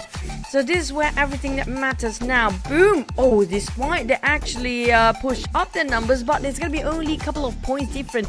IQOO happen to be at a tie with TODAK. Now the only difference is going to be TODAK do have double chickens in there. So the IQOO, if they want to catch up, this is the time. And Sem9 within reach still. I mean, when it comes to getting straight to Super Sunday, it's still going to be anybody's game here. Maybe up to FaZe Clan. Yeah, it is still within reach and possibly, but one match is all that there is to start to push certain teams down. But overall, some of the teams may have counted that this might just be over and done for, as they got to get themselves ready for the final hurdle for tomorrow. But as we compare damage numbers as well as kills, Lapar has gotten the most damage being done, but Jimmy has been absolutely efficient on that. 9 total eliminations with 1,132 damage being done has definitely brought the majority of the points back to YOODO Alliance. Yep, but for BTR, this is another high-end damage output. Now, despite they score themselves the chicken most eliminations out there, still score quite plenty. I assume there's going to be a lot of steals coming up from YOODO Alliance from that end. But the highest gunslingers for the top 4 we had was 3899. This is the second highest, or probably the third. It's still in the top 5 of the overall in the league stage. Yeah, and overall, this is definitely a consistent record coming in from the side of BTR. VOIN Donkey, they're also matching up with those damage numbers department, but just needing a little bit more cleaner execution to be able to pull a better run into this final run of Miramar. As I definitely do look forward to what form of changes these teams will be bringing to the table, because from the looks of it, some of the squads that didn't really score too much in this matchup really felt like they have got their stamina pretty much depleted. Meanwhile, I think like for BTR, it's just another day in the office. It's BTR. And when you have the twins to actually play together, that's where we get to see crazy amount of eliminations in one single map or one single round. But speaking of BTR, now despite they got one of the highest eliminations when it comes across our day 3 or week number 3 here, none of the Indonesian teams actually score any chicken yet. Yeah, this is to my surprise, but it really feels like today has been a target practice round for the guys from BTR. PUBG Esports have not really gotten the best out of today of sorts, but of course, certain rounds they've managed to still come up with some number of elimination points to book out at the very least. So whether or not can they pull off their usual great stints inside of this map is yet to be told, because that area of St. Martin, it's been so difficult. Even though across that Hacienda sector, Boom was actually playing very, very passively coming from the north side. They didn't want to participate, and even despite that, I don't really see trades actually favoring Boom as well. Boom, they tried to play it slightly later when we noticed that a lot of teams, when it comes, it's very different if you compare with the Wrangle. A Wrangle, most of the time, if you actually play in the center of a circle, you might actually score himself quite a lot of eliminations because you last long enough to be in the top 4. But when it comes to Miramar map, it's entirely a different strategy you have to approach towards this map, because a lot of teams that want to get into the center early, pretty much they couldn't hold the ground because of, one, it might be an open space, 2, it will be a street in the center, and thirdly, the elevations. If you don't have the elevations, despite it's not in the center, it's actually play a bit later will be beneficial, like the case just now. Yeah, I guess that certain approaches like this does work towards a certain extent, where they just really have to limit test it from time to time. But for what it's worth, I guess that we didn't really see too much of a shabby showing coming in from certain squads overall. I think like one of the unluckiest team out of the plenty has got to be MORPH, because the place that they booked was looking really good in South St. Martin, and then you got the rest of XERXIA and then all the other teams that are really putting all these pressure upon them. It really looks so daunting for them to have really hold on into any for a lead, and to me, that's one Indonesian team that I want to see step up. I thought another Indonesian team I was looking forward for their performance here, which was gonna be which supposed to be PIGMY, but I don't know what happened to PIGMY. They just dropped their momentum in every single week. Week 1 was sort of lucky for their first chicken dinner. They actually scored one of the first few chicken dinners in day number 1 as well, but when it comes to week number 2, they start to drop their performance, and it just seems to be lackluster when it comes to week number 3. The same goes for the side of Boom, but Boom, well, they're probably still going to go into Super Sunday still. I'm not surprised for them, but this is not their best performance yet, because we always had Boom in every single week 100 over points by the end of the day. Now they barely touch into the 80s or 90s at this point. And speaking of which, we do have these Avies and BTR kind of confirmed to the Super, I think pretty much confirmed to the Super Sunday. Yeah, I guess that once you pointed it out, maybe for teams like Boom or Team Xavier, which they've pretty much qualified already, they can take a back seat. They don't really have to really put all their energy and resources into what's its worth right now because they already got the objective done. Qualify into the Super Sunday. Now, final game here for our Friday night. Thank you guys for joining us here in the PUBG Mobile Super League Southeast Asia, as we're looking to wrap this one up with a great game to be played out by the finest of the SEA teams. And boom, they definitely have been able to at least show us what they are capable of, though today may not have been their best day so far.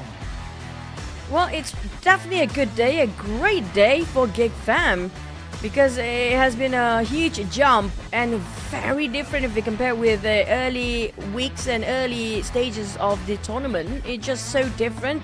The SEM9 is still consistently getting themselves high up there, same goes for YOODO Alliance, so I don't think there's a problem for these two teams. Not at all, as we will see how some of all the other teams that are hoping to qualify adapt to the tempo, adapt to the pace, and adapt to the course of what Miramar has to offer this time as we move our way into the final round.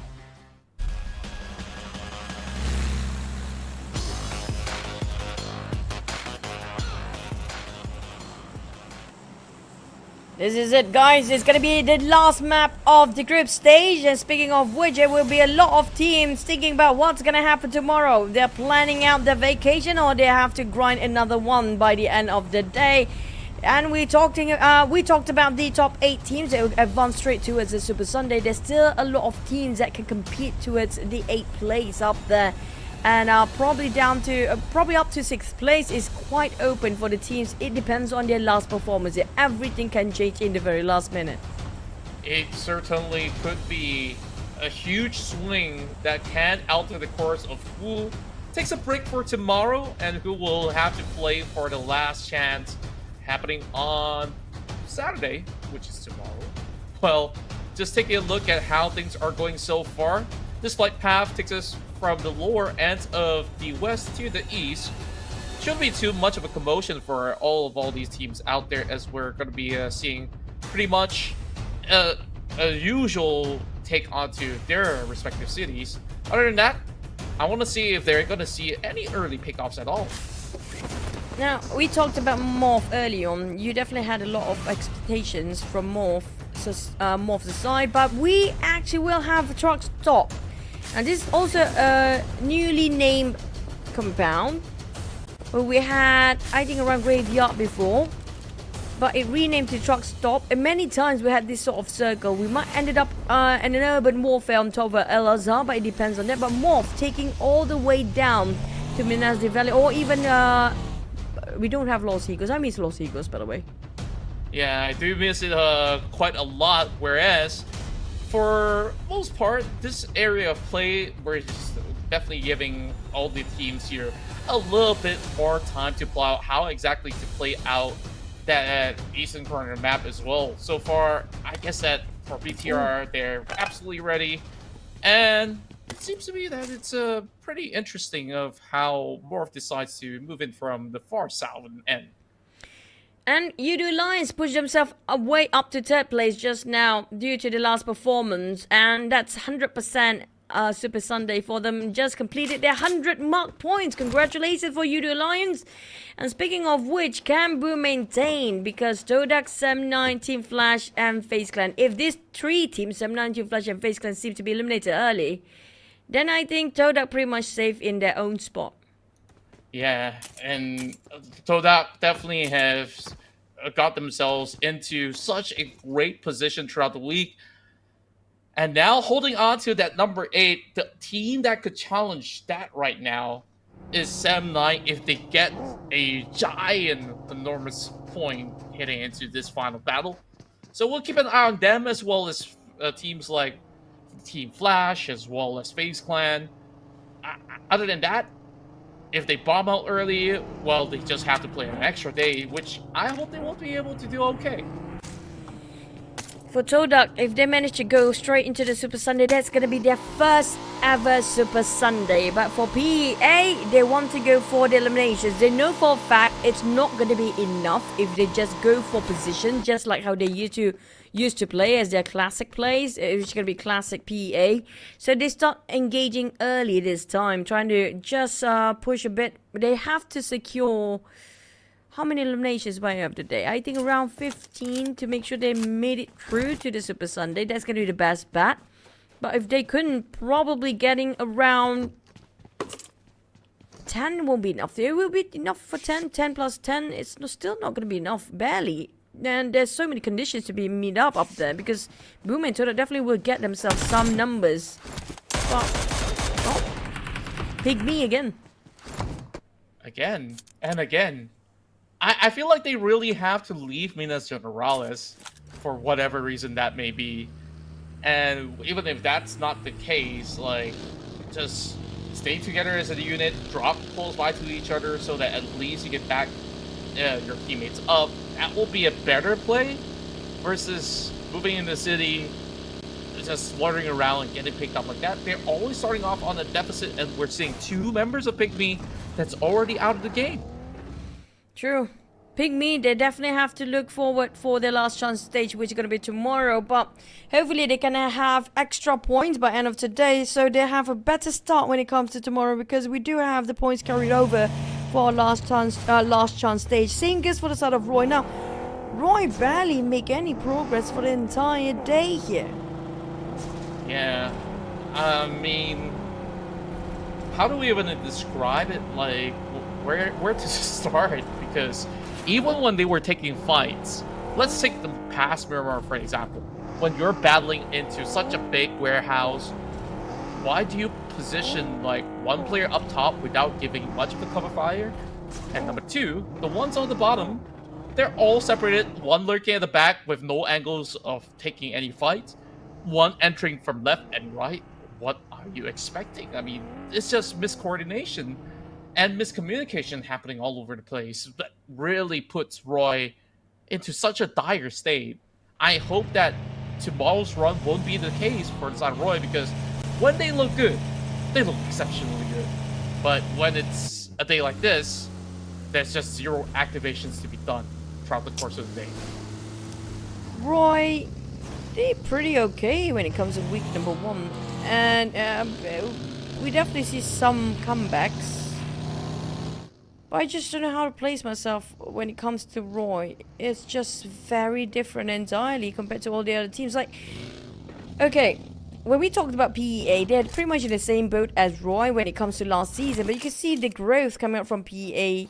Even NKT, these are rookie teams into this season's PMSL. We're talking about 2024, including the spring split. They definitely had some improvement, you know, somewhat, but Roy is just stagnant. Yeah, that's to my surprise, because the last time when they were around, I've managed to meet up with the players very early in the year when they came to Malaysia for a mini tournament of sorts, and you know, they even have a veteran like Lewis to be coaching them and stuff like that, and that really makes me miss Lewis so much more. Remember his days back in Fox Gaming?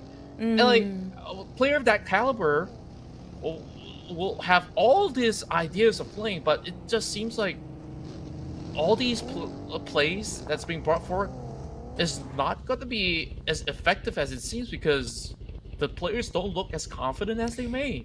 But we do have Lewis in the players lineup. I don't know if he will play when it comes to last chance stage if he needed to. I mean, like, they definitely need someone with leadership, with experience, because we do know Lewis, well, he is one of the most veterans players out there, if you compare it with Xavier.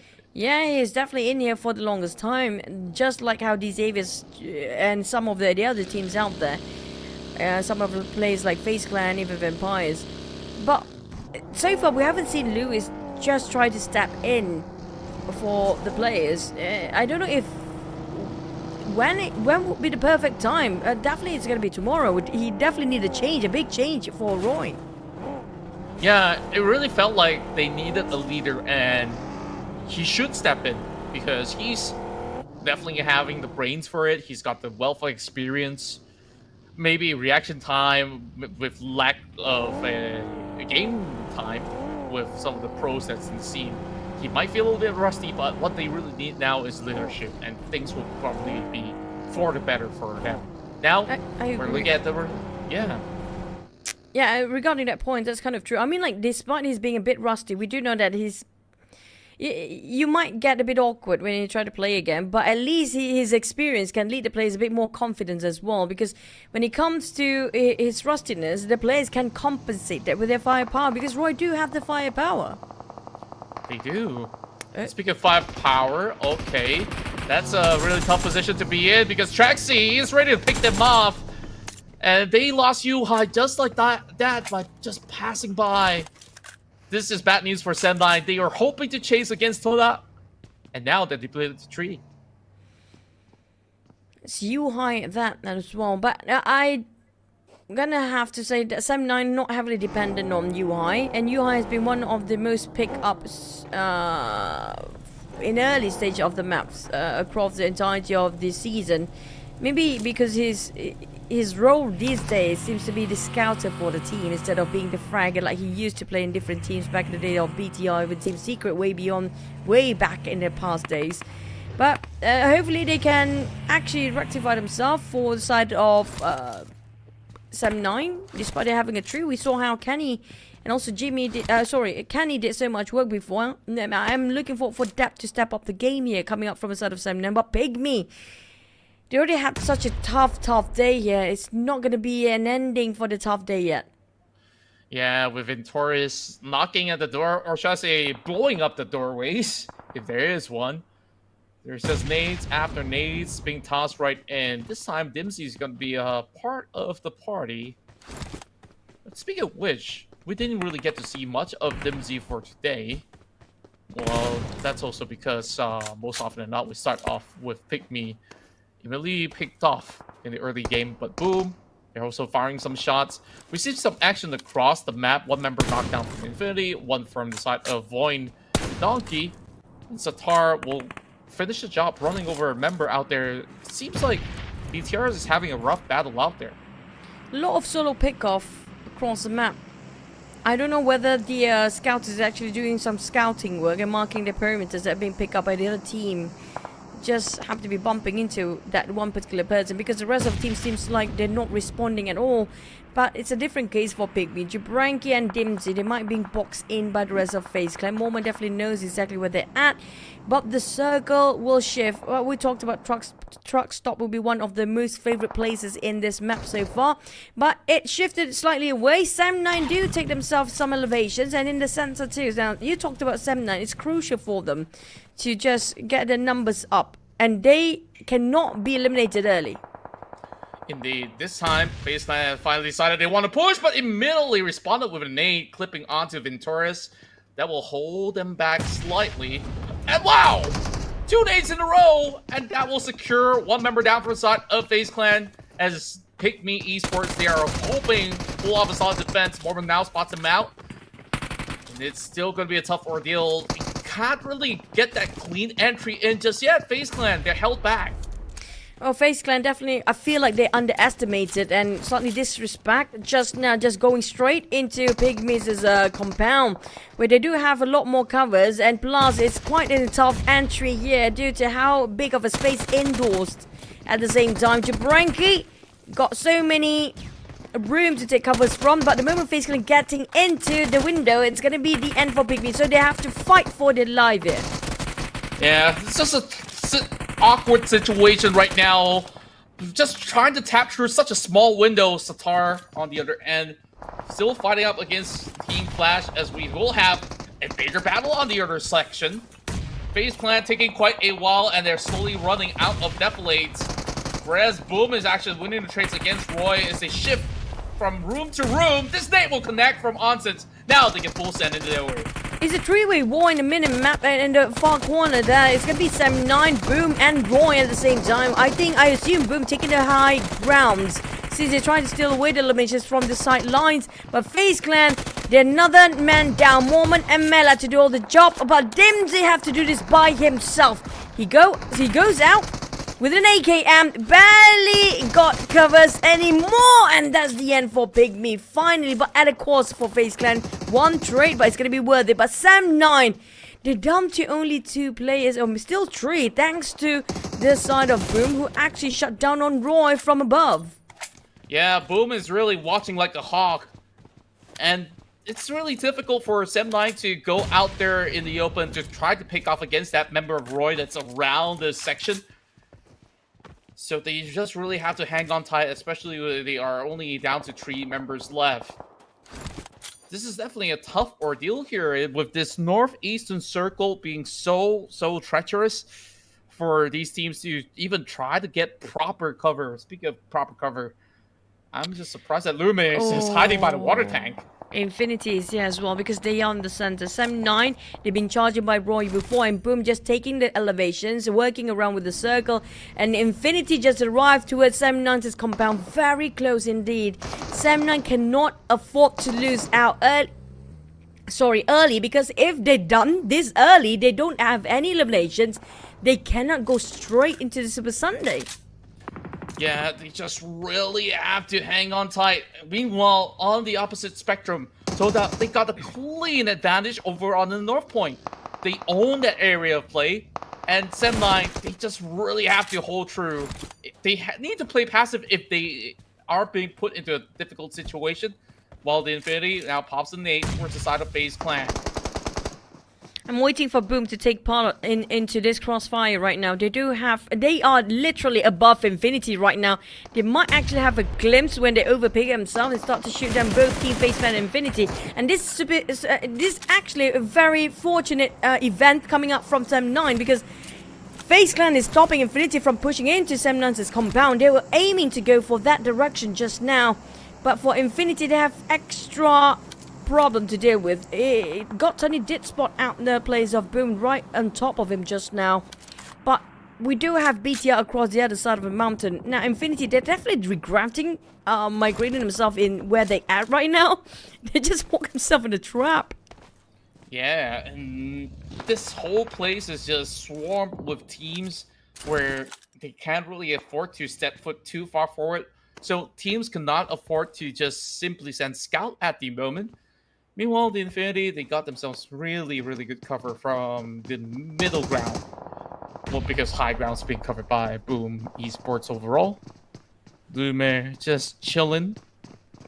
So, it's just gonna take a while. I mean, all this mid-range to long-range shots, even if they do connect, it will always be a reset that will just bring them back up. So it's just a battle of attrition who really has the resources to run those late game rounds. Meanwhile, TODAK's looking to add 1 more point to their tally. YOODO and Lions, well, they don't have to be that worried, because despite they lost a couple of members and been knocked down by GEEK Fam, still fight back against 3 of GEEK Fam that's still remaining. On the side of YOODO, it's going to be 3v3, but Boom definitely interested in taking the fight as well. They're aiming for those kill steals or third party into YOODO Alliance versus GEEK Fam here. They do have a glimpse of it, but there will be a couple of contenders, couple of structures in between will block their view from looking at straight into GEEK Fam's position. But Olio, it's hitting on Audrey, and here comes on the look, and the rest of YOODO Alliance slowly pushing up. What a nade coming in from Adik Luke, and this is where they will just retain this position. But Razy's on the far end. Speaking of Razy, he's being tagged by Lapar. Where exactly is BTR shooting from? And the other side of the mountain, if I'm not mistaken. They are sharing the same elevations when it comes to height. So a Boom will be spotted out by BTR. But the distance between them making it difficult for BTR to just execute and translate Razy to 1 point. But YOODO Alliance, they are challenging Boom straight in the face. But BTR shot them from across the other side. And Circle will shift at the same time. Speaking of timing, this is the worst timing for the Circle to shift. But the teams and players, Boom, on the other hand, losing so many men in an instant. Yeah, and just look at the crowd on the south side. Every team is just fighting for all these compounds. Big Nate now locked in. Yummy almost got the best out of YOODO Alliance. And Boom is already stacked up to 5. And that will just crush the hopes and dreams of YOODO Alliance. But nevertheless, when you take a look at YOODO Alliance, they have already secured 103 points. absolutely qualified for the Super Sunday round. Now, boom, they want to solidify their Super Sunday slot. There's going to be 5 by Pombit alone out of 6 eliminations. 1 by Yummy May. Pombit being eliminated. He's trying to take as much as he can before he went down just now. But Zerja's also the other team that has been quiet for quite some time. Spotted out GEEK Fam, who's busy fighting against BTR across the other side, and Boom to deal with at the same time. And we talked about YOODO Alliance across that side of the corner as well. So Zerja, they're taking this very slow, but they have to be extra careful. There's another team right on their right side. Yeah, this whole section of play is such a difficult task for them to just look for those clean openings to secure those numbers. Sonics, despite being knocked, still going to take a while. And the longer they wait, BTR, well, it might just be cleaned out there by the side of Boom. Yummy, playing very, very cautiously. He knows that Zuxi's watching this corner of the container. And he does have those grenades to prime in. Feels like he will drop a big one on top of Yummy May. Got the angles there, there you go. But kind of difficult, but here comes Lapa. Straight in the face, man. Straight in the face, forcing Yummy May out. And that's going to be left right center. But they do have a bit of trade. But unfortunately, Boom couldn't last long enough, leaving with only 1 member left. I don't know where that one last member is, quite in the center too. He's going to play for survival game. But GEEK Fam, they're very close against BTR. It's going to be 3 teams might bump into each other in a very few moments. And we do have Infinity across the other side, but Infinity a bit busy with something else. Zerja's, BTR, and GEEK Fam. Yeah, GEEK Fam somehow is lurking around the corner, damn root magic to go in to restock from the boxes of YOODO Alliance. BTR, so far, have not stopped on their rampaging run, and we might even see BTR top of this Group A versus B fixture here in this group stage, because they're still alive and kicking. 5 elimination points. If they have just about 10 more, they could easily overtake YOODO Alliance. So far, for the side of XERXIA, they're on that far south, being corded up, and there's no way to go for Megamind. Need to get out from that car. The moment they reposition themselves is a clear view for MORPH. They need to stay back in the crate, but unfortunately, GEEK Fam, that's going to be the score. They're starting off tomorrow for the last chance stage, but we do have the circle to pop for the next one. If it favors TODAK, it kind of do, but right now the southern side is just too much, too crowded for teams to take all the same place for themselves. There's not going to be enough place for all teams. Yeah, the south side is just packed with all these players, and BTR, they're hoping to reap whatever they can just sow. Grenades now primed in, looking for Megamind. Zuxi, he's got the perfect vision on these heals, but these creases are not allowing him to shoot through members of the side of XERXIA as they are playing through the spine of that. Big nade dropped in as they drive towards the nade. Satar holding by the edges there. They dropped in the Molotov, trying to unfold what's about to happen here. Big nade coming from Zuxi from the top. And now BTR is cornering the rest of XERXIA. Oh, Megamind Blue Zone hitting him as well. Here comes Lapa finishing off, and it's going to be a done deal, but down to only RNG and Lobby X. And Genforce trying to give them some pressure. That's going to be boxing out. Lapa's just doing all the cleaning up from behind. Well, XERXIA were forced to actually fight back. They finally got one RNG and style. No way! Wow! No way! They eliminated BTR! That was a fight that was absolutely winnable for BTR. They botched it, they full sent it, and it's RNJ. Not only did he dodge the vehicle, he just snaps 180. He gets the trade done, and now the Thai team looks to push as far as they can, but there's still 12 more teams remaining. Oh, choo-choo. What a swing, man. That was a big swing! But this one will continue another clutch against PEA. He did it before 1v3, but can he hold 2 different angles? Here comes the jump shot, and it's gonna be YOODO. Finish off Conti. Couldn't actually do the same clutch, but we do have another team, TODAK versus MORPH. Now, TODAK, they need all the points they can get to solidify the position because 7-9 is still alive. Sem9, they've been playing very defensively, and this time it is the push coming from MORPH that overwhelms the rest of TODAK, but Cleon is holding them down. But the flanks coming in, Flippy from the top end of the hill. Cleon, can he deal with him? Yes, he will with the help of Lings. And now, shots from the back, connects. Hazel, hoping to look for another one, and he brings it down low. TODAK is still alive. Reset now because we do have the Xaviers on the way to the side of TODAK. They don't have that much time anymore. Time's ticking, and he's still got a lot of things to do for Lynx. 2 members to pick up, and here comes the Xaviers. They're just gonna leave Iftar bleeding out from the outside. Oh, sorry, Iftar, we're gonna close the door. We just pretend we didn't see you bleeding out there. No way to save you, man. But XERXIA will be the one that biting anybody else from the back, but unfortunately lost another man, leaving only RNJ, who clutched just now. Oh, that was an interesting situation. Like, they know somebody's coming, immediately shuts the door, like, the door's not gonna hold true. It's either you pick somebody up or at least carry them into safety. No time for that. No time for that, bro. Yeah, every man for himself, but here goes FaZe Clan versus Infinity, the classic Thai matchup between the top Thai teams. Mel is gonna go in for deep repositioning. And I think that eventually Sem9 could just move in from that area because they have to reposition either ways.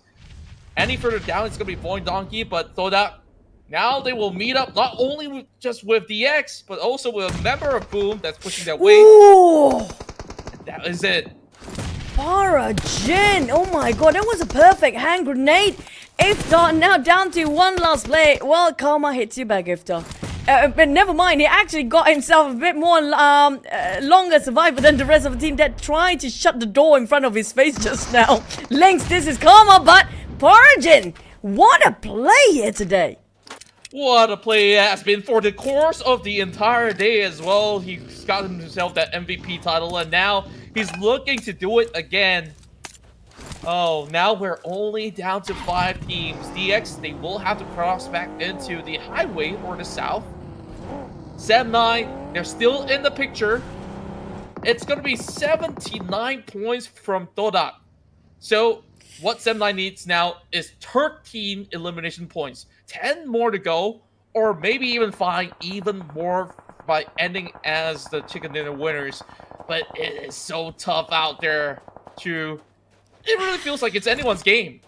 Still doable. You just need to keep the boat afloat. That's it. For Sem9, it's all about survival game, and then probably when it comes to top 2 or top 3, they can actually show their faces. But the problem is they don't know where the circle will land for the next one.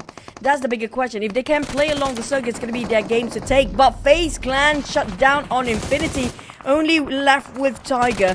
But Low, you open fire. We talked about them should be quiet, but it's going to be the contrast that they won't actually do. They're contradicting what we expect them to be, but they can shut down on FaZe. Oh, yeah. Okay.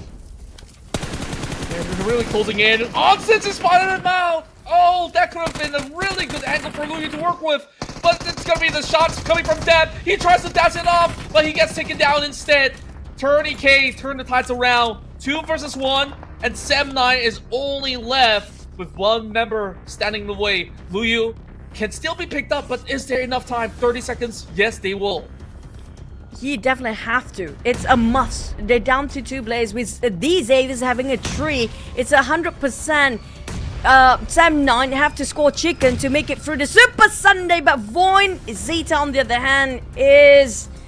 The bunkers won't hold as long, despite he got himself the center, but it's just too low for the ground for him. And look at how the toss of these Aves easily shuts him down. That's it. That's a done deal. These Xavier scores another. But back to it, Sem9. Can they come back? They managed to reset, though. Yeah, and now, even if they do, they have to deal with the rest of the X. Parajin is on an impeccable form. Now, the rest of the Infinity, they're just waiting for the dust to settle. They are taking the high ground as an advantage.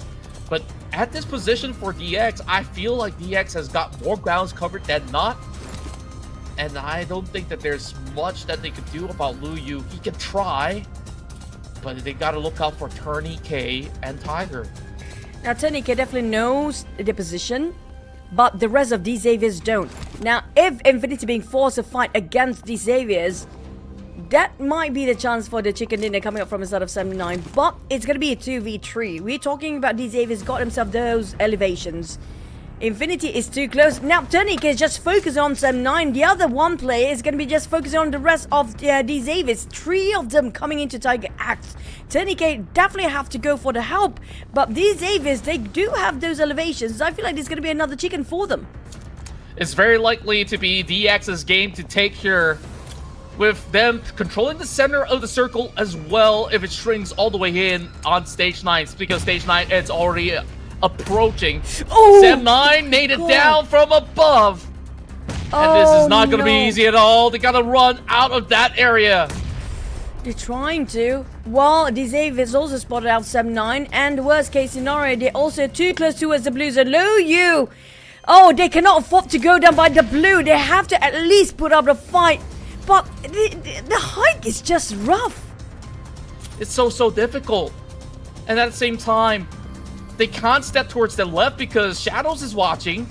And here comes the nade onto Turney. This is going to be a goal sign for the side of Kenny S to push through because he's trying to avoid those grenades. And Turney K, will he actually go for a jump shot? Oh, this could be a point for Sem9. And yes, it will be. Oh, but can they it's push so through? slippery. It's so slippery. It feels impossible for them to hike up indefinitely. But Tiger X is just going to keep it low. Shadow's just next to him. They can change the tide here. And it will be... Oh, Shadow's built out. Infinity Turney K being finished off down to Tiger X. It's going to be Tiger X going down for Sem9. Down to 1 player. These Xaviers, they were trying to secure the chicken. It's down too low to make the work. But it's possible these Xaviers scores another chicken. But where do Sem9 lie? Will it be enough or not? We'll have to look at the standings right after this, but this is going to be another dominating performance coming from the Savior. Their second chicken dinner of this Friday run in the PMSL, as they will advance to your Sunday's Super Sunday. There's only one more Sunday left. And the next Sunday is going to be Grand Finals. I was trying to recover. It's gonna be. I'm sorry, I wouldn't let you do that, just because I can. But speaking of which, Xaviers, what a day here when it comes to day. First maps are not close enough. Got second runner-up or second place, and then they score almost a chicken once more. They actually botched the first 2 chickens, and the biggest botch was actually the first wrangle. But after that, they secured the 3rd time's a charm, and then it keeps on going for the X, just dropping 1 map, which was the previous Mirama. They didn't score so well, but this time they're coming back again. Yeah, to me, this is the most consistent team that we've seen so far throughout the course of this group. And Shadows was doing a lot of damage, sure, but I think that Paragon has been so on point with those grenades this round. And even on those previous rounds, they've been looking so great overall. So the Savior, they have got this full roster running on pretty much high gear the whole course of the day. And also they have to thank Paragon. Paragon actually clutched one scenario where they almost got obliterated by a different team just now, early on. You remember that one, right? If he actually did not clutch that one, it's going to be a different team entirely sitting on the chicken dinner when it comes to the last match here of the day. But regardless of that, we're going to watch the highlight for a bit and start calculating will it be enough for Sem9 or not.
And of course, that concludes all of the matches for today as the Saber wraps up the final map with that perfect 20-pointer run. And Sem9, they've gotten 11 points. But does that add perfectly to the tally to push TODAK down? Because TODAK in this round itself has gotten 7 elimination points. So we'll definitely have to calculate on that. Meanwhile, Infinity, PUBGM Esports, and BTR, they got that perfect 8 for them to add onto the block. For some of them, the run into qualifying for Super Sunday is kind of done and dusted. But for those that have qualified, congratulations. Definitely Sem9 did not qualify, but I wouldn't worry so much for them because they're going to have a good start when it comes to the last chance stage. That's going to be the first, not really the first time. They got himself a previous one's Super Sun last chance stage as well. But Roy, unfortunately, I think they completely gave up at this point. But congratulations to the top 8, TODAK. Congratulations to TODAK. It's going to be their first ever Super Sunday. Yes, and finally, TODAK will get to score some points in order to see if they have any chance at all to move into the grand finals. Let's see what happens on Sunday later on, but for those that are from 9th position all the way down to the bottom, tomorrow is the day to fight for another final 8 slots. I wouldn't worry for the teams that actually plays themselves 9 to 12 plays because they definitely will have a great start. But coming up from the second page down to probably PIGMY and Roy. Now this is going to be the 2 teams that never touched Super Sunday before. Except for PIGMY, of course. And Roy never have a taste of Super Sunday yet. Yeah, this is definitely going to be a difficult run for them, but these are your teams that will be moving directly to our Sunday run. Of course, congratulations to Alter Ego, the Savior, YOODO Alliance, TALON Esports, BIGETRON Red Villains, Vampire Esports, Boom, and last but definitely not least, TODAK from Malaysia. The Xaviers might be joined by Team Flash based on the overall, but this is going to be the last chance teams that will participate in tomorrow's match, which we do have a huge number starting off for Sem9, despite they're just 3 points away from getting into the last the Super Sunday straight away, but they have to grind another day here. But at least they wouldn't have to worry too much because of the points they actually gained by end of today. But the other teams on the other hand have to work a lot, but we're done for the maps for today. We're going to toss it back to our lovely host, Miss Bo.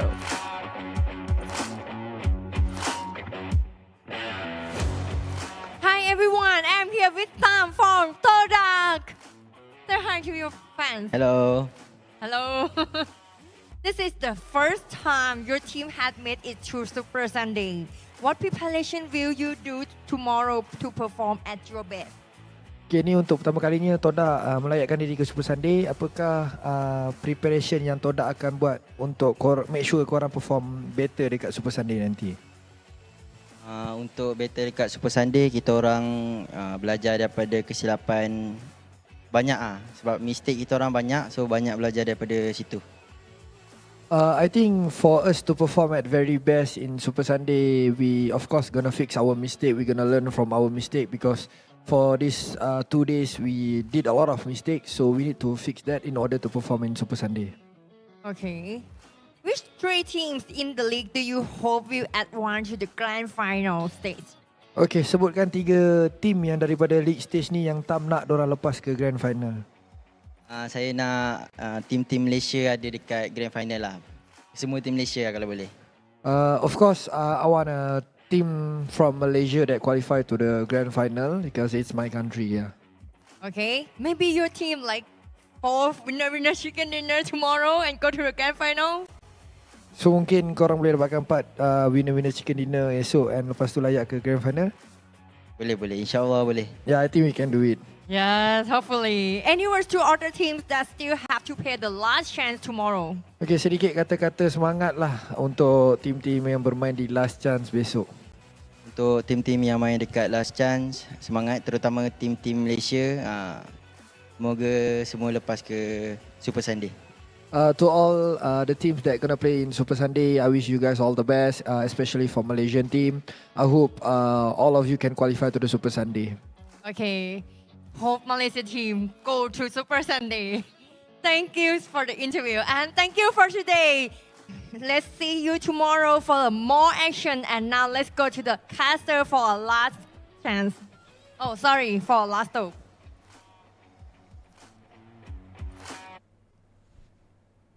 Thank you very much, Vo. And of course, that was TODAK on their first entry to our Super Sunday. Congratulations to them. We heard it from Tam. He wants to see all the rest of the Malaysian team step up. So good luck to them for tomorrow's run and the last chance qualifications. And of course, Choo, it's been a wild ride. I think tomorrow is going to be a really difficult day because when we look at the points tally, a lot of teams in the middle of the pack, they are very close to each other. I wouldn't worry too much about the teams that might actually get into Super Sunday. I feel more... I don't know how to feel about these teams right now. YOODO O2, GEEK Fam, Roy, Cree VIP, and Team Secret never have a touch of Super Sunday yet. The rest of them at least have once or twice in the Super Sunday before. And speaking of which, we did mention early on, VOIN Donkey, pretty much at the brink of it because they only got themselves once in week number 1. They didn't actually get into the last Super Sunday, and this is going to be their final chance to get into the Super Sunday. Just move up from the 16th place because it's going to be the Super Sunday points that will determine the place whether they get into the grand finals or not. That's right. And of course, with that said, then we would like to thank all of you guys who have been joining us for the entire course of run. So we'll welcome you to the weekend as well. Same time, same place, as we will see you guys again. This is Contra here alongside with Choo, as I will like to thank you guys once more. Choo, any last words before we wrap up? Just wave it. Just wave it and it's done. Bye. Good night.